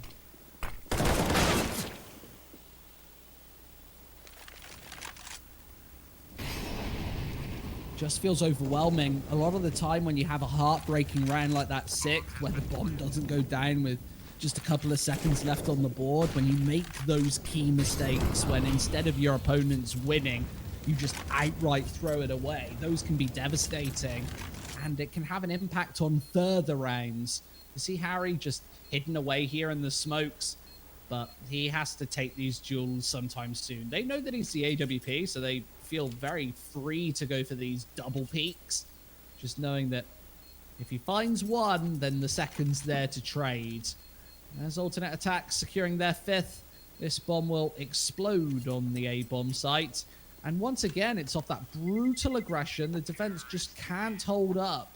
And the one big advantage for Nordavind, that firepower just doesn't seem enough in this series. Alternate attacks. It's amazing how much I love betting on esports. It's so cool. What's even better is when I can use Cash Out. Wait, you didn't know about Cash Out? Cash Out is when you can get your stake back even when your bet is going against you. Just one hit and your money is safe. So go to LootBet to cash out now.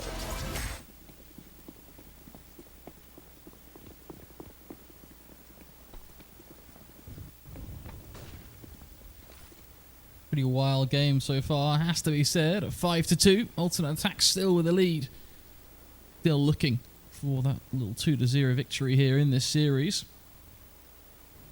Their opponents here just pistols as well, so it should be a 6th on their T side. And I mean, let's talk about Vertigo T side for a second. How many rounds are alternate attacks really looking for here to be comfortable? The win is on the table. I don't really know. I don't think you're ever comfortable going onto your CT side against a team like Nordavind. I think even at a 10-5 scoreline, it's in the back of your head that we could still lose this one. I think 9 or 10 on paper is definitely good enough, but as we said, Nordavind is the ultimate jack-in-the-box. Sometimes they just completely pop. You see awkward rounds like this. The AWP somehow survives there, just leaping and bounding around. Acrobatics from Slacks.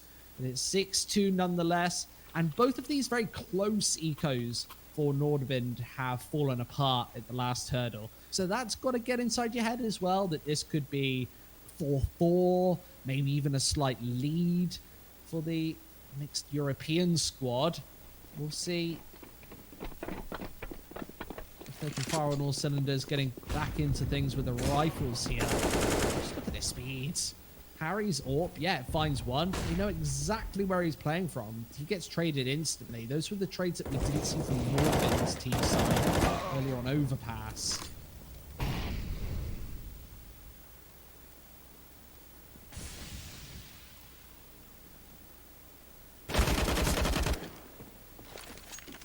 Look at Crow and just trying to force the issue there. Waltzes down straight through the ramp area and somehow gets away with it as well. Brings it full circle back to a 2v2 here. As HS then becomes the man of the hour, tries to hold across. Wonderful job of it, leaving just Cressy. 1 versus 1, heads up versus Croman. The smoke will go down. Bomb plant soon to follow. Now he's got to back out of that and then get to the left and spot Croman. Ooh, while trying to get a kill and move at the same time. Simply not going to happen. 19 HP is what Croman stands on as he walks away with a round under his belt. Bringing Nordavind 1 step closer. 3-6. Yeah, all of these Nordavind round wins have been incredibly close. One of which from that bomb not going down. This time, Croman surviving on less than 20 HP. This scoreline could have been so much more one-sided. Nordavind better be thanking their lucky stars right now that they've even been able to pick up 3 on the boards. Feels like a lot of close, contentious rounds.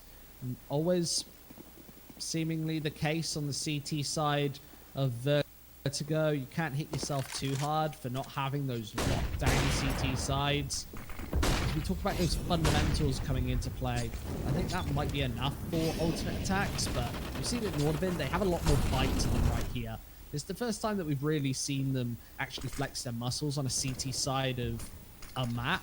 Previously, it was they got absolutely crushed on their T side, and there wasn't a lot of CT rounds to be played. I think they only played less than 10.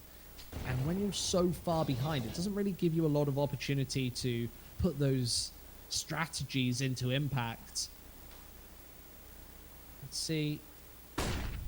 Obviously, as we watch a full CT Nordavind have, if they can now try and stretch ahead. There's the opening 1D. Perfect flash and a triple spray down to punish. They're all headshots, and it's all brutal as Meerbit gets stuck last alive in a 1 versus 4.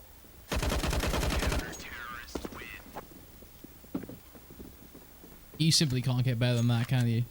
Connecting all the kills you need towards ramp. I mean, look at this from HS. Just flicking between them with the FAMAS. Absolutely clinical.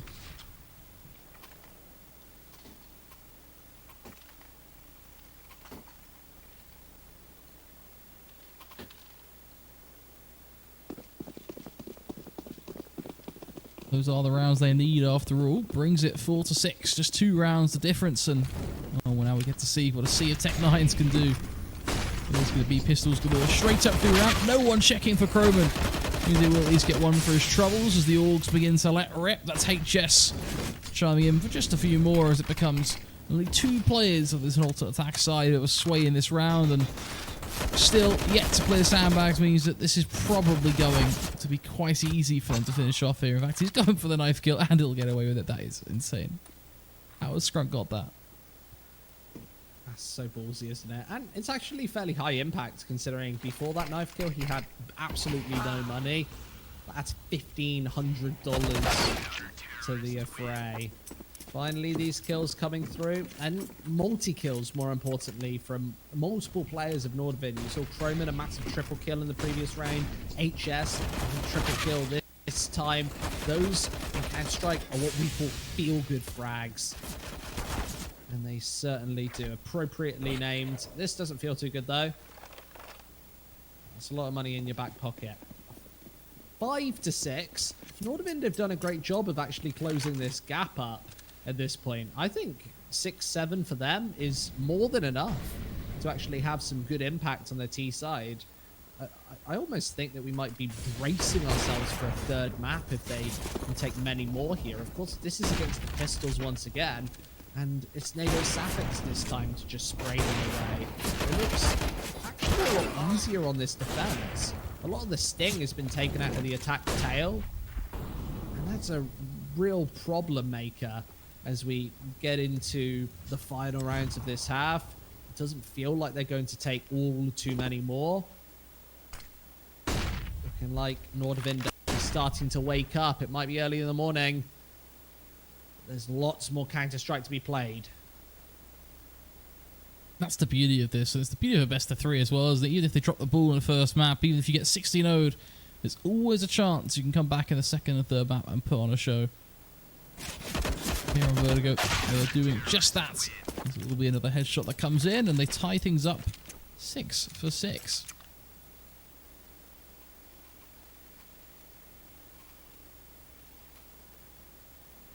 But the rebos coming through from alternate attacks as well, so you're just managing their money perfectly so they can get a full buyout here.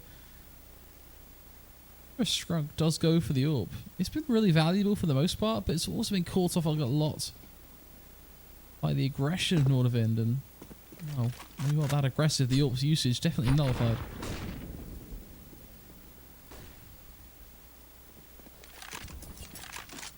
And this is where I do think alternate attacks are going to need a couple of rounds. Usually, Vertigo is slightly T-sided. I think up against Nordavind, it's going to be quite a bit more favouring that attacking side. Of course, this is Counter-Strike. Anything can happen. But right now, I would say Nordavind a slight lead as we approach the half-time mark in just a couple of rounds. That name is... it's not going to connect. Just misses the top of that wall. And Krezi is able to jump up and contest these more narrow angles. There's nobody actually on the mainland of that B bomb site. So that Molotov's going to do, yeah, a decent amount of damage. That actually exposes Krezi's position. He's right back to basics as he falls through. And alternate attacks, are they going to go for the full wrap round? There's nobody above them to here for this rotate. So Nordavind are going to be caught completely with their pants down. We've got 4 players still over by the B bomb site. And alternate attacks, if they want a freebie, they've got to hurry up. There's only HS here, and well, here comes the wrap, here comes the rotate. They're going to be greeted by at least 3 defenders at this point. They had their opportunity, they just stuck around. They weren't even really preparing for anything. And now this fake will fall on deaf ears, and it's basics. They just have to hit the shots. There's another one. They're trading evenly. The site's still up for grabs, but only 10 seconds left. And they're nowhere near this one. Trying to get the C4 down now in the last couple of seconds. Stefan out in the open. There's no time. Once again, they get timed out in the 1 versus 2 scenario. Tensky plays it perfectly by not over-aggressing. And Nordavind once again. These rounds are starting to add up.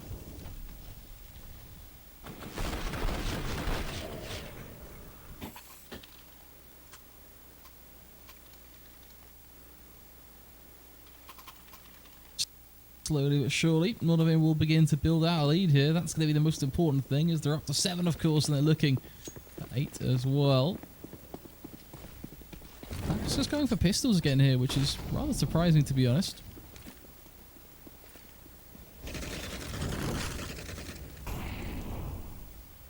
Trying to see if they can make the best of it with Cressy, I suppose, but they are struggling. I mean, thankfully they do get a couple of rifles up, but even the Galil and Merva isn't ideal.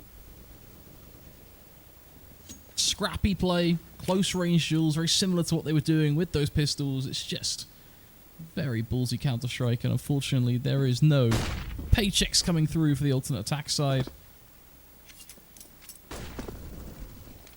3 players on the board. At least Cressy finds a silver lining, but I think that might be all. You've got Harry holding the cross, and he is just on the ball right now. Nordavind allowing no one to get remotely close to that site right now.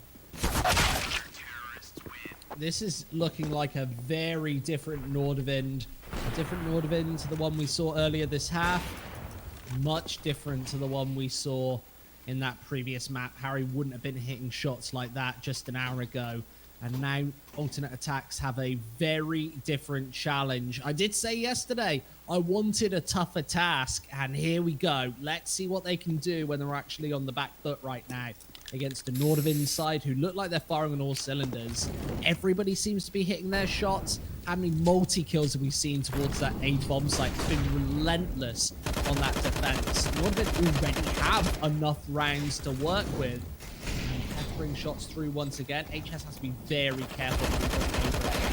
Push through the smoke now might not work, but there's just raw damage. Croman's able to convert, and this is what makes Nordabin so dangerous. That ability to just flick a switch.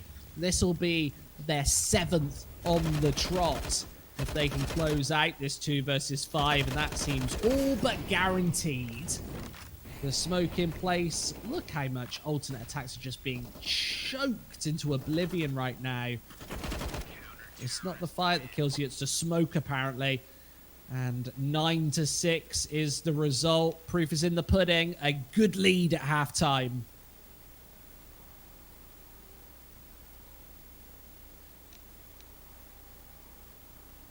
This does open up a lot of questions though, doesn't it? Because you've got an order of inside who are playing much better Counter-Strike than they were in the first map.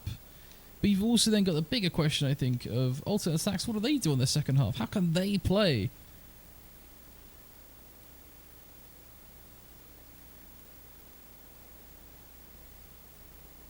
It really is quite tough. Like that board game, was it 101 questions? That we just don't have all the answers. Get an early view into what's possible though, thanks to that second pistol. Has to be said, multi-task success rate on these pistols has been pretty solid so far. So if history will repeat itself once more.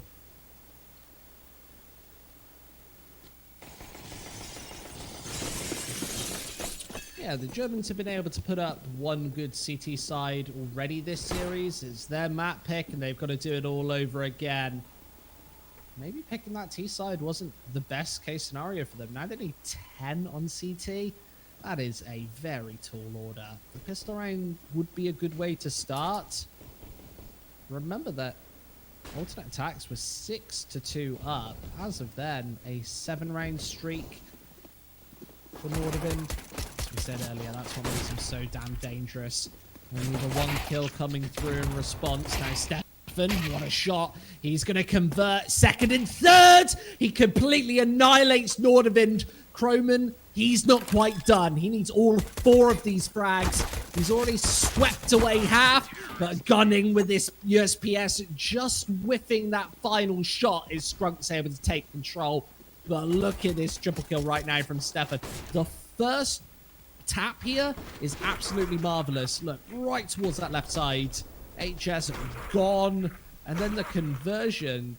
You can't even see NATO suffix there. The smoke is just fully bloomed off the back of the HE. Splendid stuff.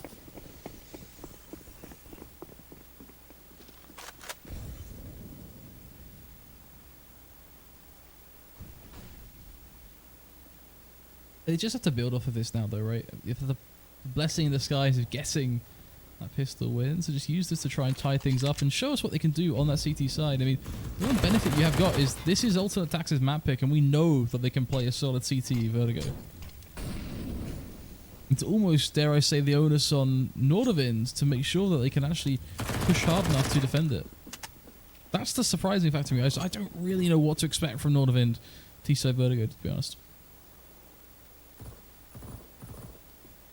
Yeah, that's the real issue here, is the onus is always on that T side to make the plays, to find the frags, to get into the bomb sites. Yesterday, against Honoris, alternate attacks were able to take 11 on their terrorist half, and then 5-5 on their CT side. So that wasn't the best of results. We know that most of the rest of the time, they're able to put good numbers on the board with... Let's have a look. Yeah, the majority of their rounds taken as T, 62.2%, but a 57% CT side round win percentage, which is much better than the majority of teams that we see.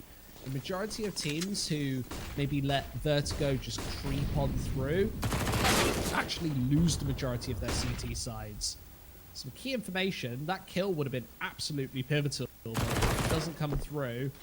And Slack's going to throw quite an aggressive smoke, not one that he can defend being on his lonesome. And you see that Nordavind know that. They push right through without any qualms. And they've got a crossfire to breach over by mid. This might be very touch and go. A couple of things come in. Stefan right up above. And he gets taken away as well. So it's Skrunk versus a trio of T's to stop Nordavind from getting onto 10. Yeah, I think Skrunk's almost has to be considering just saving here as well. Nothing he can really do in this one to look for a win as Nordavind entered double digits. So he's one step closer. That coveted map win. Hold on a second. Just hold on a second here. Surely not. Surely there is no way in hell. Thankfully Croman holds it. But why is it Croman has to be so secure about that play? The rest of his team just giving up a 1v3 there. Especially that second frag doesn't seem to make any sense. It's an obvious angle, one that you'll obviously be checking almost every single day of the week. And it does go Nordvind's way nonetheless. That's a lot of damage to be dealt. A couple of AKs drop. You see Sapphics only has the Tech 9 along with that utility. Smoke. I wish we did see more of those smoke lineups on Vertigo. I want to see the full smoke trajectory. A lot of the time you see them thrown high in the sky. Obviously, but right now, Tech 9 gone first. And that's the disadvantage of losing so many players in the previous round. Now the MP9 is going to be gunning and going for a couple of further frags. They're certainly waiting for that jump peak.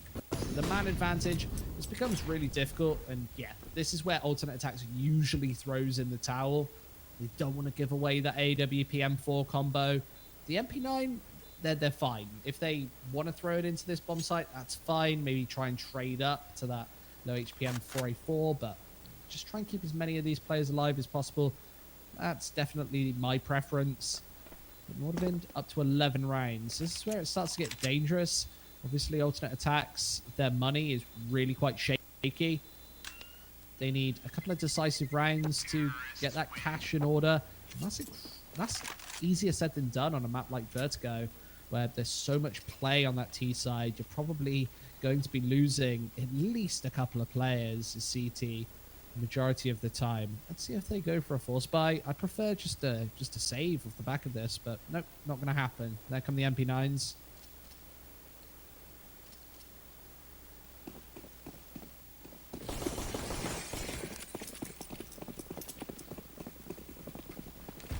Somewhat worried here that Nordavind will just recycle the B site over and over again, given that that has been a key area of weakness for alternate attacks.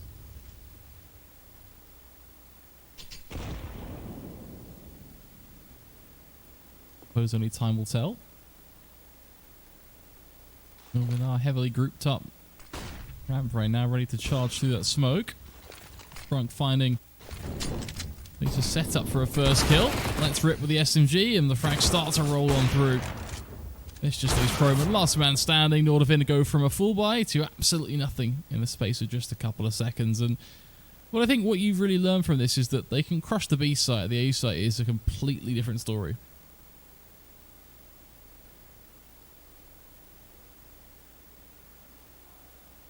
See if Croman's got any chance. There's an opportunity to isolate this first CT member, depending on when the peak comes through, and well timed from me a bit. Croman caught off guard, and there's a freebie, an AWP.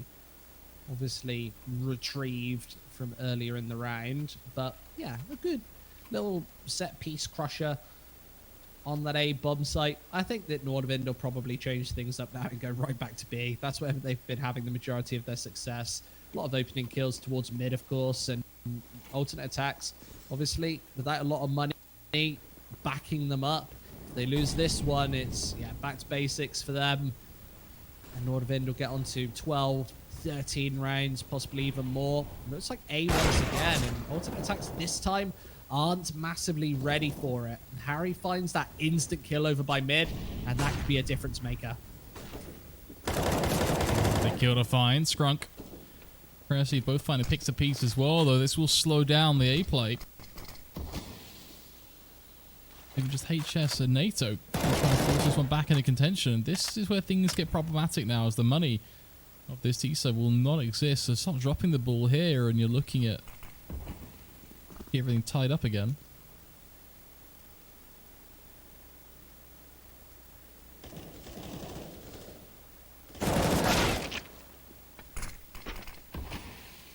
Certainly having to work for, aren't they? HS 16 HP in a dream.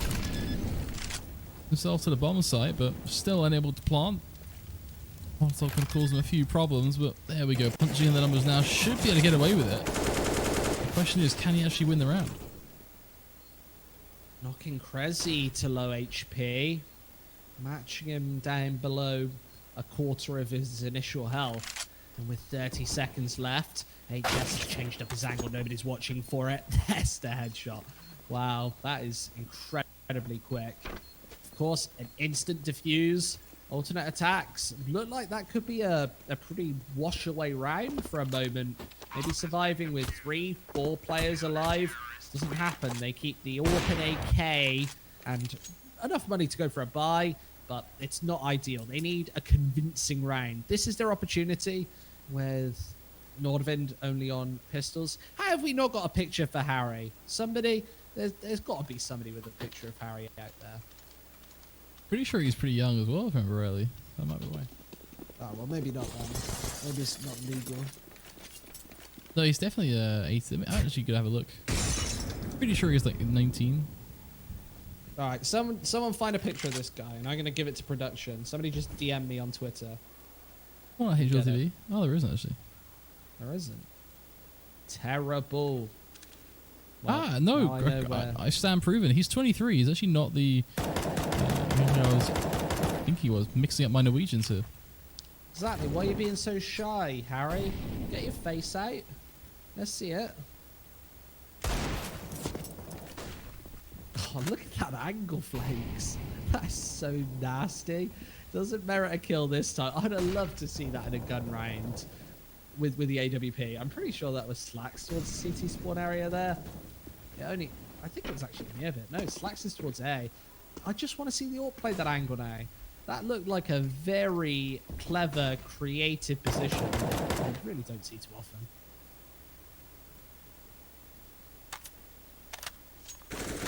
At Squid CS, for people who want to send me pictures, Oh, please keep them PG.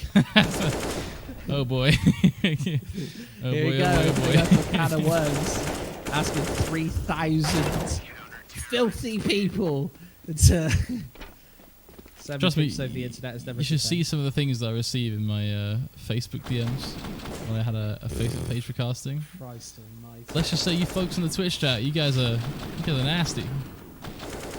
See some of the things I get sent on Tinder. Well, that's that kind of a aside? different story. Getting away from that subject. 11-11. This game is starting to tighten. Nordvind, 11 rounds, maybe more. We'll see. As they get the rifles out for seemingly the first time in a little while. They've been a little low on cash over the last couple of rounds, and that's allowed a little buffer to establish on the alternate attack side. Just one more round, convincing round needed for the attacks here to really get that money going. To have that back-to-back buy. I think, well, they obviously get a buy in the next round if they lose this one. But you can never have too much money. That's one of my mottos. And Slacks up close to the smoke. How does he know he's there? Oh, That's huge. So Oh, these are big kills. These are big frags. NATO, the game sense of the king there, it seems. HS fine and Cressy as well. that's big nades.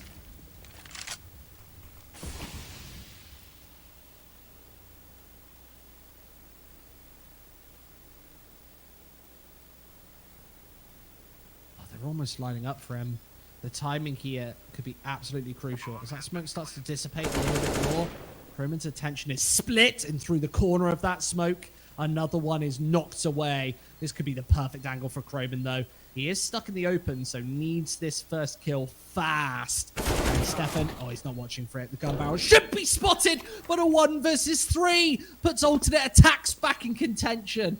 It's been half an hour of heartbreak for them. as they were losing every single 1v1 duel. But Stefan finally puts them on the board. It all started with that Molotov HE combo to take the low HP Harry, I think, out of the equation.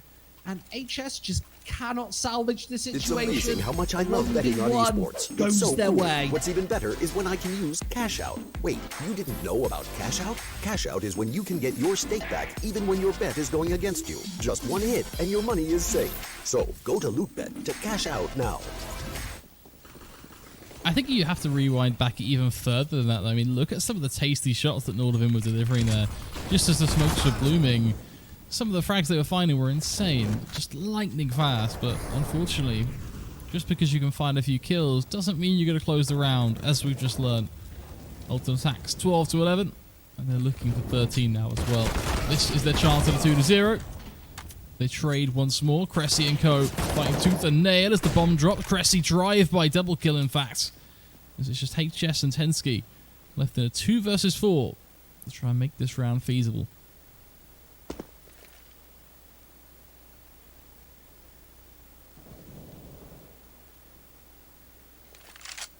Tensky loses the majority of his HP there in that engagement. He really needed a clean opening frag to get the job done. HS towards the A bomb site actually has a pretty free entry. I think that Slacks might be watching this angle still, but with the AWP, yeah, he finds a shot, nice and easy. 13 to 11. Downside from here now for Nordovin as well is that their money's still so unfortunately balanced that they'll have to half buy with Tech 9s, which have been pretty big for them in the past, but still it's far from ideal. I think we're likely looking, if all goes to plan, 14 before everything really starts to blow up.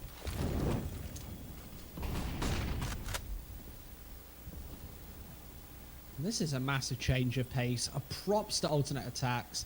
I said before this series and during it that I wanted to see how they dealt with the challenge. They've been dealt a really, really hard cards to play with, and they've come out on top thus far. Now they've got to close. Of course, against Nordovin, that's way easier said than done. Slacks just nailing the shots over towards the middle of the map. Is going to actually connect quite nicely. They're trading evenly. It all really comes down to whether HS can hit the shot with this AWP. He knows exactly where Stefan's playing from. That was incredibly close. And he's going to gun for it once again, but walking right into his demise. Croman versus a pair of CTs. An alternate attack. Simply carrying out just on top. The Tech 9 at distance isn't going to do even a point of damage. And this was the play that started it. Up against the oppressive Tech 9s, offered an unenviable position to be stuck in. But yeah, 14 to 11. Here we go again.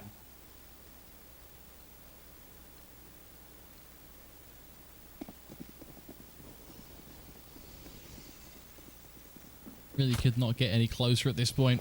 Also, attacks so close to getting this one done. NATO 20 HP already at the start of things. Eats a full frag grenade and a bullet as well. Far from an ideal start.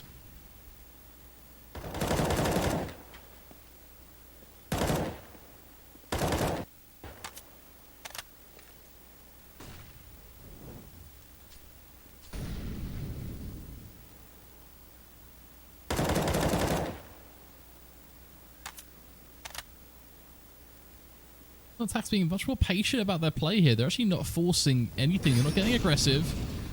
With the utility missed on the execute, this actually could work out really nicely for them as they've just got a rifle back sight. But Harry being left standing does create a bit of a disaster as he gets a double kill of his own right. Boost comes in. That's a shot from Slacks. Tasty as anything. The AWP snipes to the back of the site, makes it a 3-on-3. Molotov just an instant too early. Harry would have been in a world of pain, forced into the open, and that would have been the difference maker. 20 seconds on the board, HS being spotted out, and there come the kills. Croman just half HP to get the job done, and it's down to the young gun once again. He's already found the first. And with Scrunk closing low on time, he's going to tap that bomb. He needs to find this kill right now. Croman's played it to perfection. I think he had I it. have no idea if he has enough time. I don't think so. He's going to fall right out of the server. Off I the think map. he might have had it. He I got think on it he should have just definitely at went it. for it. Yeah. There's no reason to let go. That would have been close. That would have been real close.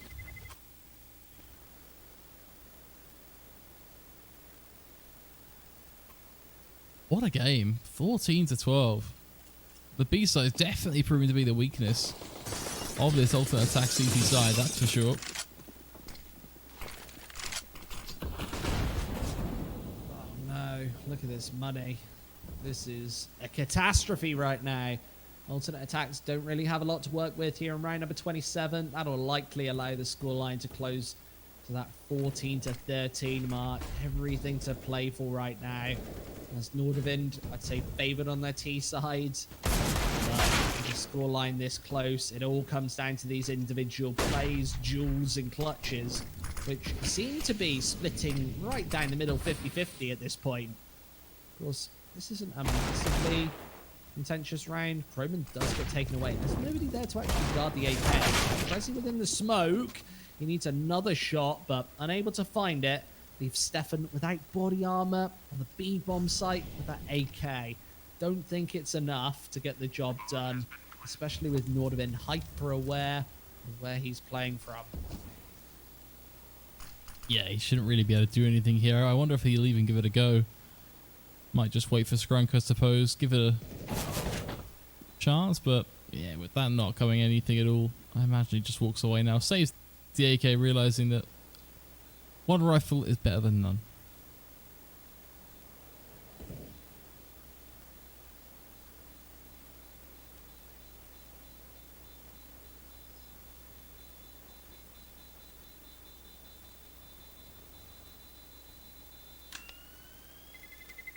Terrorists win. 13-14 now, and as you say, it really does come down, I feel, to big individual moments. One player steps up and you have yourself a series to remember.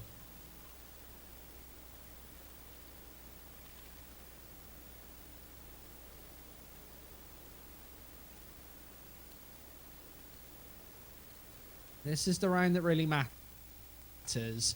Alternate attacks, they're not going to get another buy after this unless they want to play for OT, unless they save a lot of these rifles. So they're definitely in a bit of a tricky spot, whereas, yeah, Nordavind, they don't have a lot of money to fall back on either. Here come the openers. It's Scrunk with 2. It gets traded right back by Croman. Where did those headshots come from? There's another opening frag. With the bomb drops in the open, the time is definitely not an issue, and Croman also falls. Alternate attacks, putting this one on their shoulders. Krezi, beautiful double to just re-entry that A bomb site. I think this flank, well, Stefan seems to be aware, and he is watching the angle. There is 15. He is just hyper-organized at covering all of these angles right now. I don't know, Harry, I don't think he had actually given away his position. He hadn't found any duels earlier on, but obviously he's been consistently that mid player. I think alternate attacks just a couple of steps ahead right there, and they get to 15 first. 2 opportunities to close, but really, is it 2 opportunities? They've not got enough money to buy into the next round. They're in the same situation again, where they've got to win with the rifles, or it's maybe all over. We go to OT. Once again, an aggressive swing, and there's the opener. He wants to fall back, play that man advantage. There's the Molotov to create a stalemate, and there's no trades for Nordavind this time. They've got to play from behind. This is starting to look pretty rough now. They're going to go for the A play, of course, to try and bring this one back into contention. They do have time to work with, so by no means trying to force the issue early on, as you can see attacks almost backing off, deciding to be quite passive in their approach here.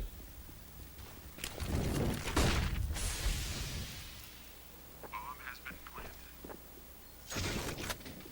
See though, Harry opening up so far so good. We'll find Slacks, brings it to a 4-on-4. What'll be done though as these smokes begin to fade?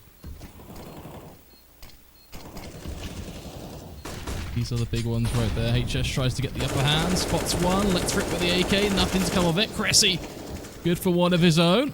Straight on the defuse. They are so dangerously close to finding him right now. Croman, 1 HP. Not gonna happen. That was hectic as all hell. Yeah, absolutely so. And I think that's the chaos that Nordavind want to create on the A-bomb site, knowing that, yeah, if you play some standard Counter-Strike, alternate attacks are probably going to be able to read you. They're probably going to be able to find these shots. And now the Germans stuck in a terrible scenario. The money, yeah, it's gone all the way down the drain. A couple of MP9s come through. The rest stuck on either the Deagle or that CZ75 on Meerbit. This is a really horrendous scenario right now. I won't see Cressy going for that open pick this time. Oh, it's Skrunk instead. He gets taken away. Nice little play comes through. The rotate, wrap, a little too late. And right in from behind, Croman's going to be able to sweep them to victory here. It's going to be overtime more than likely. 2 versus 3 to try and make the difference, but this is so impossible. The one saving grace is that retrieved AK from Stefan. If he can take away Tensky, then could have been possible, but no. 15-15. Nordavind pull us back, and they go the distance. We'll see bonus rounds here on map 2.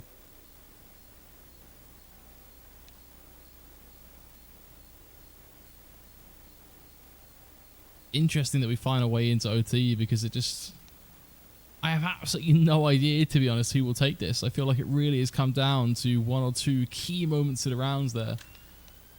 On one hand, you've got Ultra Attacks, who, to be honest, they could have closed that. That could have been 16-14. Came down to a complete mess at the end, but it really was just one play to rule them all. Likewise, Nordavind could have done a lot more sooner, and we could have been seeing a 16-12 from their side. Very difficult to know where this is going to head. So I did get some messages on Twitter. I'm not going to open some of them, but I did take the chance and open one, and it was actually a picture of... Who are we talking about? Harry. Yeah. Open question for you. How do you actually know like it's a picture of Harry? Well, he's wearing a Nordavind shirt. It's always a good sign. I don't recognise the guy, so I guess it's Harry. I suppose. Is it anybody else? I'll go into the Nordavind roster. I don't think it's anybody else. It's definitely not NATO, because you all know what he looks like. And yeah, looks like it's probably him. Looks legit, Flakes. I don't know why he's hiding his face even. He's not some sort of slob. It's fine. It's fine. Shouldn't be so touch and go about all this.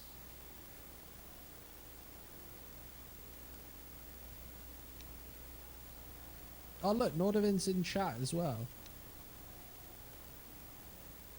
We should get them to send HLTV Harry's picture. That would make more sense. Rather than, I'm sure, the copious amount of dodgy DMs you're currently receiving. Wow. Let's not talk about that. Twitter does it in such a sketch way as well, because when you get a message request, it hides the image, and then you have to click on it. Twitter's basically saying, listen, if you want to open this, it's your responsibility. We're not taking any credit for what this random person has just sent you over DMs. We're not taking credit. You press the button if you want. You take the risk. You pull the trigger. It's image Russian roulette.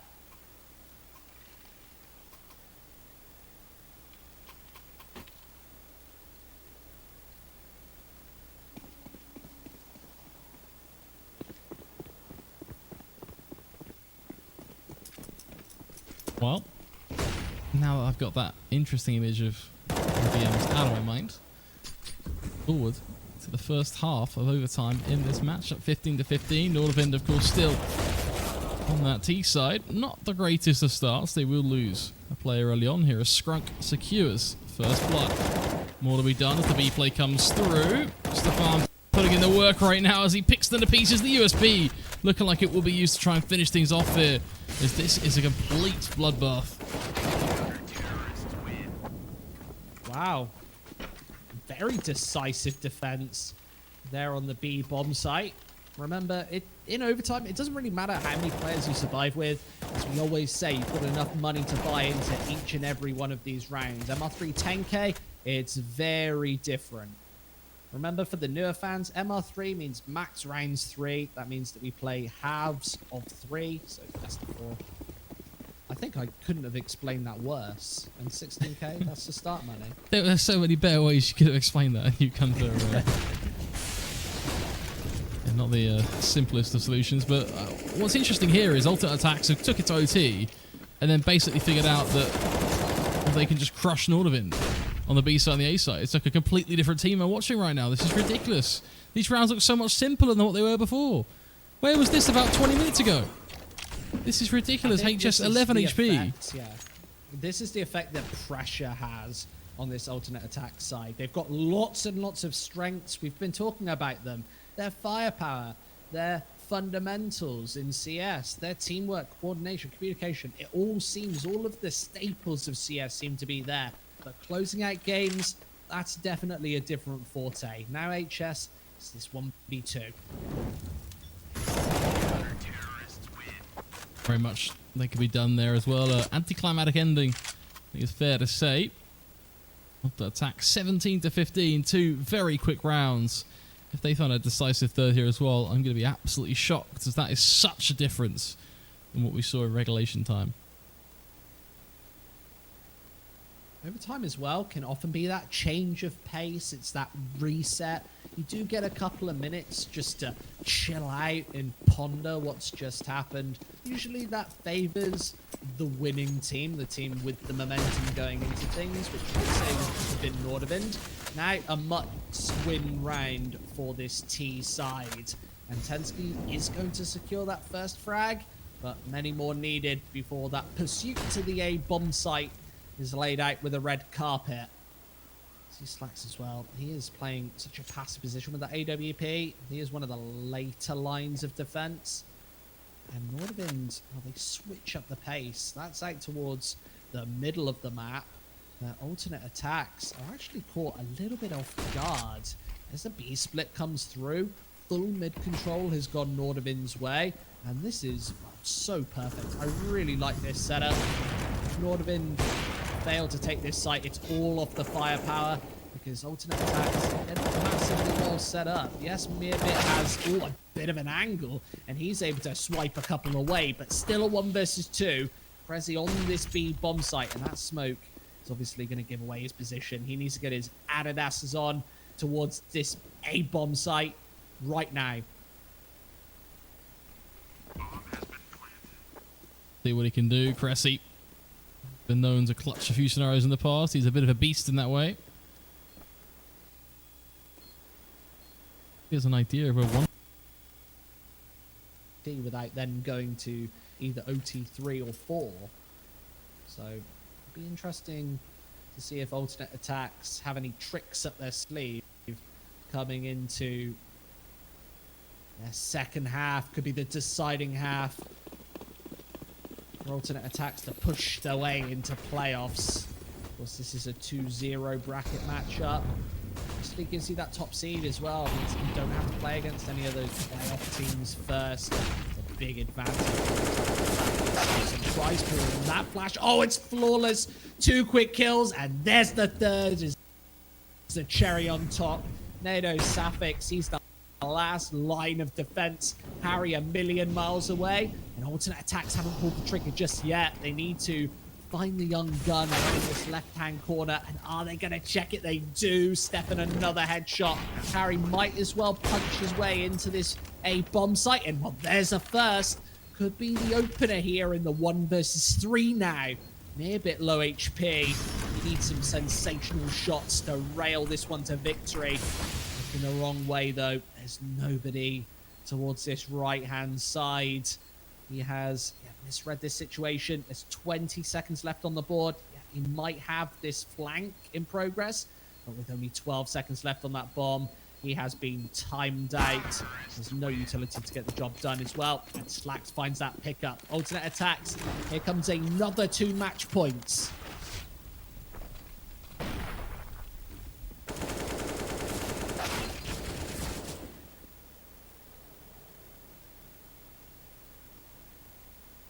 So close now to getting it done. Alternate attacks just need 1 round, like you say, and they've got 2 to work with. Let me ask you, in a black and white way, is this an alternate attacks game?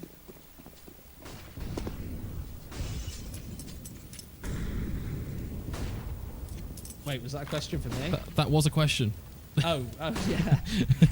I Generally, when someone asks you if they're going to win the game, there's a question there somewhere. I say yes. I think they will win this game. But it's so good to find out 3 minutes later. I feel like I've fallen asleep and woken up again. That was great. Sometimes I just sat here daydreaming. I heard the hard stop and I was like, dude, did he just ask me a question? Glad to hear you are full focus, much like this alternate attack side are right now as we segue out of this one. Looking to see if Nordavind try and do anything on their CT side to stop them, though, from forcing it 19 to 16, getting it done very early on here.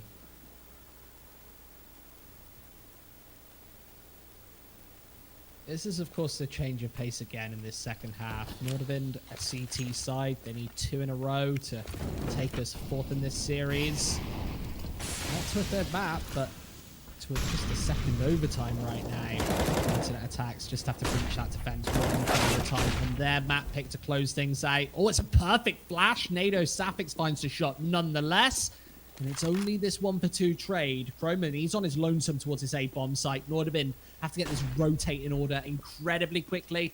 And Croman hasn't actually been spotted yet. So NATO Sapphics right at the back in the rear here.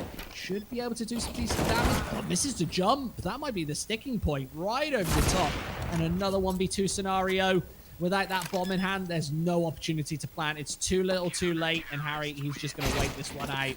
I think Slacks played himself in that scenario. And there's going to be a further round for Nordavind. He just needs a gun for that kill right there. When he watches this demo back, he's going to be, well, I think it's going to be tragic knowing that Harry is so close. And there's the opportunity to find that kill. It's always a bit of a gamble, though. Well, they have one more opportunity now to get it done before we go through the whole rodeo again. And they lose the guarantee, that safety net that they currently have, that 1 round to work with.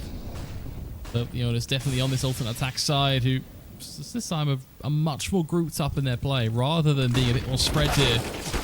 They've decided just to hold W straight towards the A side. It's working out pretty well. 3 for 2 and a quick bloodbath on ramp, leaving NATO Sapphics and Harry to try and do the job here. Already, NATO hits the deck early on, creating a 3 versus 1 for Harry. This should be impossible. He has to defend the 2-0. Just not been Nordavind's day here. They've put up an incredible fight in map 2, but map 1 was a complete bloodbath. Tasty headshot there, but still 2 more that needs to be found. 25 seconds to get it done as well as the bomb continues to tick on away. I love the molly because it creates space. Plans to kill from behind, but just a little too much. Not ideal, but it is what it is. A result comes in for alternate attacks. A 2-0 in this best of 3 and an incredible result as well. After a decisive first map and a very competitive second map on Vertigo, they will come out victorious. 2-0. With that said, folks, that's our only best of 3 of the day. We'll be back tomorrow with the usual doubleheader at the same time, the same place for more Loot Bet Season 7 action. We'll see you then.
It's amazing how much I love betting on esports. It's so cool. What's even better is when I can use Cash Out. Wait, you didn't know about Cash Out? Cash Out is when you can get your stake back even when your bet is going against you. Just one hit and your money is safe. So go to LootBet to cash out now.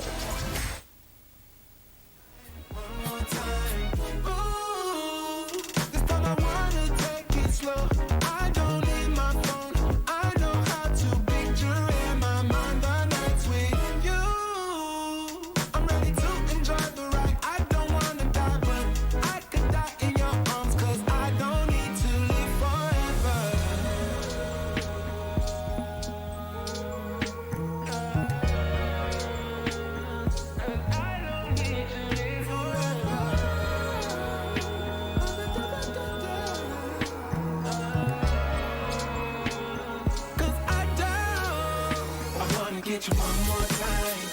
I really wanna cross the line. I do it all before I die.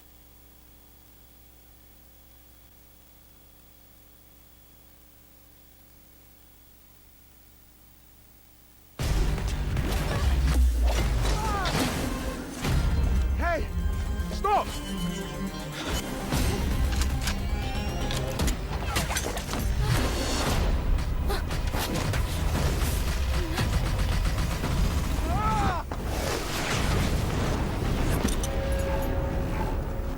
I'm going in. 미안해서 어쩌나? Moakum, zawadigi chick moakum, jatelo nana winja, oh hi oh.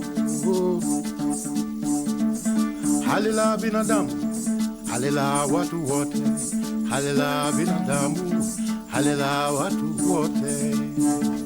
Hero.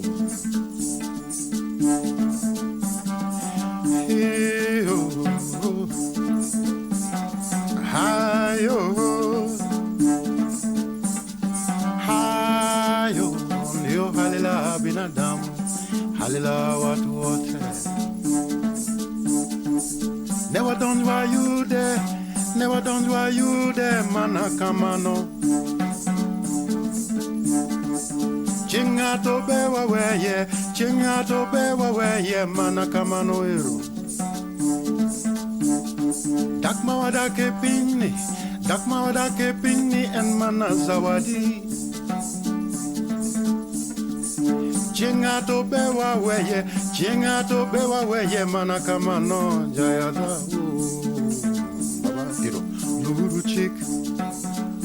chick mano sekor, luru chick mano sendik, luru ilu baba dada, luru chick jatelo ah.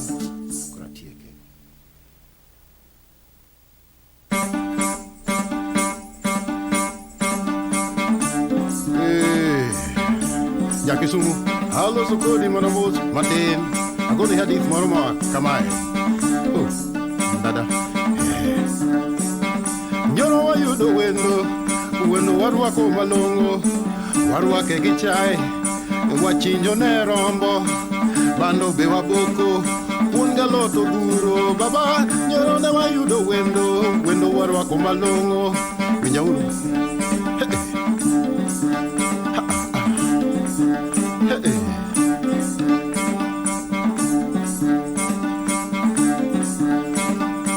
Nyoro ne wa yudo wendo, ne warwa ke malongo, warwa ke gichai, wachinjo ne rombo, bando be ero waboko, kunga loto duro. To banda la de wendo, koro dwa a, to wendo koro bukore ni a.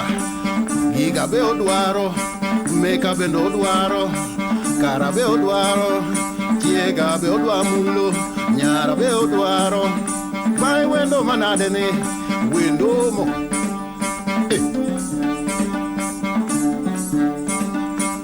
Banda la dek, koro ni wendo dwa a, wendo to bukre ni a. Aduong moloji, atek moloji, ajioloji, antomoloji, wendo bukre ni a, Meka beo dwaro, meka beo dwachamo, chiga beo dwaro. Nyoro ne wayudo wendo warwako malong'o, warwake gi chai, wachinjo ne rombo, bando be waboko, kuon galot waburo. Nyoro ne wayudo wendo, warwake malong'o, bang' ndalo adek, koro ka wendo dwa obukre ni atek moloji, aduong' moloji, ando aloji, ajioloji. Chiega no dwaro, wendo obukre ni nyara be odwaro, obukre ni kara be odwaro.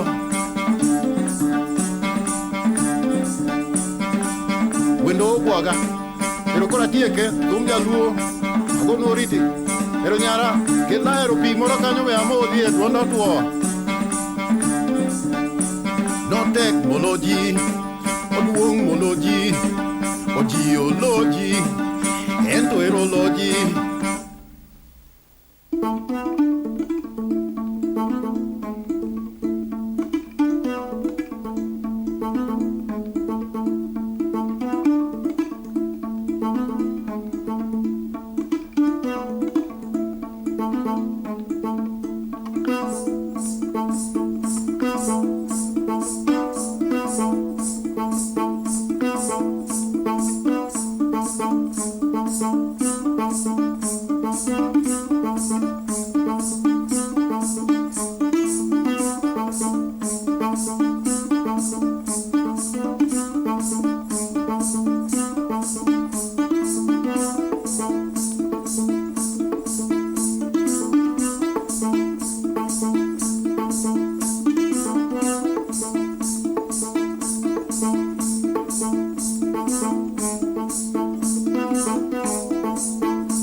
4 teams, 3 spots, and only 1 will be unlucky. We've got 3 teams moving through today to the main event here at the We Play Clutch Island.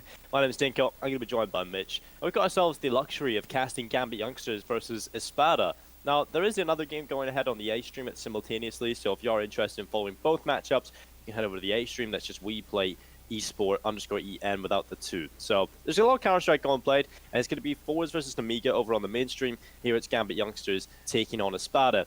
It's such an important time for all the teams in the CIS region today because making playoffs or making the main event today is such a decision maker in terms of where these RMR points are going to go because CIS is so close. And I'm looking forward to getting into it, Mitch. And as you're saying, getting into it, we're right on into the game. Gambit Youngsters, defensive side of Mirage, already taking a casualty with Shiro falling. They've got a sneaky play by Axol under wood. It's not being checked yet, so that's 1 kill for free. And they still don't know about him, going out for more. But into a 3 versus 3, things aren't going their way in the end. No, they're really not. Now Inter's the last remaining player. But he's got a lot of work to do here. And a bomb planted, 27 HP. Probably absolutely 0 chance he makes this happen. Go back from the ticket box, jumps up, sees Saltfik up on top of the triple stacking. Well, it's not going to be easy for him to even find 1 kill here. Surely as soon as he spots someone, he's going to go down with a double peek of some sort. You know, Inters is going to fall, takes it with a headshot, and Espada will pick up the pistol.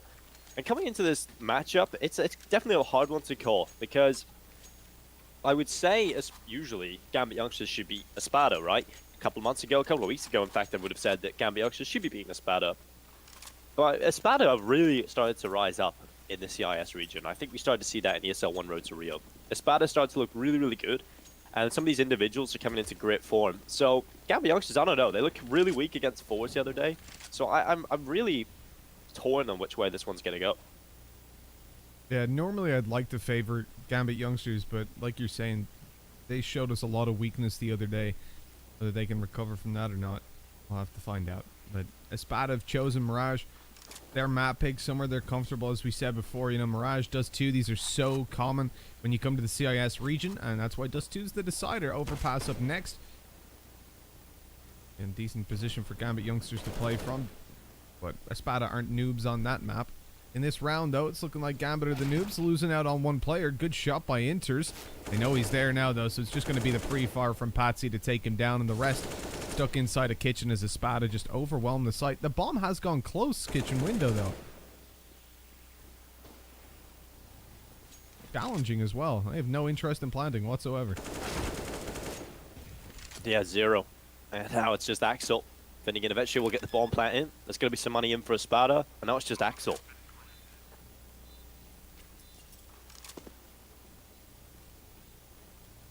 With the Deagle on short, at least he hasn't been spotted, so a bit of an opportunity there, I guess. But 3 players to take down. Sotfik and Patsy both 1 hit. They can manage to connect it.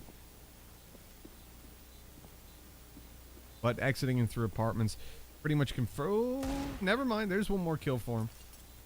Hey, every little helps, you know, getting that damage in is going to definitely stand to them. Moving forward, you got to keep that T-side economy relatively low. But either way, you're not keeping the round score low as Espada go up 2-0 and Gambit Youngsters face into an eco in the next round. They can afford to get a couple weaker pistols up if they want. We'll probably see like the likes of a Zeus come out. Gambit love that weapon. Yeah. But coming into the first couple of rounds, Espada finding success early on is certainly important. I think this team, if they get off to a good start here on Mirage, it's kind of scary for Gambit Youngsters because when Espada get going, they're very difficult to break down, right? These individuals, when they all start firing, they can be one of the more difficult teams within the CIS region to get rid of. I did an RMR ranking video last night, and I was kind of discussing all the different regions and what I can expect for the teams to move through. And obviously, CIS and EU have quite a few spots available for the major in terms of legends, contenders, and just qualifying for the major. And for me, Espada were a team that I didn't put through. I don't think they will be making the major. But if they can get a lot of points, I think they could definitely get up towards the tops of the rankings, or maybe just below that mid-table. Because this team are definitely very solid. And getting into this main event will certainly change that. I think at the moment, they're all confirmed 1,000 points. Like, every team that's made the semi-finals today gets 1,000 points and we play Clutch Island. But getting more than that is obviously the main goal here. And Espada down into a 2 versus 3 match. Suddenly these pistols have just popped off. Axel delivers 2, and now we're into a 3 versus 2 because this round needs to go their way. Inters with the USP has found a frag as well. Finnegan and Dima, one player low in the form of Dima is 28 HP. So at this point, Gambit Youngsters might just actually be able to win off the back of USPs. The decent crossfire inside the bomb site might just be able to save Espada here. 2 through short, good flashbang that's going to deliver death. He knows the second boy is there as well. Super is going to go down. He checks the right side. Finnegan with 3 kills, saves Espada. 3 rounds picked up.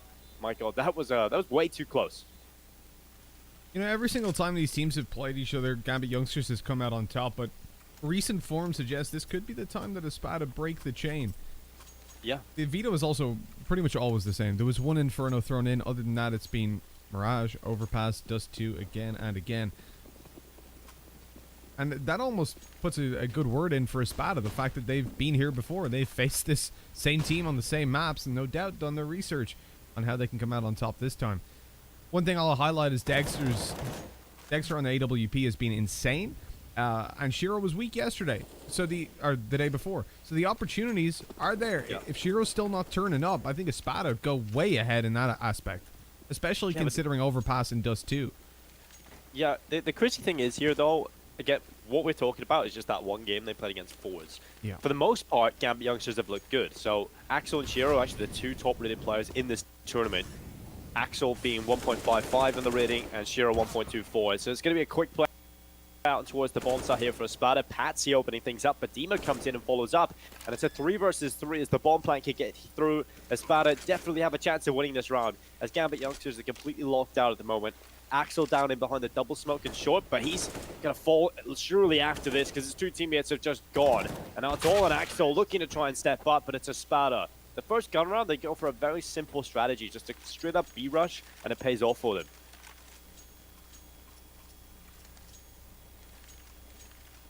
That's the kind of round, if you pull out a crazy strategy, that you're definitely going to be putting a bit of tilt into your opponent's minds. That was the full buy. And with 4-0 on the board, Gambit face into yet another weaker investment.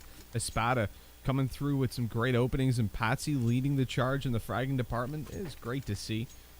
But altogether, it does feel like a pretty well-rounded performance being fielded from them early on. That's kind of a win condition for Espada before Dexter even gets to say anything on his AWP. And he has been the standout player for them, not just in the opping department, but full stop. You look at his performance there, was it again 2 days ago, when we were watching them versus Namiga. He was insane. Completely shut down. That was the point where Speedak had like only a handful of kills in a half. Yep. And the other thing here to note is Espada generally are a team that love to go towards Mirage, and neither of these teams have been able to play it so far in this tournament. So this is the first time we get to see them here in stage 1 of the We Play Clutch Island. And Espada, I think I've got a favour them coming into Mirage. I think they're just a team that look very solid on this, no matter who they play in the CIS region. So it's going to be a bit of an uphill battle. I'm expecting 3 maps between these 2 teams, and I'm really hoping we do get those 3 maps. This should be a fun one. And now Saltfig running in, cutting down Shiro. It's just the pistols, but Axel again finding himself 1 kill. He always manages to find 1 kill, it feels. In these pistol rounds, he's always good for 1. Now as an AK, he might just be able to get a little bit more here too. He's an absolute beast with the deagle. I think ideally for Axel though, with 5 HP and the AK, he'll be backing off. They've just dropped Dexter's up with a USP. Nafni found the first from this head peek angle that he's back over on, harassing Saltfig. And man, if Axel wasn't low, they'd be committing to this, quite possibly. And could end up in a position where they win. That's a shame. Going in for the save is the responsible call, and I respect that you end up now in a position where Gambit Youngsters have that free rifle for the next round. Makes it way easier to get the op out, although Nafni has 4.7k, so that won't be a problem. At least one more kill, so Espada never getting out of these rounds cleanly. Even coming into the next round, they've got to invest the vast majority of their cash into finding this, although they don't have to invest into an op, at least with Sophic saving that. Gambit are keeping the doors open, just not able to get through them just yet.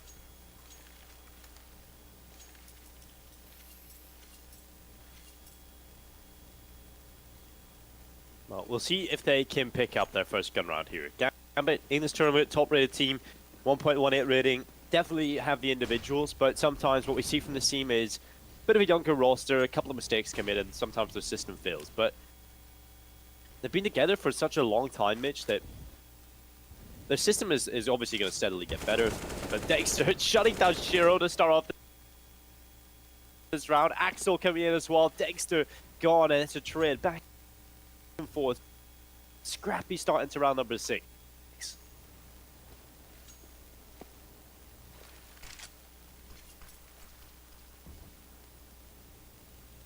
For Gambit Youngsters, they've left a lot of presence out towards A. Super wanted to get a little bit aggressive. Want to add some info, but he decides against it, realizing that's a risk he doesn't need to take. About to start the rotate in through T-spawn. The A site looks to be hit. Still Patsy and underpass as well to come up through connector. Pressuring in towards a site that's really only going to have one defender.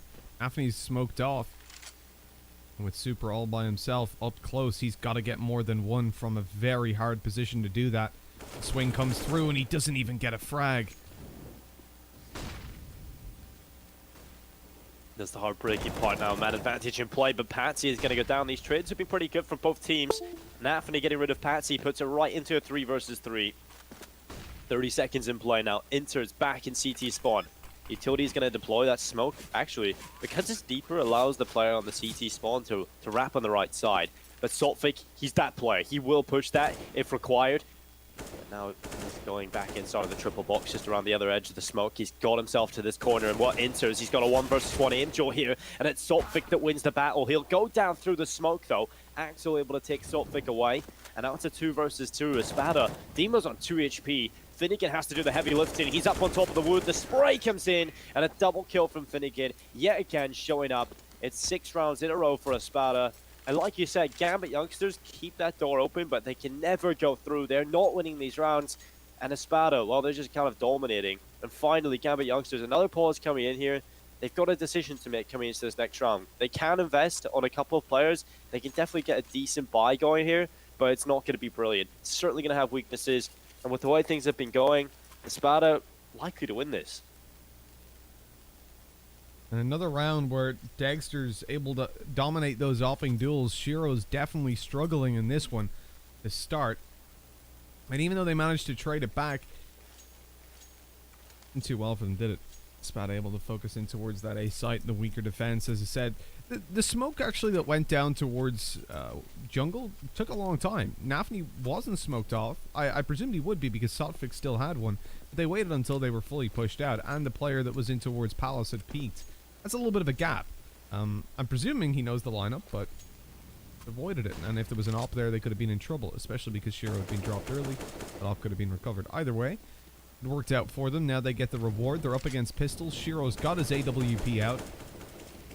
And that is the main hope for the round, is that he steps it up, something he's not yet been able to do.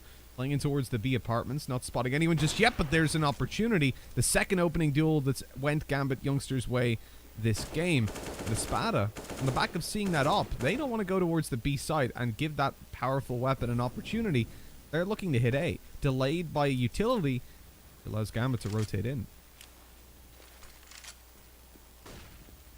Well, we usually talk about Gambit Youngsters having Shiro as the main star here. Well, he's got 1 kill here in this round. Dima gone. But for this tournament, it's definitely been Axel. And that's the scary part. Gambit Youngsters definitely have a lot of firepower, but they're not really displaying it up until this point. Shiro and Axel, 2 guns, and they get all 5 kills. That's exactly the perfect round to describe what I was just talking about. These 2 players coming into the tournament, 2 top rated in the entire event. They are leading the way, heavily lifting here for Gambit Youngsters. If you have enough money to get them both guns, just go for it. See what you can do with it. And, well, they pull it off. They know they've been close in a lot of these rounds against Espada. They know they've put their economy on the ropes. And as soon as 1 round's won here for Gambit Youngsters, look at Espada's economy, right down to the eco. It was great pathing by Axel as well. Shiro found the opening duel in the B apartments, took down the player that was going towards underpass. Then they rotate to the A bomb site, realizing on this kind of round, Espada know we don't have a lot of money. If we show her up on B early on, especially if it's Shiro and he's not playing mid, we don't have a lot. And how does he lose that duel? My God, what a shot by Dima. Axel went down through underpass, picked up the AK, came up behind in connector, and they just had a great angle from that point. Yeah, that was just a great start from Dima, starting things off and shutting down Shiro early on into the round again. And he was a huge player when he was actually left alive and allowed to do some damage in that last round. He gets 3 kills, but for the most part, Espada have done a really good job at eliminating Shiro at the start of these rounds and getting him out of the action. Nafni does a good job to get rid of that AWP, but doesn't throw it very far away, but he's kind of guarding his window boost, and it's not going to work. Patsy takes him down on the deagle, and oh, this would be heartbreaking for Gambit Youngsters, but luckily Supra, still alive inside of this A-bomb site, dishing out damage left, right, and center. Dima, though, a second deagle headshot in the round as he turns back and catches Inters walking back through short. Axel, though, has been fantastic. Another kill collected for him. There goes Axel. Such a good read. This guy's just on another level at the moment. He is recovering again here for Gambit Youngsters. It's just Dexter. And he's going to get a bomb plant, but Supra, he'll get rid of him. The round is won here for Gambit Youngsters, but so much damage done by Espada. And they deliver. It's going to be a bomb plant, 3 kills, money's recovered. And Gambit Youngsters, because they lost quite a few players, their economy isn't looking fantastic, but, you know, loss bonus is still a factor in terms of this new economy, so they actually are still stage 2, so they can afford to buy up. They've had some reserve cash left over from those previous rounds as well, so they'll be pretty happy about this buy coming into the next one. They just have to try and keep it up now going up against this buy of Espada. I really want to see how Shiro approaches these early round fights now. That was the 5th time that he's lost an opening duel out of 6 times that he was involved. That's a bit depressing. One good round doesn't necessarily give you the confidence to spur on. You can see this time he negotiates his way towards short. That Molotov pushes Dima forward, and he's not going to be as good with the AK as he was with the Deagle in the previous round. Losing him, Espada immediately fall back. They've given up control everywhere else on the map, but they're going to look to take it 30 seconds into the round. As Sotvik posts up to passively watch middle, and indeed taking that a little bit further. Looked like he might have been moving in towards the top of it, which was a bit spooky. And indeed, the 3 of them will. Axel's already here, clearing out underpass, giving Shiro the room to play around with that AWP if he wants to. And Espada thus far have only been used to seeing that op in the window. And so Shiro could catch them off guard for a kill.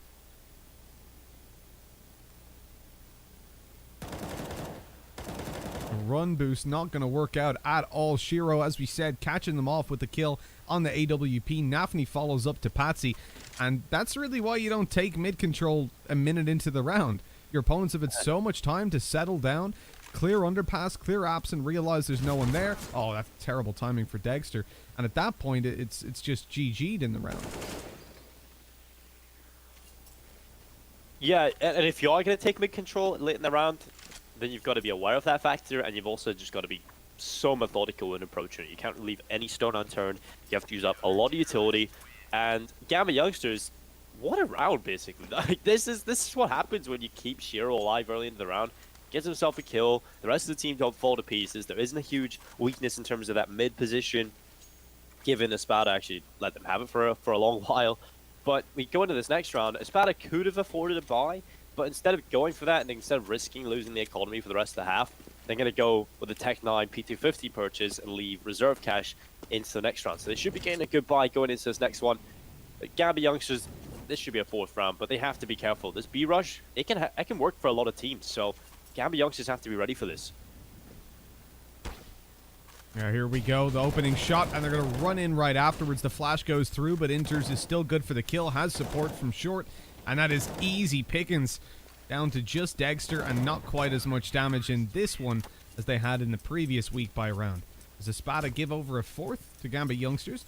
This is quite a good T-side building up for them considering where they started, but it feels like it's off the back of a lot of mistakes by Espada. Different approaches. Dima having to push out, like in their last buy round, he had to push solo out of Palace. They don't commit to it. They don't use any utility. They decide to passively move in towards middle late on with just a run boost when Gambit Youngsters are already set up there.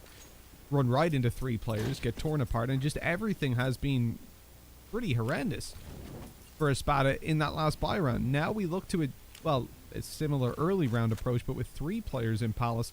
The smokes and the nades, the flash is going to be coming over, and they will blitz on out to take the A side fast. coming out towards the bomb site as Patsy opens up the round on the Supra, but Shiro, more passive this time, back in CT, is able to deliver a shot onto Dima. Now 4 versus 4, we're back into an equilibrium, but look at the amount of damage done onto Espada. Instead of smoking off the connector and jungle at the same time with that one smoke, they isolate the connector fight.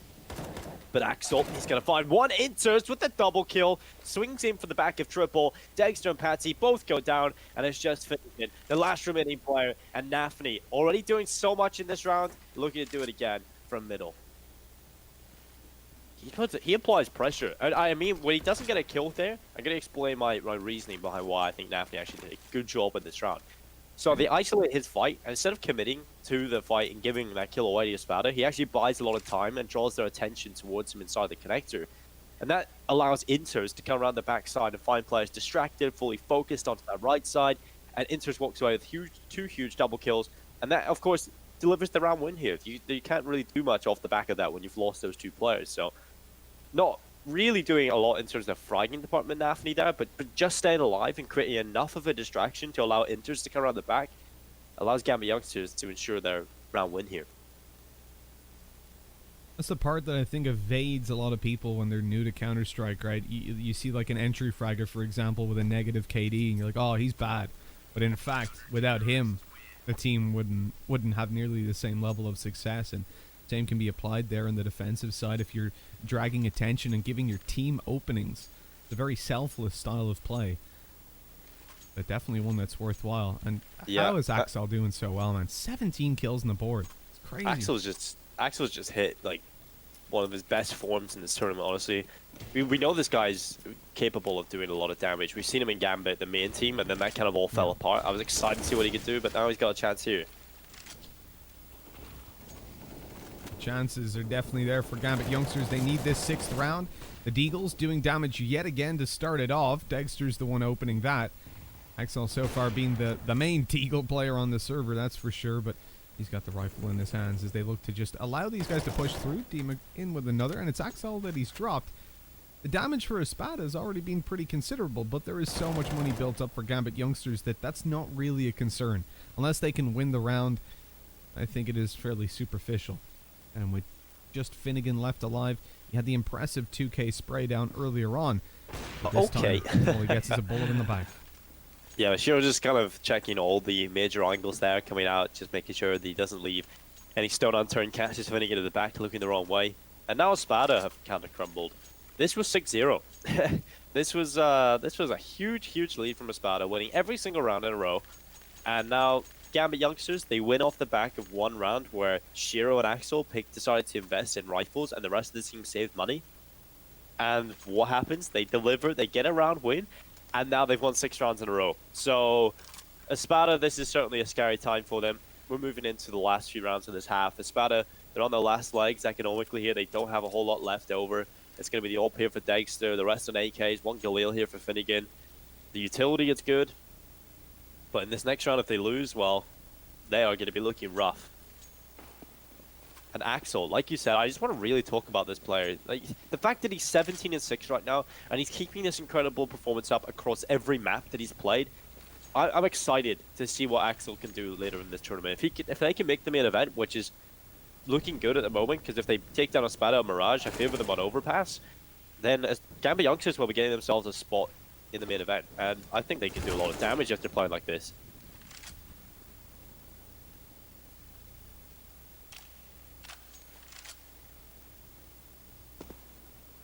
For this early round, Espada are losing a man and a lot of HP on Dima, but they've at least gained middle control, something that they've been lacking ever since Shiro started turning up on that AWP. It's been a much more passive approach towards that central part of the map.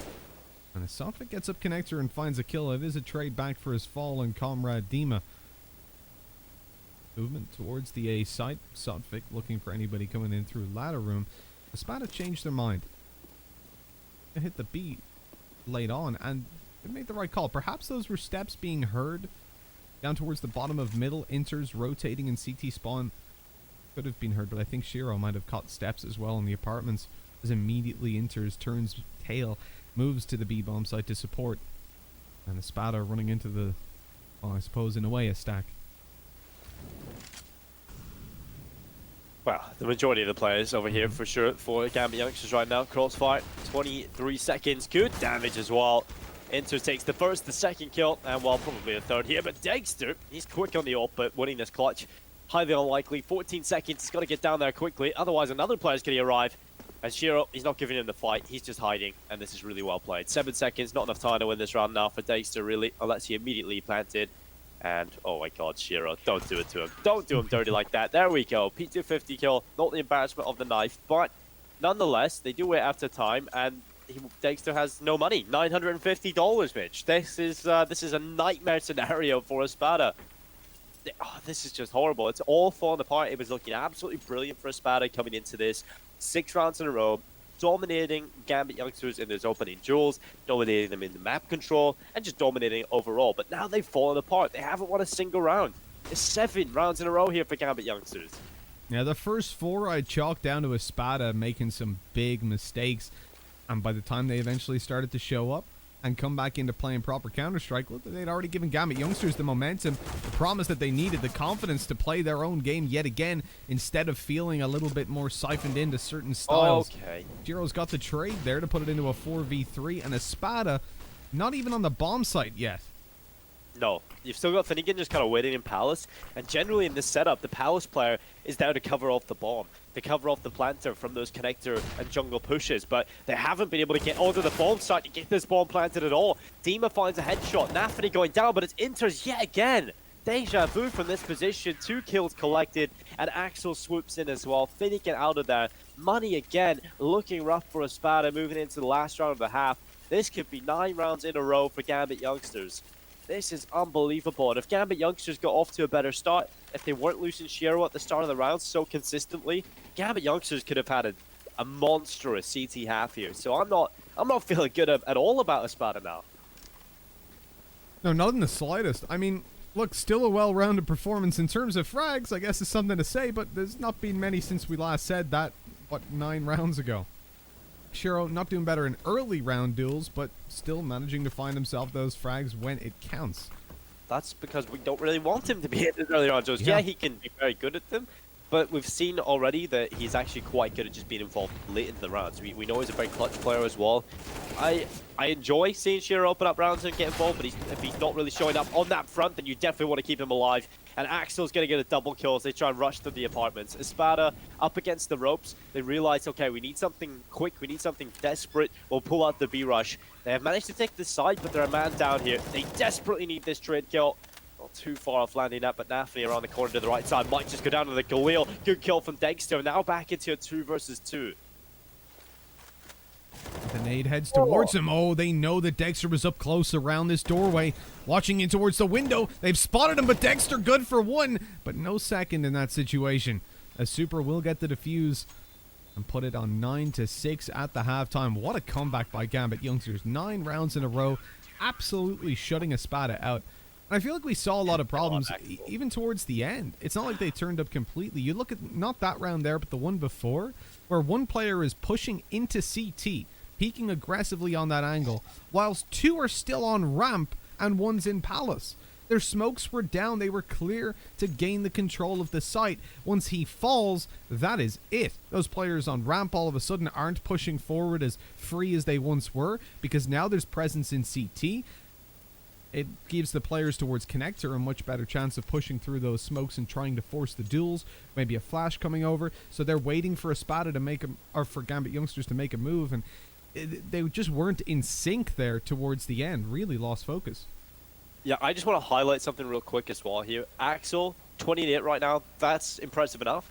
But what makes it even more impressive is he is the highest on the team in terms of ADR. He's the highest on the team in terms of utility damage, joint with Inter's 171. And he's got the most enemies flashed as well on this team at 10. Wow. The closest is 6 on Supra. But Axel's leading the way on every single statistic right now for Gambit Youngsters. He is just a one-man army. God-tier player. Axel's showing up, and he's keeping it up throughout the tournament. And like I said, if this is consistent, if we start to see this kind of output from Axel on a consistent basis for most of the Gambit Youngsters games, this is when I think this team takes the next level. Because already they have Axel, right? No, sorry, Shiro. Everyone knows what Shiro's potential is. everyone knows Shiro is a god tier player. Again, he can be a little bit inconsistent at times, I feel. Everyone talks about him all the time, but for me, every time I see this player, he does have these games sometimes where he's a little quiet, and then sometimes he just steps up massively. So he's got to really find that consistency at that level to be able to take down some of the best teams. Once that happens and Shiro does become more consistent, that probably will happen over time. And we've got Axel now stepping up in this team. You've got 2 clear stars, and this team can do a lot of damage against every single CIS team, and I'm sure a lot of the European rosters as well. So I'm getting excited for this roster now, Gambit Youngsters. You want to know how you know you're watching CIS Counter-Strike, Dinko? There's been... Yeah, how do we do that? Across both teams, if you look at the enemies flashed, it's been like, let's say 75 off the top of my head. A little under 75, I think. And of those, in total, there have been 3 assists via flashbangs. No one's dying. They're just chucking flashes out, blinding people, and going, "That's me, done." Well, at least it's better than North American Counter-Strike. And I'm not saying like the top echelons of NACS. I'm talking about like the tier 3 teams or tier 2 teams in America. They don't throw flashes at all. they just don't. Yeah. It's always interesting to me because I feel like when I look at the stats after a game, that's something that's always so much lower in CIS because they're just much more heads up on Counter-Strike, right? They just like to take those duels. Now, it's not that the flashes haven't been used or used well. You think about the A site. When you're pushing over as the T side and you flash over, you're not generally going to get kills because of that. Every angle that a player is going to be on, they can back into immediately once they get flashed. But you're pulling them off the angle. And that's, I think, what the majority of flashes have been used. It's to gain that map control and set yourself up for a duel, but they don't really capitalize. That was a crispy little shot by Supra. Yeah, brilliant. P250. Now, this is something that's happening a lot in the T-side round wins, T-side pistols, should I say. To compete against the USPs, because pistol rounds in Counter-Strike are generally a little more CT-sided just because the USP is a better gun. And so we've seen a lot of Ts trying to find a way to balance that. And for the most part, it's been one player buys utility, but they also afford that extra $300, and they drop over a P250 for a player with Kevlar. And what this allows is just a better gun in play than the Glock, and so you can compete a little bit more at range against these USPs. And we just seen Supra just tapping straight away in towards this B bomb site. Man advantage for Gambit Youngsters. They're going to fake this execute into a B hit. And currently 3 players for Espada on this B bomb site. So Gambit Youngsters have to hope this fake is sold. And well, right now, Espada not moving. They are not leaving the site at all. Perhaps have a read of this.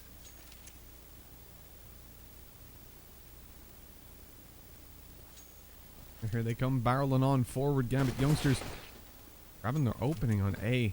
Giro might cause some the bomb's going underpass. Rotations. Yeah, it looks like they're going to fully commit to it. They're leaving 2 players in the apartments just to keep these Espada members down, and well, they're keeping them down all right. Finding the kills as well. Espada don't know what to do here. No idea what's going on. I mean, initially Espada made the right play, having 3 players over towards B and not moving, because it was going to be that A fake into the B execute, but doesn't really work out for them because Gambit Youngsters, that's almost like the perfect pistol round because it leaves so many options open. You know, okay, if there's random A fake, we commit these 2 players that works, then we can just go back to underpass with a bomb and we sell the fake on B instead. You know, that's a brilliant pistol round. One that leaves so many options open and really stretches the defense thin. Espada started off looking strong. Dexter chipping away with 3 kills, just unfortunately can't win the round here. And it's going to be Gambit Youngsters with the 10th on the board. Yeah, just the perfect pistol round there for them. There was plan A, plan B, and plan C involved in that pistol round. Gambit Youngsters playing the 3-dimensional chess, and it's working out for them. Espada have got some problems. Although 3D chess is just chess, isn't it? Normal old chess. It is. Yeah, it's just 4D chess. for the extra layers. But I'd say that 5D. was... Is there? I don't Like know. Slopes as well or something? Maybe. And then Loops there's back Harry on Potter some- chess. Oh, hell yeah.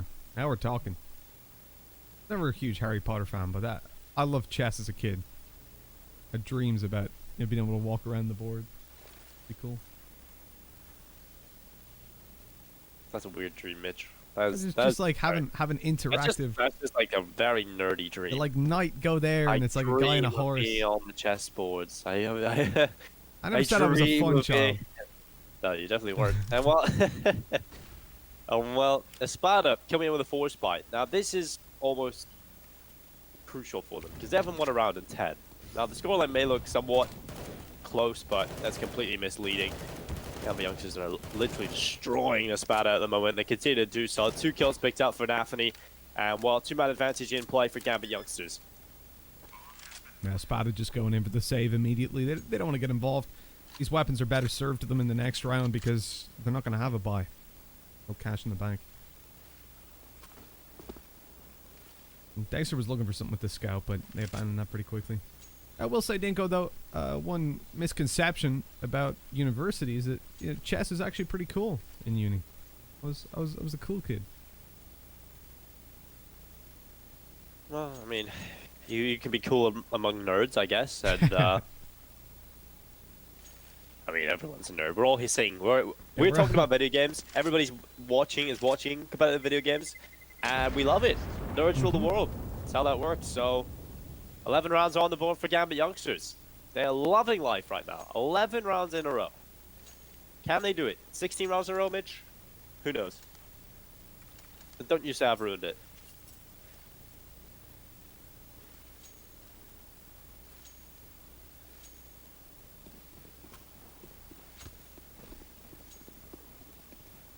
Well, it's just going to be a couple of Eagles in play here for Espada. And a scout for Dexter. Not really hoping for too much here for Espada.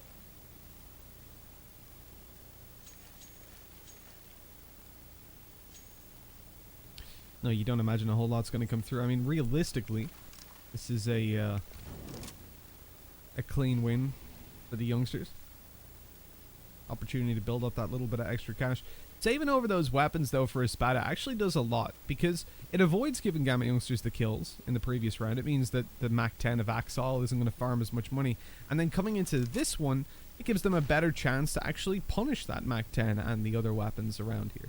If they can drop just a couple of rifles, they can feel relatively okay about their position. But as always, the main problem is that they are down by quite a lot. You know, they're going to go 12-6 more than likely, and Gambit Youngsters have made the Gambit to go towards B, which is paying off. As they find it completely open and a free bomb plant there.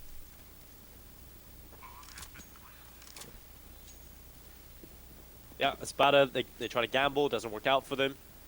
Gambit Youngsters is going to be finding themselves the 12th round, 12 in a row now, 4 away from victory here on Mirage.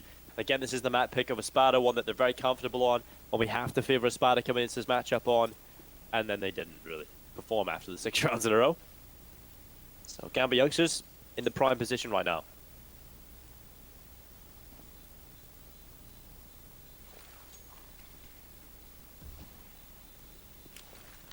I do like the call from Espada to save over. They've got, again, 2 pieces of Kevlar with a helmet. That's a great spot to have early on, because it'll lighten their buy by a lot. Now, whether they'll keep this scout or not, I don't think they will. They can easily get an upgrade to an AWP. One can be dropped, or Dexter can buy it himself, and indeed he goes in for that. But the logic of them not just running forth and trying to get kills and probably dying is saving the armor on 2 players, and for the other 3, they want to carry them through without allowing Gambit Youngsters to get the money for killing them. So it keeps the T-side economy at least that tiny little bit lower. It was Axol to find all of those frags, so you can imagine he would be a very happy man. Gambit Youngsters go in for the upgrade, getting themselves full rifles. Axol not keeping the Mach 10 as they look to move towards the A site. Utility goes over, and Espada in a position now where they need to find the kills on this. They're smoked off 2 towards jungle, and so it's only going to be Finnegan who can say anything about this. He's on top of the smoke, but getting flashed off that angle. Luckily, the 2nd and 3rd don't actually connect to him as Dexter shuts down the connector. Now it's time for Finnegan to shine. The spray is good to connect, but he goes down to 20 health. Gambit Youngsters suffering quite a lot of damage on that one. And as Dima comes through, and that's the round pretty much shut down with Shiro left alone. A 1v5 on the cards, and unfortunately it ain't on the cards anymore. Gambit Youngsters lose their first round in quite a long time. Look at that streak they managed to find. A straight 12 in a row, but eventually They go down, and Espada take their round immediately as well. Gambit are calling a pause. They don't want to mess about. I mean, they've literally lost 1 out of the last 13 rounds, and yet they're like, all right, let's figure out what went wrong in that one. I like it. Yeah, it's like everyone's raging. I'm sure everyone's really disappointed in themselves. It's definitely a round that Espada desperately needed. And the scary part is they have just so much more to do as well. If they are going to be able to pull this comeback, they can't afford just the one round. They've got to do it in this, and they have to win this round almost convincingly, right? They have to keep as many players alive as possible because their economy is on the ropes. They have a few players here with barely any cash available, most notably Finnegan and Dexter now, $150 and $650, but the rest don't have much either. They do have a lot more than their teammates. But over here for Gambit Youngsters, well, it's a decent buy. It's certainly decent, but their money is actually on the ropes as well here. So very important round coming right up. Gambit Youngsters will be looking for 13 Espada for their 8th round. Potentially the first couple of steps back into this game. If you're just tuning in, 12-7. The scoreline looks okay at times, but Espada were up 6-0 at the start of this game. Gambit Youngsters won 12 rounds in a row. Finally, Espada winning 1. Now the push comes in towards the A-bomb side. The full execute, smoke up for the stairs, jungle and connector smoke down as well. And Gambit Youngsters look to push onto the bomb side. Super well blind. Molotovs away Finnegan. It's a kill from Shiro as he dives onto towards the bomb side as well. 2 initial kills coming in early here for Gambit Youngsters. And it's just the remaining players on Espada. Patsy, Dexter, and Saltvic Mitch. Turning into a bit of a massacre. Gambit Youngsters evidently finding the flaws in their previous approach, now coming through with an impressive early round that Espada are too scared to challenge as time goes on. They're backing off, carrying these valuable weapons through to the next. Another save for the CT side, and Gambit Youngsters over the moon as they hit 13. That is an impressive scoreline. And as Dexter finds 1 on the exit, it's really not enough. It keeps Gambit Youngsters' money low, sure, but look at that. Then Axel comes through onto Sotfik, and that bit of damage is a whole lot more impactful when it's dealt to the CT side than the T's. It's already easy enough to remain in control of your economy on that attacking side, especially if you're trading it out. Espada suffering heavy losses, they've not got cash, and you know, the thing is, you're often in this position. It's not just that, oh, if you win this you get to put them onto an eco. It's that you're often, if you get onto a bomb site and find the 2 kills to get there, that your opponents will just save because they can't afford to commit to it, so it's winning even more rounds that way. Yeah, especially if you're untraded, you just get those 2 openings. Dexter wasn't fully flashed, I don't believe, but he still gets the kill. It's Nafany from short, impressive enough, and a good flick to open up the round here for Espada. This is a must-win for them. Supra, though, oh, that's just brilliant stuff. Dives right into the connector, gets involved, shuts down Saltfig, and now Finnegan in towards the triple box, takes down Supra. That's an important kill to find, and he's still alive, and he could do a little bit more here. The Molotovs clear him out of position. Good clearance from Gambit Youngsters, and now they'll be looking for another round picked up, looking for 14, but Espada, they've rotated over. They can go for this retake as the kills have been traded back, and Gambit haven't planted the bomb just yet. They have no utility left apart from 1 Molotov, so Espada can just sit back here in CT. They're going to smoke it themselves, allowing them to get closer, allowing them to run in together. 3 players now, but Gambit Youngsters have decided to leave the A-bomb site and go back over towards B. They've got Shiro down there already, scouting out the area, holding down control, and now Gambit Youngsters will take this bomb site without too much resistance. You can see the rotation immediately coming through.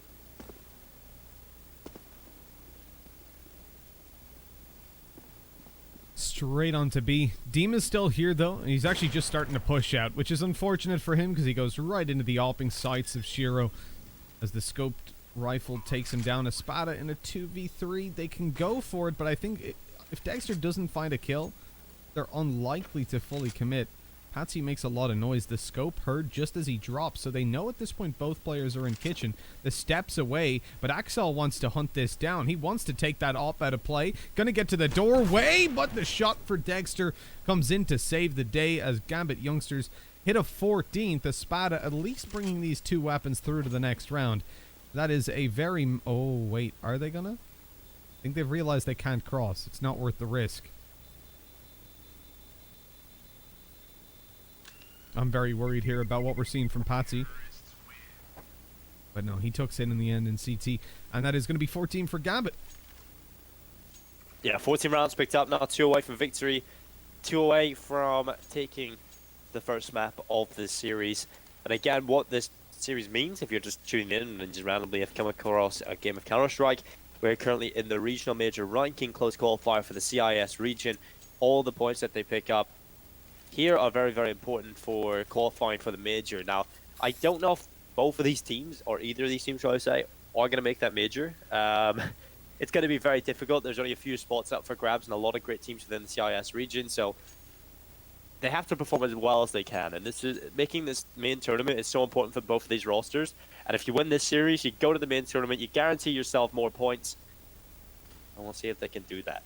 Right now, I think they've got 1,000 points already confirmed just by being in the semi-final. But obviously, you want to make the main event and increase those to a minimum of like 1,225 points. So, well, we got to see if they can do it. Whoever wins this series goes ahead. The other to the lower bracket, and they'll be facing off against the loser in our other stream, which is Namiga versus Fours. Neither of those teams are going to be easy to take down, so it's going to be a difficult road here for the team that loses this.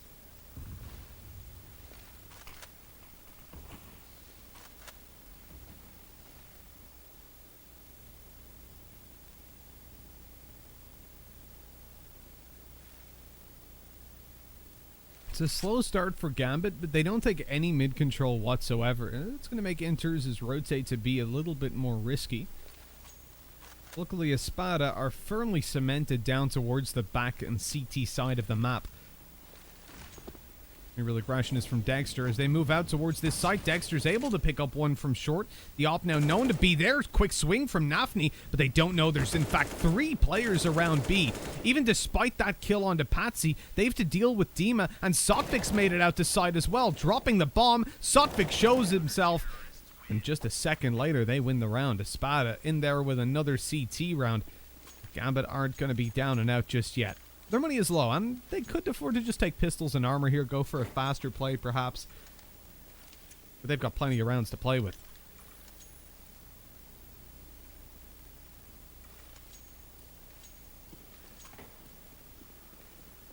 Well, Gambit Youngsters. I like that they don't even invest anything really. They just want Deagle. Look how much money they have as well. Kind of hilarious at this moment.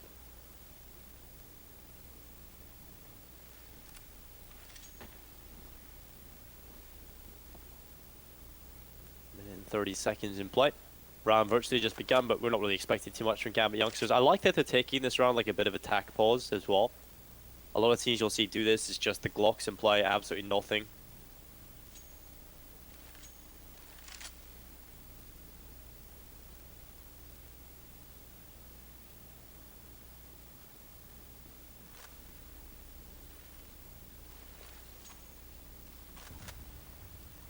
I'm honestly surprised, though, that they don't even go in for some smokes or something like that to get like a fast A push. Especially because you have so many talented players that have been playing well in this game. Yeah. Like, you just have one Deagle for Axel. Like, I enjoy the approach of saving as much money as you can, but we've still liked a little bit of something here for Gambit Youngsters, but they have so many rounds to play with, so. Espada won't be complaining, that's for sure.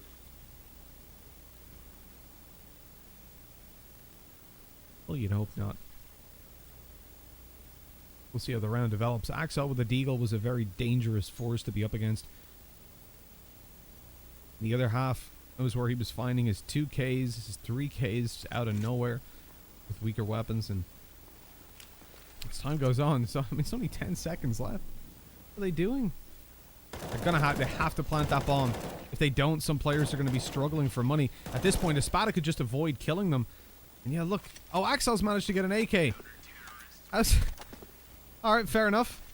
That's ended up in a fairly good position then for Gambit Youngsters. They'll be happy because they had no loss bonus, right? So they're only getting a couple bucks for that one. So as Axel walks out with an AK, that's a well-worthy trade.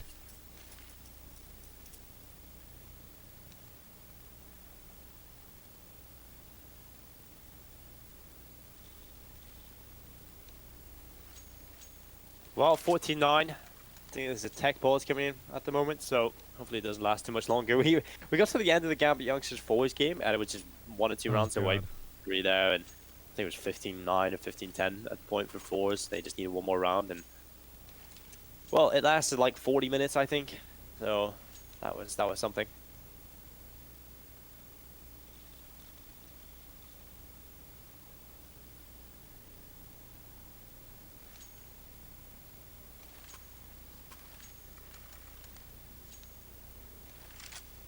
That's the worst part about it, right? If you get to the end of, especially a series, it's like 15-8, tech pause for 20 minutes, 15-9, tech pause for 20 minutes, and then the game's over. It's like, oh, we've waited a long time for those 2 rounds.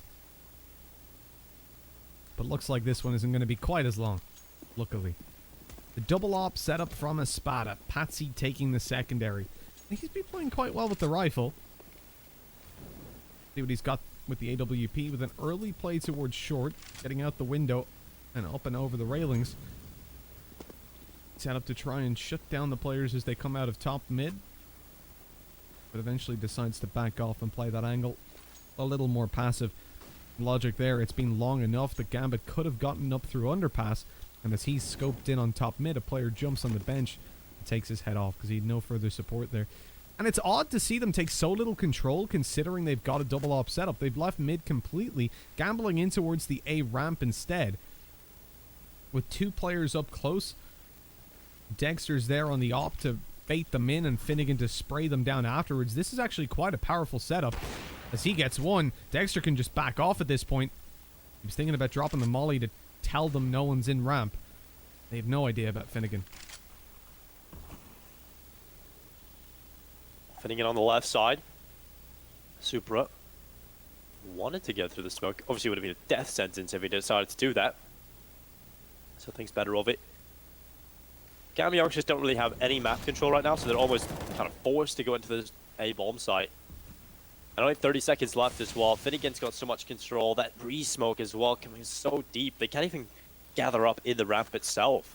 So only a couple of seconds here for Gambit to get on towards the bomb site. This is not looking good. Eventually, we've just got to go for this. And this deep smoke is causing so many problems. Axel started to walk through, having to clear so many corners on the way out. And it's going to be Dexter with a kill on the Supra. Weakens the attack further. That's the bomb down. 10 seconds. Not enough time here to win the round. And Finnegan, oh, he kills huge. A double kill. And now it's Dexter back in CT spawn. 2 kills already for him in the round. And well, Solfik looking for this final fraggle to Inters after time. This would be absolutely heartbreaking, and Inters goes down. No money for him in comparison to the rest of his teammates. So luckily it's around 2k, just below that. So it shouldn't be the end of the world going into this next round, because this has to be an eco anyway. But Espada could potentially have a chance back into this game.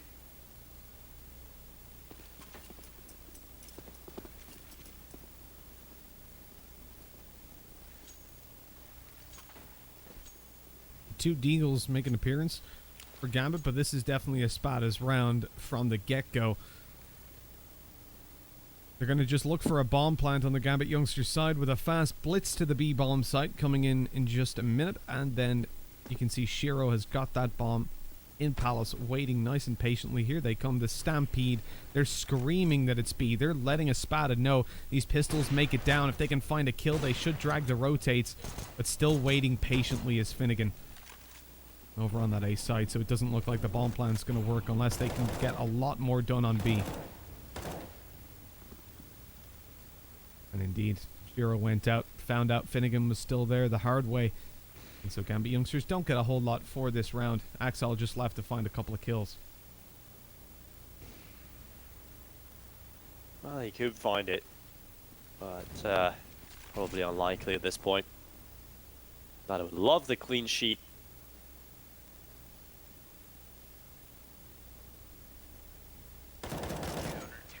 Oh, that's exactly what they're going to go ahead and get. Axel goes down. Now we go to the next round here, 14-11. Espada could pull this all the way back, although still favoring Gambit Youngsters. I have to. For the most part, they've just looked like the better team.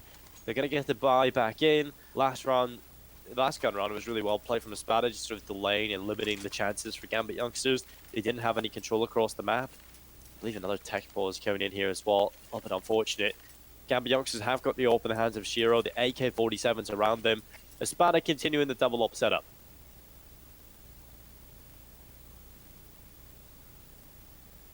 If it ain't broke, don't fix it, Dink.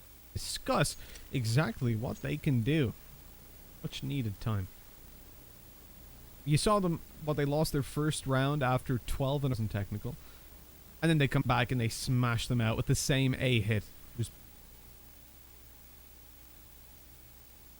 plugging up the holes. Now more than ever they need that because Espada are in, or Gambit Youngsters are in real danger of giving Espada a way back in. Losing this round guaranteed side.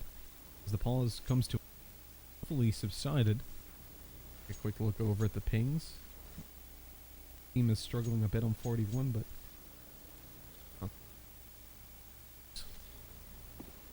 So I hit Windows.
man, some of the individual plays he's been making blow me away.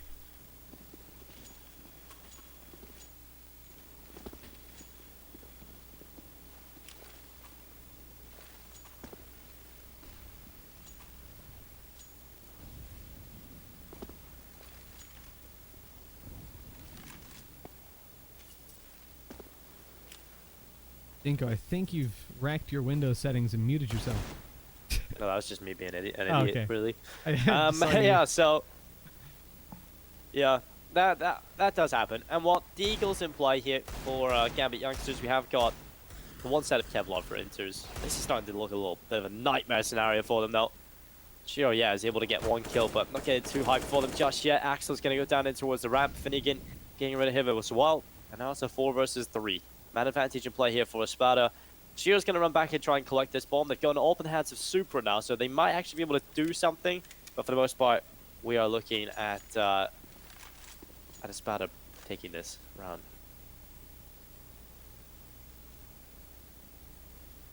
You'd expect so.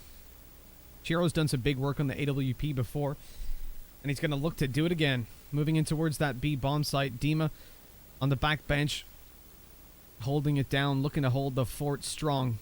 Supra and the AWP of Shiro on their way forward. As of yet, oh no, Espada have got the read. Look at that rotate, heavily coming through, easily picking up those kills. And Supra's left alone to fall. Triple up possible. Not gonna do it though, understandably. 14-13. Espada, I mean, they're making a good shot at this. Let's just open that scoreboard yet again and see how many rounds Gambit Youngsters won in a row. Espada won even one of those, they would be in a much, much better position. Plus even the pistol round in this half. I mean, Gambit have been making it difficult for themselves, and now they're giving themselves even more of a challenge.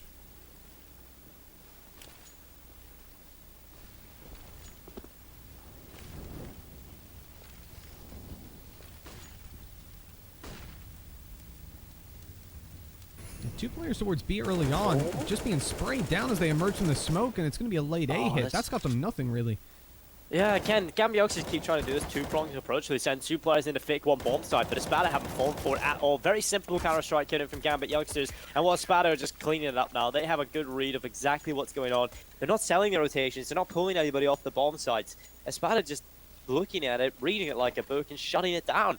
This is just so one-dimensional from Gambit Youngsters. How many times are they going to go for that 2 in towards 1 bomb side, toss a little bit of utility, a few seconds later appear magically with 3 on the other side of the map? Espada, it's so easy to read for them, and they're just not moving. They're just keeping their positions.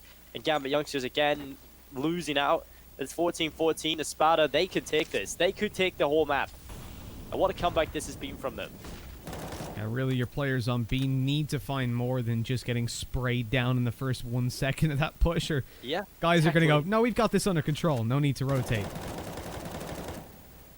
For Gambit Youngsters, yeah, the approaches have definitely been weird. They invest fully into this as Espada look on to a 15th. Their money is stacked high, so Gambit will not have an easy time of connecting a 16-14. Buy after buy for Espada await them. The impressive part about Espada here is that they've been able to adapt anyway. I mean, obviously, Gambit Youngsters look very one-dimensional on this team, but for the most part, it's been Espada actually being able to adapt and recover and sort of get a good read on things as well.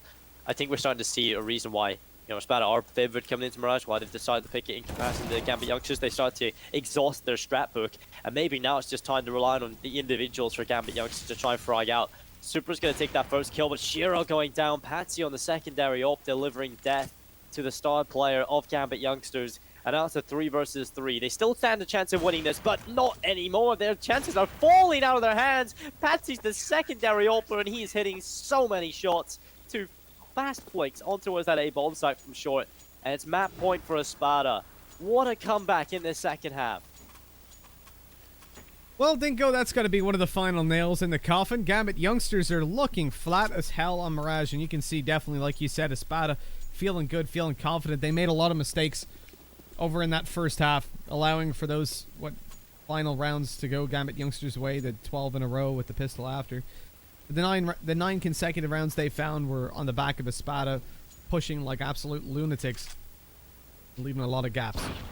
Now, though, Gambit are finding no gaps in this defense as they push in towards the B site with all 5. It's one final Hail Mary, but Patsy's here to make sure that the T's are cursed. Well, they push out towards the bomb site. Kills coming through. 3 versus 3. Could it be overtime? Or Espada going to take it here? They've got the man advantage coming into this retake.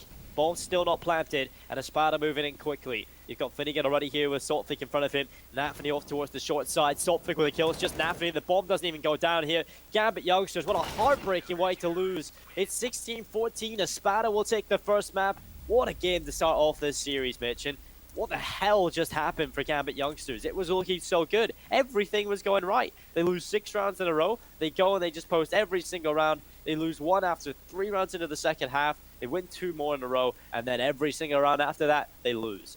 Brilliant stuff from Espada. Great step up, great adaptations. Big performance from Finnegan as well, up there with Dexter. And I think right now we're just seeing the depth on the Espada team, that they do have the mental fortitude to come back into games like this, and they also have the players capable of pulling off comebacks like this. So I'm excited for this Espada team. And it's fair to say at the moment Espada are looking clean. They made a lot of mistakes. Let's not look past that all too quickly. Oh, yeah. On a map that they're comfortable on, so when you move on to the next of Overpass, where Gambit Youngsters are definitely the home team, if Espada come in with the same loose strategy, I think they'll be in a lot of trouble on their T side. We pointed out major issues with their spacing, major issues with their executes in general in towards those last 9 rounds, but they definitely more than made up for it on the defense. Well, when we take a look at Gambit Youngsters on Overpass, yeah, you've got to say statistically favorites to win that, but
everybody, and welcome to Espada versus Gambit Youngsters. We are here for map number 2, which is Overpass. Gambit Youngsters map pick, as they are 1-0 down after what must have been a heartbreaking map to lose, being ahead at least 14-8 at one point, and falling all the way down to 16-14. Espada coming in with confidence, a map that they can play, that they've traded in the past 1-1 with Gambit Youngsters. And they start with the opening duel as well, as Inters falls and the rotation of Csgo is spotted. He's caught with a little bit of damage on the way.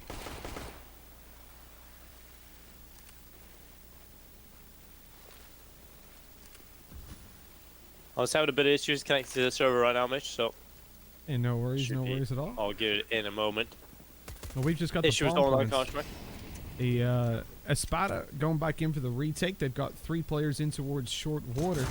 And Sotfik on low HP in the CT spawn. Patsy out leading the charge to take a kill. They look to the close right where Nafni is up above, but they've missed him. Luckily, checking it afterwards, Patsy's on a tear in this pistol round. And Gambit Youngsters falling apart at the seams. Patsy in with a 4K. And Espada take the round 1-0 here on Overpass. Yeah, solid stuff from Espada. Patsy starting things off. He's usually the supportive element of this team. We talk about him being the player that does all the heavy lifting, all the dirty work. And he comes into this tournament and he's showing up again. I think, honestly, Patsy is one of those players that's kind of underrated in this team. And he's one of the players that are underrated in a lot of teams. I mean, his style of play, because he does all these roles where no one really wants to play them. They're completely unforgiving. But he also frags in those positions, which is incredible. He just sits outside apartments on Inferno. He still gets kills there. He sits in pit and does nothing on Inferno. He still gets kills there, and he's really showing up here today. We've seen him on that double op. Patsy's certainly a player to keep an eye on. I think he's got a lot more potential than he's maybe being shown here in Espada, and maybe if he gets some better rolls across the maps once they realize he has that skill, well, I think we're going to see Patsy do a lot of damage in the CIS region. We've seen him on that double op, displaying great skills. Oh yeah, definitely. In this series in particular, he's been on fire. Good shot by Dexter, only up against the Glocks, of course, so it should be fairly easy. Patsy's in danger. They realize he's up close. It's time to swarm him, but luckily only Inters was close by. That's the bomb dropped, so reinforcements are on their way. And even with Demuth receiving a headshot, you see how little damage those Glocks really do. It's quite a challenge to lose a fight to them. And as you can see, Espada, they're not out for a challenge today. They're looking to win this round cleanly, build up their CT economy, and they might well need it as Gambit Youngsters come in with a full buy in round number 3.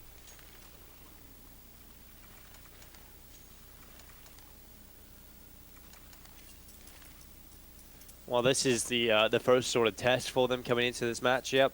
You know, Gambit Youngsters coming into Overpass are the team we've got to favor because they've decided to pick it. This map they played a little bit more. Again, in their last matchup, we got to see they looked a little bit rough. So this is the first eye test to see what they've got in their gun rounds. It's going to be Csgo on the AWP, who still was second on the team in terms of kills, but looked pretty rough on Mirage, I have to say. He lost a lot of his opening duels. There's a couple of rounds where he looked good, but for the most part, not kind of the Csgo performance you'd be hoping for. An 18 and 19. So it's showing up on Overpass is almost a must, and while he's going to go down early, another opening duel lost for Csgo. Saltpick down in towards short, gets rid of Nafany, and it's now Supra into Maxwell. A 3 versus 4. A kill comes in from Saltpick as he drops Axel in reply, and now it's a 2v4. A 2-man advantage in play here for Espada. This is what I was afraid of for Gambit Youngsters in this series. If Csgo's even showing up on 80%, that's just not enough against a talented opper like Dexter, taking the shot to Supra, catching the tippity tip of his head through the wall to Inters, and another shot connected. What is that? Talented opper, I said, but that's a little bit too much. My God. What the hell was that? They just are not safe anywhere they go in water. He finds that first kill onto the head that peeks up. He takes him down, hits the wall bang of the player, but that's not good enough. It's not enough to be a warning shot. He finishes him off through the wall as well. Incredible. Huge play for Dexter, and now 3-0. Espada, oh, this is good. And I'm feeling a little rough if I'm Gambit Youngsters. Although we have seen Espada get off to a great start. They won 6 rounds in a row. They went on to lose 12 in a row, something around those numbers. I think it might actually be more. So, we're in a situation now where, God knows where this kill is. It's such an open environment, but Pistol coming through at Supra, taking down Finnegan. Axel falls early into the round. 4 versus 4 in play. Every kill Gambit Youngsters can find here is a massive positive. It's always going to be difficult for them to connect. Just the pistols in play. Couple pieces of Kevlar, but really it's nothing. I don't know if you caught how that corpse is looking at the water right now, but it's pretty funny looking. I think they're client-sided. Ah, that's Whenever unfortunate. We're seeing the same. That is unfortunate, because that was kind of funny. Well, coming in towards this B-bomb site, Gambit Youngsters looking for the round win. It's going to be Dima that disallows the first push in mob. Teammate now Saltfig looking to do a little bit more, but the kills, they're actually coming through here from Gambit Youngsters. Shiro now into the 1 versus 2. Deagle back towards the bottom of the monster ramp, and now with 30 seconds, Shiro's going to flee the scene. He starts to wrap around back through tunnel, and currently Patsy up in heaven. He has a good position here, so even if Shiro comes through short, unless he hits the immediate headshot here with a Deagle, I still favor Patsy in winning this duel. And what, coming around the corner, there it is. Shiro does fall. It's Espada with 4 rounds in a row now. Look at the money moving into this next round, Mitch. 5 rounds, and we've only played 4 of them, and already there's 8k in the bank of most players for Espada. This is scary times for Gambit Youngsters. It definitely is. Gambit. They're falling behind. I think that's pretty I think clear. it's fair to say. Yeah. But you do have to always give them a little bit of faith, considering it's the T side, right? You can be slow to start. It's their map pick, though, so... And considering how the previous one went, I don't give them a whole lot of room to maneuver with. They've got to come through here. Start stepping it up pretty quickly. Going through that smoke's probably not the way, Supra. It fades, though, and then he starts to move on forward. Flash over. Dima with the spray down. So much damage done. They don't expect another player, but... Oh, he's only good for 1, and that was onto the 10 HP inters. Yeah, Finnegan probably should have done a little bit more of that. Shiro and Axel now into a 2 versus 3. Still Espada hold the advantage thanks to Patsy. But Dexter, he's arrived to the party alongside Patsy towards short. Now the flashes go through. The team looking to get back in, but it's a headshot delivered onto the dome of Patsy. Now Gambit Youngsters, instead of committing to the B-bomb site, still have a minute left. So they pull themselves back and are now setting up a little bit of a different attack now and to be taking their time. Axel posted up on the angle. Dexter is holding on towards Monster, realizing Gambit have slowed it down a bit. Could be trying to relocate, but they're just hoping for an over-aggressive play from the CTs. And Shiro doesn't spot the head, not peeking up from the water pit. Is sort fake, so Dexter, there's the kill, stops the crossing of the bomb, and now it's all on Shiro. The damage has been dealt the round 1, and Espada with 5 in a row. They're just giving them no quarter at this point, Dinko. It's looking insane. Espada absolutely dominating. At least, though. At least Gambit get a buy here. They can pull out whatever they want. Utility, armor, weapons. The Galil's a weakness for Nafni, but everyone else is looking chirpy. And we get to see yet again what Gambit Youngsters can do up against this CT side. Yeah, we'll see if they can do anything about it here. Gambit Youngsters with the AWP in the hands of Shiro, the AK-47s and Galil here for Nafni. Espada, the AWP available for Dexter, the M4 is now as well. So much money. But Youngsters not only need to win this round, but they also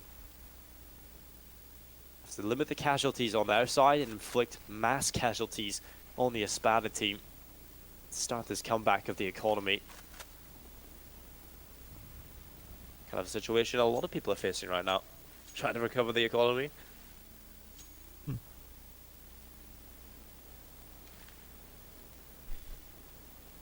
Just a minute left. Patsy boosts up over the top of the flower bed. Sports enters, takes him down. Yeah, that opening for Espada. Look at Dexter, even going aggressive afterwards. He's down to the toilets. You can see Sotfik is moving his position so he can cover the left side. Make sure that Dexter doesn't get pushed from behind. They've got short on lockdown. Patsy even going through the toilets, but Gambit are looking towards the B site. They've changed focus in this round. Great smoke by Finnegan. It's a 700 IQ one, we promise. The completely intentional smoke as he goes over towards barrels. I don't think he's got an angle there to do anything. They're already out. Nafni's able to catch himself one, but they don't know about barrels. They're going to clear it. The smoke covers him for just a moment, but unfortunately it doesn't quite do what it maybe could.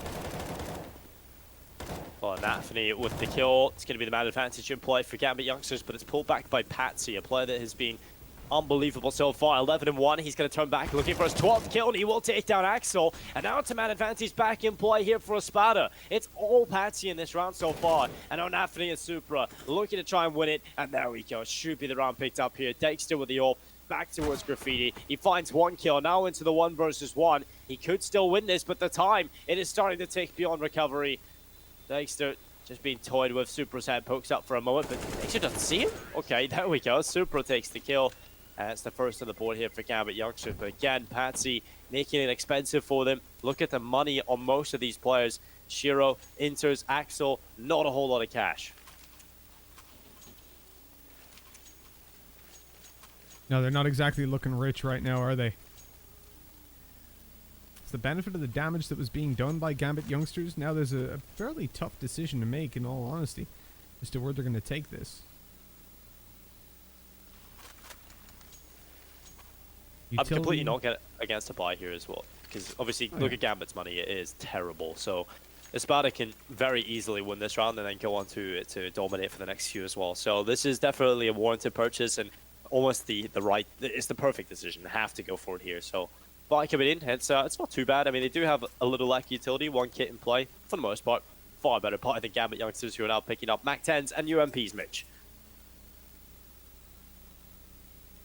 Yeah, the weaknesses are definitely there. For Espada, though, their choice has left them down to a FAMAS with a little bit of utility.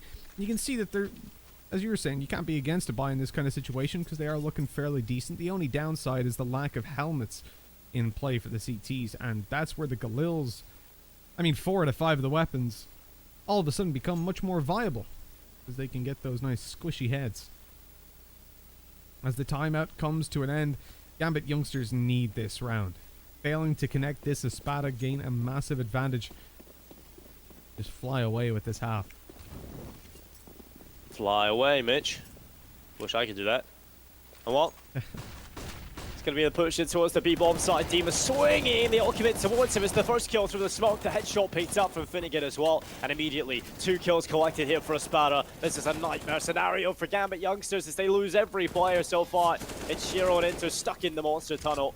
Inters will reply with 1. Shiro as well on the Mac 10. Okay, small chance recovered here for Gambit Youngsters, albeit very small. Mitch size small.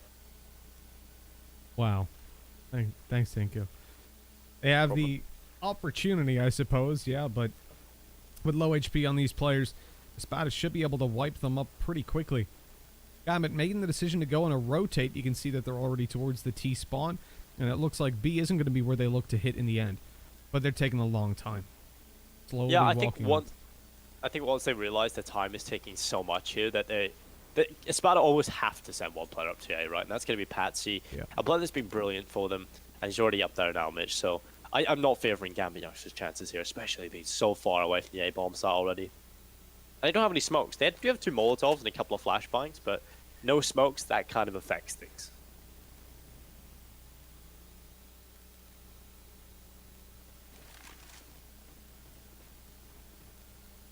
The further rotate as well. Dexter's here, Patsy. Gambit Youngsters just so predictable in this spot. They've taken so long. It's been a 50-second rotate. What the hell? And they're walking out hoping that it's just going to be clear. The molly goes to dumpster and bank. That keeps them back. They can plant it now. But it's now or never. The smoke goes down towards bank. Planting open for both angles they're worried about. That is brave. They might get the reward. It prompts them to push down aggressively towards CT. 1-for-1 trades not good enough. Inters has to win this fight. Patsy spraying away. Inters knows he's on the right side now, but he's conscious of the second player being around there, which gets his head ripped off. 6 for Espada, but at least a bomb plant for Gambit Youngsters, which in all seriousness is a necessity if they're going to lose that round. Yeah, coming into that round, they weren't ever going to be favoured. And it's kind of unfortunate because they've just won their first round. It was a long time coming, and because of the way they lose it, I prefaced that round with they not only need to win this round, but they also need to inflict mass casualties onto Espada while also keeping players alive on their team. And Patsy, he's been an absolute nuisance for them. In that round, they probably would have won it without losing too many players, but Patsy just goes in, gets 3 kills, does so much damage on towards them, and in a way actually probably wins them that round as well. So he does damage in that round himself, so Patsy is an absolute god right now. And again, usually seen as the support player, the player that does all the, lack of a better word, bitch rolls within the team. Very nice. I'm sure he'll, I love hearing that back later. Yeah, it's alright. I mean, when I was casting with Blood in ESL 1 Road to Rio, we were kind of discussing Patsy in this situation. And, oh, how are these wall buys? How much damage have Gambit taken through those walls? They just shouldn't go towards water anymore. Not because they're approaching it poorly or anything like that. It's just the universe is conspiring against them. I think it's clear. Yeah, we've seen a lot of teams actually getting a lot more damage done through those spams now, so need to be a little bit more aware. I would be almost guaranteed that you'll probably start to see Molotovs come into that position in gun rounds quite consistently just to prevent that spam, because you're taking so much damage from that spot now that you can't really afford to take it every single round. So probably see although 4v5 man advantage picked up, Demon's able to find that opening kill, but Gambit Youngsters currently setting up inside of the monster tunnel, one off towards short. So this is a chance for Gambit, but it's not looking brilliant, I have to say. We still should be seeing Finnegan light them up with his M4.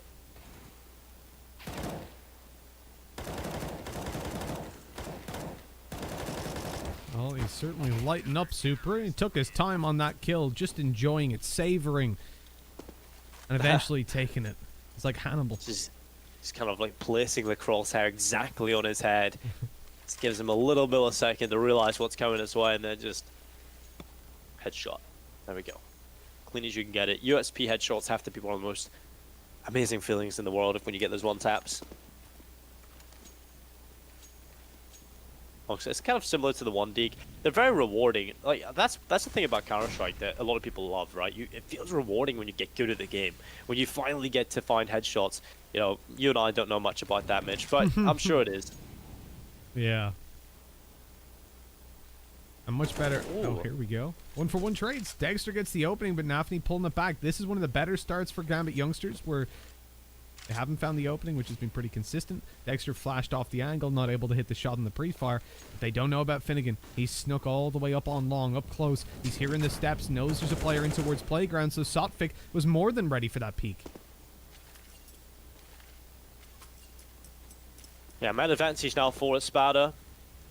And I feel like when we talk about Gambit Youngsters having those players that are the top rated in the tournament, and Gambit Youngsters being the top rated team in the tournament, just take a look at the teams they're playing against, and you kind of realize why, right? Coming into this tournament, there are a few weaker teams that you would expect Gambit to be able to get the beat down on. And now they push forward. This is why the challenge is a lot more tough, and it's going to be Saltfake shutting down Supra, Dima, and Saltfake finding the rest of the kills. 8-1 here for Espada. Oh, it's just not stopping. They've already won the half, and now Gambit Youngsters finally getting a buy back in. It's just going to be rifles. No AWP for the hands of Shiro. Barely any utility here for Shiro as well. He can just about afford an AK and armor. Get a decoy. Guess he can ruin my statement cleanly saying he won't have any utility. But when we take a look at the Clutch Island for them so far, the teams that they've been able to get those huge ratings against is Simon. And Simon are the only team they've actually beat in this tournament, and they look terrible. So, I mean, a lot of that is probably quite inflated. And, okay, you could say, okay, nice, Shiro and Axel looking good in the tournament with their statistics. But when it's mattered and Shiro has played against the good teams in this tournament, he has not been good. He has been completely lackluster. Played against fours, didn't really do much at all. First map here didn't really show up either. So, if Shiro's coming in and playing against the better teams in the close qualifier, not really able to show up, I'm not feeling confident for Gambit Youngsters moving forward, because this is not going to be enough.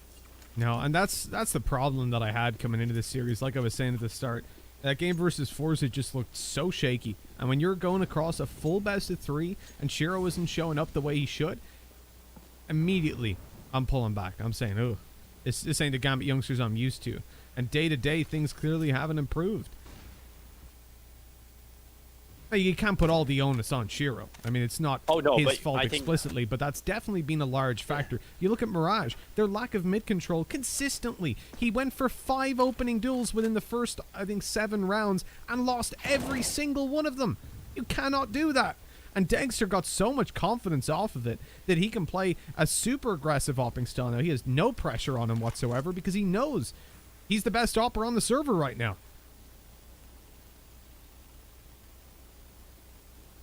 Yeah, I agree that you can't really put all the pressure on Shiro, but again, he is the star of this team, so you almost have to look at him to be the player to put up those numbers. And when he doesn't, you've got to ask questions, because that's his job in the team, is to perform the best on the roster. Especially And with Axel. Oh, there you go, yeah. And Axel has picked up the mantle, and he's played good in every game that they played so far. Even against fours, posted a 1.22 rating. It was only positive by 4 kills, but still much better than that of Shiro, who was -9. So, and you know, those things aren't mutually exclusive, right? It's not like if Axel has a good game, Shiro has to have a bad one. So, or like if Shiro has a bad one, Axel has to stop. If they were both here together, it'd be an easy game. yeah, and we'll get right back to these points, because Gambit Youngsters have somehow got themselves into a winnable position here. 2 versus 2, 4 HP on Saltfig. He's the only player off towards A right now. If they take him down, this is going to be the round. Oh, he takes him down. Nafani goes to the floor, and Saltfig with a follow-up kill as well. Inters goes down. That is just heartbreaking coming through for the Gambit Youngsters. The round they really could have won there, Mitch, but it doesn't go their way. Yeah, well, he missed a lot of shots at the start, so I was getting very worried. Yeah, did have an especially AWP. being low HP. That doesn't really help. 3 HP with an op, and he's holding out the USP, which makes sense in a 1v2, I guess, and he knew that Gambit were lit up. I presume that call was made.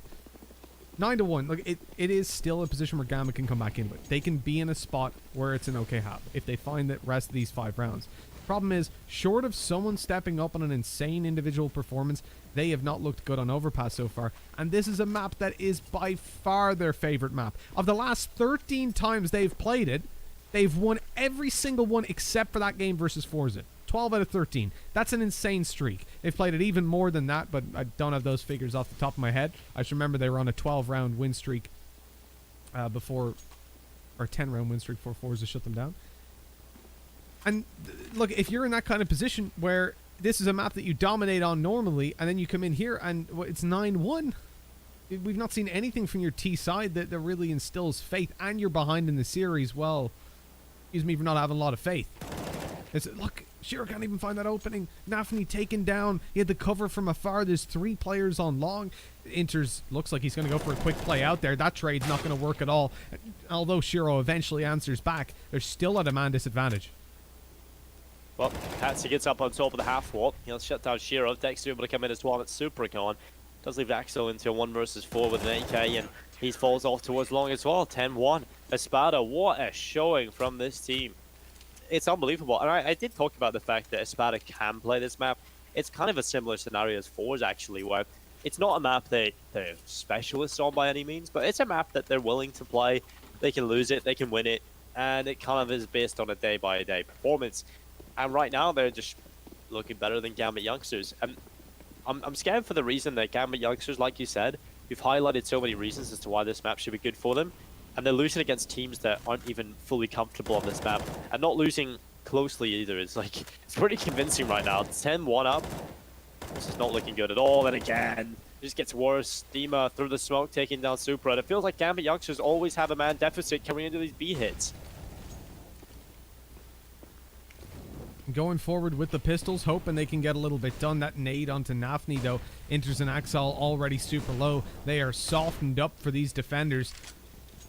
As Patsy was thinking about it maybe being an A hit, but they decide, nah, this is definitely B. They might even have spotted the bomb as well. There's a gap in that smoke for Shiro, but he's shot from below and not able to do anything about the player up in heaven as Dexter sits there covering his teammates, but he can't even fire a shot. Can't see a T as they're all falling for the rifles up close.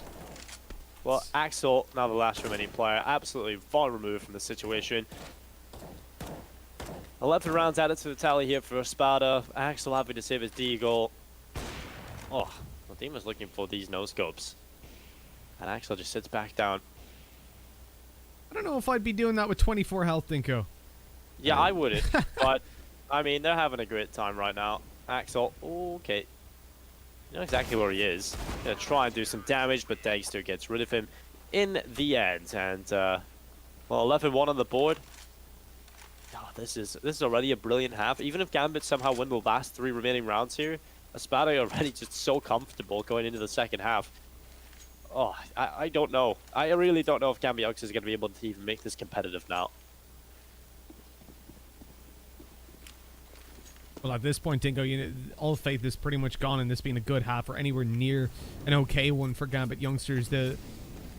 best they can get is the best of a bad situation with 4 rounds on the board. Yeah. I just want to also bring up the point that the last time they played against fours here on Overpass a couple of days ago, they actually lost 12-3 in the first half in this scenario. Where they started on the T side, they only managed 3 rounds. They did pull back 7 in the second half to get 10 rounds overall, but even then, a couple of those rounds at the end were inconsequential. So yeah, this is looking quite similar to that performance against fours.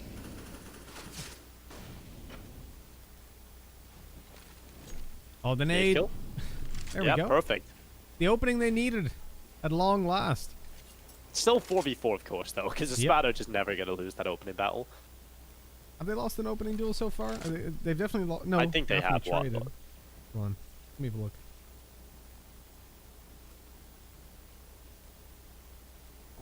Gambit Youngsters just setting up outside of the B-bomb site, not going in just yet. Still a little bit of time to play with.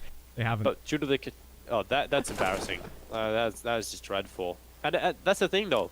The fact that it just looks so good in these opening rounds. I said it. I feel like Gambit are always going into this with a man deficit. And they are. Again, look at this. 4v3. They finally attack into the B-bomb site. Put their man down. Luckily, they trade back this time. But Saltfig, questionable decision, but it worked for 1 kill. Still a 2 versus 2. The near damage is so good, but this might be one of those rounds where Shiro pops off. 3 kills. Axel as well backing him up. And if there's 2 players you want left alive, it is those 2 players. And a little bit of something here for Gambit Youngsters. They might be able to recover this half to 4 rounds. But even then, like I said, it's still looking rough.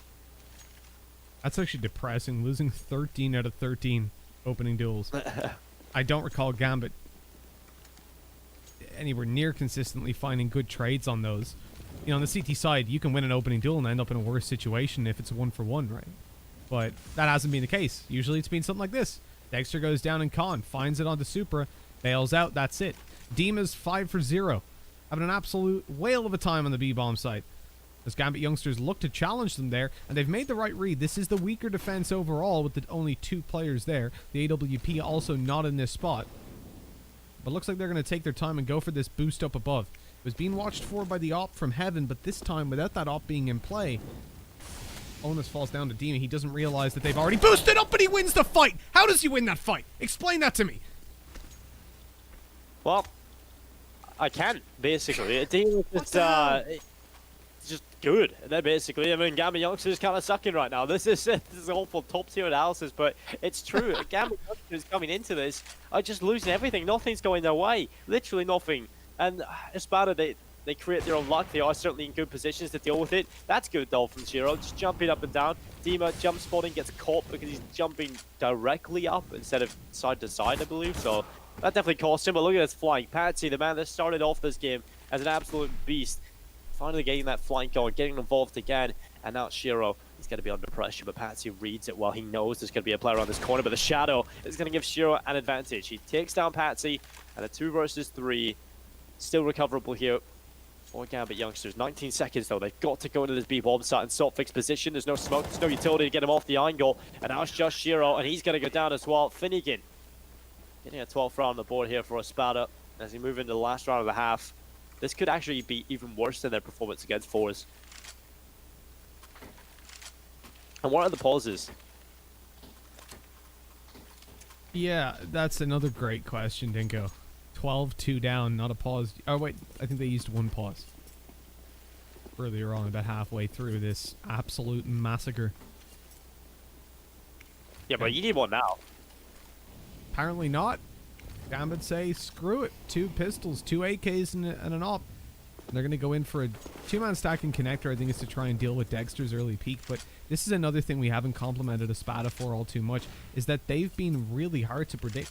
They're changing up their setups again and again. They had last round Dexter go down for the peak and connector. This time Patsy goes down, makes a little bit of presence, and then they just go back for a passive short hold. Very, very different. And for Gambit Youngsters, in an already very rough environment, they're struggling to survive here. When you can't actually round on round predict what your opponents are going to do, it gets a little bit harder. If Gambit Youngsters go in an entire game without getting an opening duel going their way, I'm going to be so impressed. I have to say, that will be it's hard to do, especially on their map pick. It's quite strange. maybe it changes on the CT half. And while Patsy takes 1 kill, it's again a good opening kill from Espada. Nafni able to pull it back as Patsy goes down, though. At least they've been able to trade most of the time. They've been able to at least turn them into 4 versus 4s. And especially because Espada have now got so confident they're making one and done plays where they're just kind of swinging and taking that fight. They guarantee themselves a kill, but they're dead after.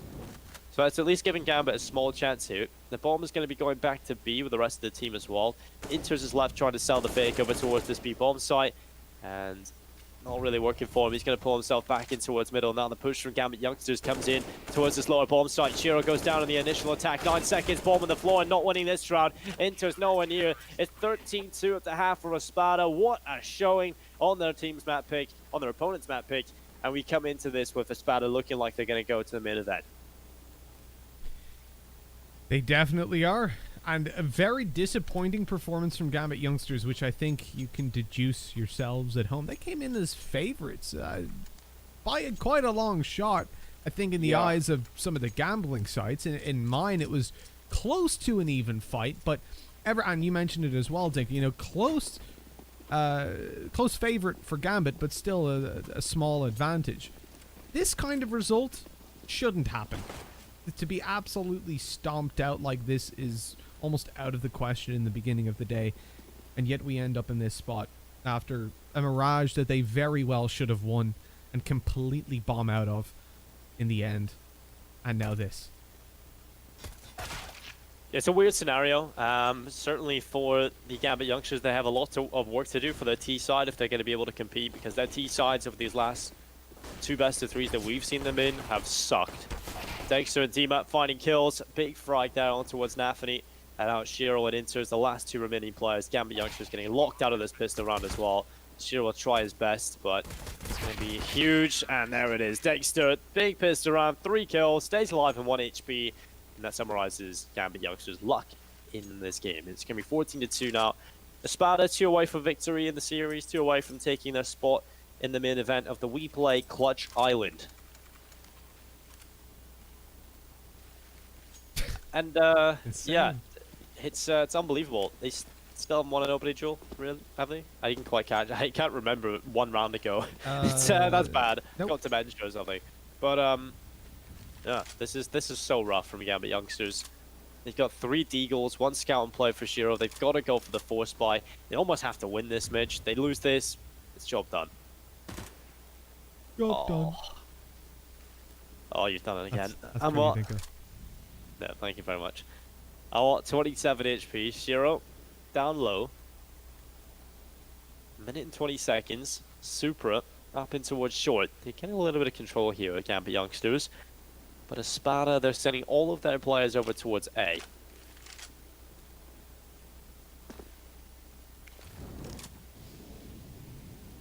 An Axile up close in toilets. He can go big with the deagle, and now's the time to do it. This 4 spy is what it all relies on. It didn't feel like... Oh, hold on, that flash over. It's going to be huge. Axel can swing. He goes through. He finds 1, but that's it. Axel shut down afterwards. The push into toilets not going to work for Nafni, but on the bomb site still lurks Hashiro. 26 health on a scout. He's running the bank, and he's managed to cash in and stay alive. But oh no! Oh, okay. Through the smoke, he loses his head. And although Supra finds 1 from behind, it is a 3v2. The pistols for Gambit known to be in these positions. Finnegan just waiting for Supra to come on through, come on down to Bargain Town. Supra cashing in and getting a great deal out of that one with Dima in a 1 versus 2. And all of a sudden, Gambit can actually win this round. Oh, here comes the con man now. Dima with 1 kill, looking for the follow-up. 1 HP left on Supra. The time ticking, no kit. It's all about playing the time here, and Dima's done it. Supra, he's got a dodgy product, and he's going to die. It's 15-2, 1 round away here. A huge 4K from Dima. He's 20-10. He's having an amazing performance. And Espada, just 1 more round, and they will be in the main event here of We Play Clutch Island. Espada have just come into this one and completely pulled the rug out from under Gambit Youngsters. I mean, from that second half of Mirage until now, Gambit Youngsters have looked the same. It's been this identical performance, flat as can be. We've got a huge drop-off from the likes of Shiro. He's got 10 kills at the moment, but that's really not where it needs to be. Mirage was the most disappointing. You mentioned drop off from Shiro, but look at the drop off from Axel. 5 and Map to 16. map. Yeah, definitely. And I mean, he still played well in the other series they played, and they lost against Forge, right? He still got a decent rating, but this is just not the performance we've seen from Axel, unfortunately. They utterly destroyed Simon, but again, I feel like all the statistics got skewed in that, because Simon looked really bad. What I will say, Dinko, is Axel's the only player who's gotten an opening duel now with that previous round.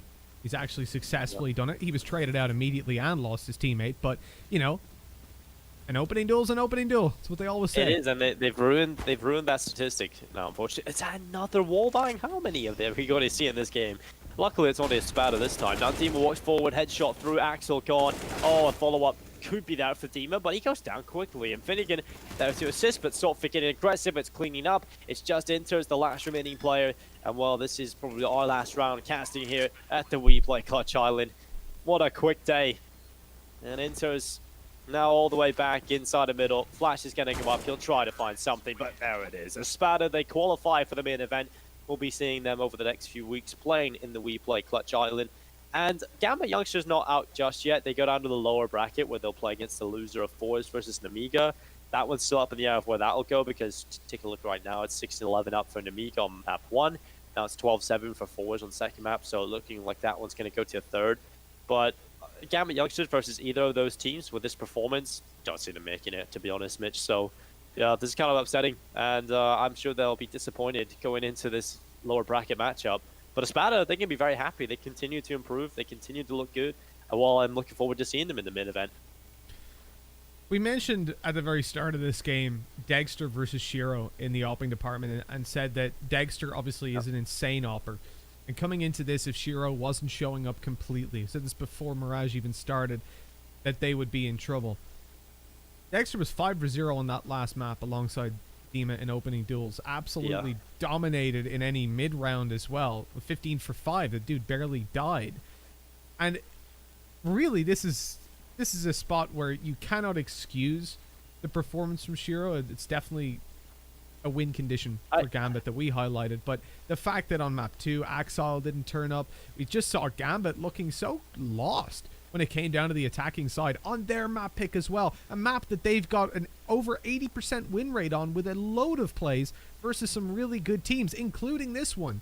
And they're just completely flabbergasted by every play, every single early fight that you saw Espada go for. It seemed like Gambit were like, wait, he can peek that? What? They just weren't ready to trade, ever. Yeah, the thing is, we are talking a lot about Shiro's underperformance, and I think it's a little unfair to bring that up so much, because mainly there's something deeper wrong in Gambit right now, and it's not you can't just pin it on Shiro, although that's going to be a huge part of it. It's the inconsistency overall is the issue. Now, you can't let all the other players get off scot-free for that performance, because it was just a terrible performance from everyone. At the moment, they're not looking great at all. We take a look at how things finished in the series. Every single player finished negative. Top was Axel, Shiro in second, so the two players you expect to be at the top. What's Supra doing? What's Nafany doing? They're not doing anything, and Inter's at the bottom, just 18 kills posted across 2 maps. It's not enough here. And yeah, you can say the supportive elements of the teams, you can't really expect them to frag as much. Certainly a big issue when you have your star players going AFK basically on the second map, your map pick. But there's something just wrong with the T sides of Gambit Youngsters right now. We've seen it on Mirage. They looked good up until a certain point, and then on the T side, towards the end of the half, when they got figured out by Espada, they couldn't adapt. They couldn't come up with anything. We just seen 2 players throwing utility into 1 bomb site, while the other 3 walk in with a completely telegraphed fake. It was so obvious, and it's so one-dimensional. Gambit Youngsters have so much work to do on their T side, and that's not going to be able to get fixed as they go into this lower bracket matchup. And with the teams that are left in these top 4, it's not looking like Gambit Youngsters are going to be making it, unfortunately. No, it absolutely isn't. Realistically, if they show up in that same way, it's over for them. That's the end of the run. Yeah. It's disappointing, though. At least they do get some points for the RMR series. I think they get 1,000 points for just making it to this point. So let me just confirm that. So yeah, they get 1,000 points coming into Clutch Island. So even if they bow out here and lose in this lower bracket match, at least they already have some points added to the tally, and that'll keep them relatively high against the likes of Simon, Team Unique, and Prosta that just won't be doing anything, unfortunately. But when you take a look at some of the teams they're going to be competing against, one you'd certainly see Gambit be close against is probably the likes of Namiga, Espada here, which right now is not looking great for them, and Winstrike. I think they're the teams that Gambit are really fighting for, and there's only 5 spots available in the entirety of this CIS RMR event across the series, so you can get 2 legends, 1 challenger, and 2 contenders. And while at the moment, currently taking those top 5 spots are Hard Legion, Team Spirit, Virtus Pro, Winstrike, and Navi. And Navi have looked rough, but I still have faith in them moving forward. I think Team Spirit almost a lock-in as well. I don't think Virtus Pro they don't look amazing. I think they've completely fallen off, but they're still good enough to beat the rest of the CIS teams. So I think you've got the Gambit be close against is probably the likes of Namiga, Espada here, which right now is 1-1. Both maps been pretty straightforward. It's all to play for. Indeed it is, Vince. It's up in the air now. Fours have done what they've needed to do to force us into a third map to try to get that qualification for stage 3 and avoid having to use the lower bracket to do so. I'm Dust. With me has been Vince, but we're going to be taking a break in casting to pass you over to our expert panel to break down Inferno. So take it away, Kyle and the boys. Indeed, it's Kyle and the boys back again, and as expected, it is Forrest taking down Inferno. A little shaky at the end there, but they pull through no problem. We will have a third map, and I'm joined, of course, by my analyst duo, Alex, and how do you say your name? Ooh, give it a go. Go to Hosted. Okay, that was really far off. Yeah, wow. Halvor, yeah. Interesting. You've got like the weird dots above the letters and such. Yeah, but not in my first name though. That comes for the last name. That's when it gets really spicy. Do you ever have difficulties with people pronouncing your name properly? Yeah, pretty much to the point where everybody just calls me Ven. That's easier. Interesting. Well, enough about names. Who are the standout names for you guys? We were talking about perhaps Dexter underperforming. Did we see what we wanted? Like, did Namiga show us that they'll put up a fight in this third map? I believe it's Nuke coming up. Because you guys make it sound like it'll be a snooze. Forza got this, no problem. Yeah, I mean, they didn't put up as good of a fight as I would have expected on Inferno. I mean, it was a 12-3 first half. It was pretty much Fords in control from start to finish, and what we got to see on Mirage was, I guess, somewhat unexpected heroes in the sense from Namiga, in that since we had MDS having a really good game, that wasn't very likely to continue on going further with the series, and it didn't either. But it's just kind of surprising by how flat they fell. Definitely would have expected more out of the likes of Lollipop to kind of give them more of a fighting chance, but right now we got to see pretty much everyone on Force playing like they should. It's Flit having an absolutely fantastic game. By the way, Dexter's not on either one of these. No, Dexter's on Espada. Yeah. Why did I use his name? We were gonna let it slide, but you just brought it up. Thank you guys for that. You just helped me out. We're just like, letting it pass in silence. Yeah. But if you want to throw yourself under the bus, we'll do that. But obviously, you did this because you were paying attention to the second map that's going on at the same time, Espada versus Gambit. And where Espada is looking strong, which for me has got to be a little scary for both of these teams. You don't want to go up and play against Gambit Youngsters in an elimination series. They've looked good and bad, but streaky. And you don't want to play them if they end up hot.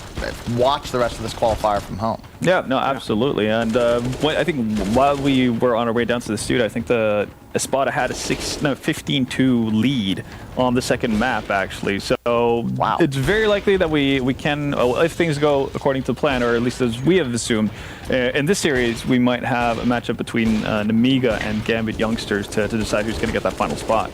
So that should definitely be interesting. But no, while Dexter didn't necessarily, set the world on fire in our match, I think it's fair to say that both Flit and XZ Power did so for Force. Throughout the first half, it was all about Flit. I think he ended up with, 19-2 before changing halves, and ended up at 21-5, which is still ridiculous. And XZ Power wanted kind of to show himself from his best side when we got over to the CT side, and more or less just dismantled Namiga by himself. Yeah, it's pretty impressive. Almost as impressive. Yesterday we were playing a 10-man stack, and S4, Dota player who also plays pretty well in Counter-Strike, does a lot of games with the Nip Boys, GE.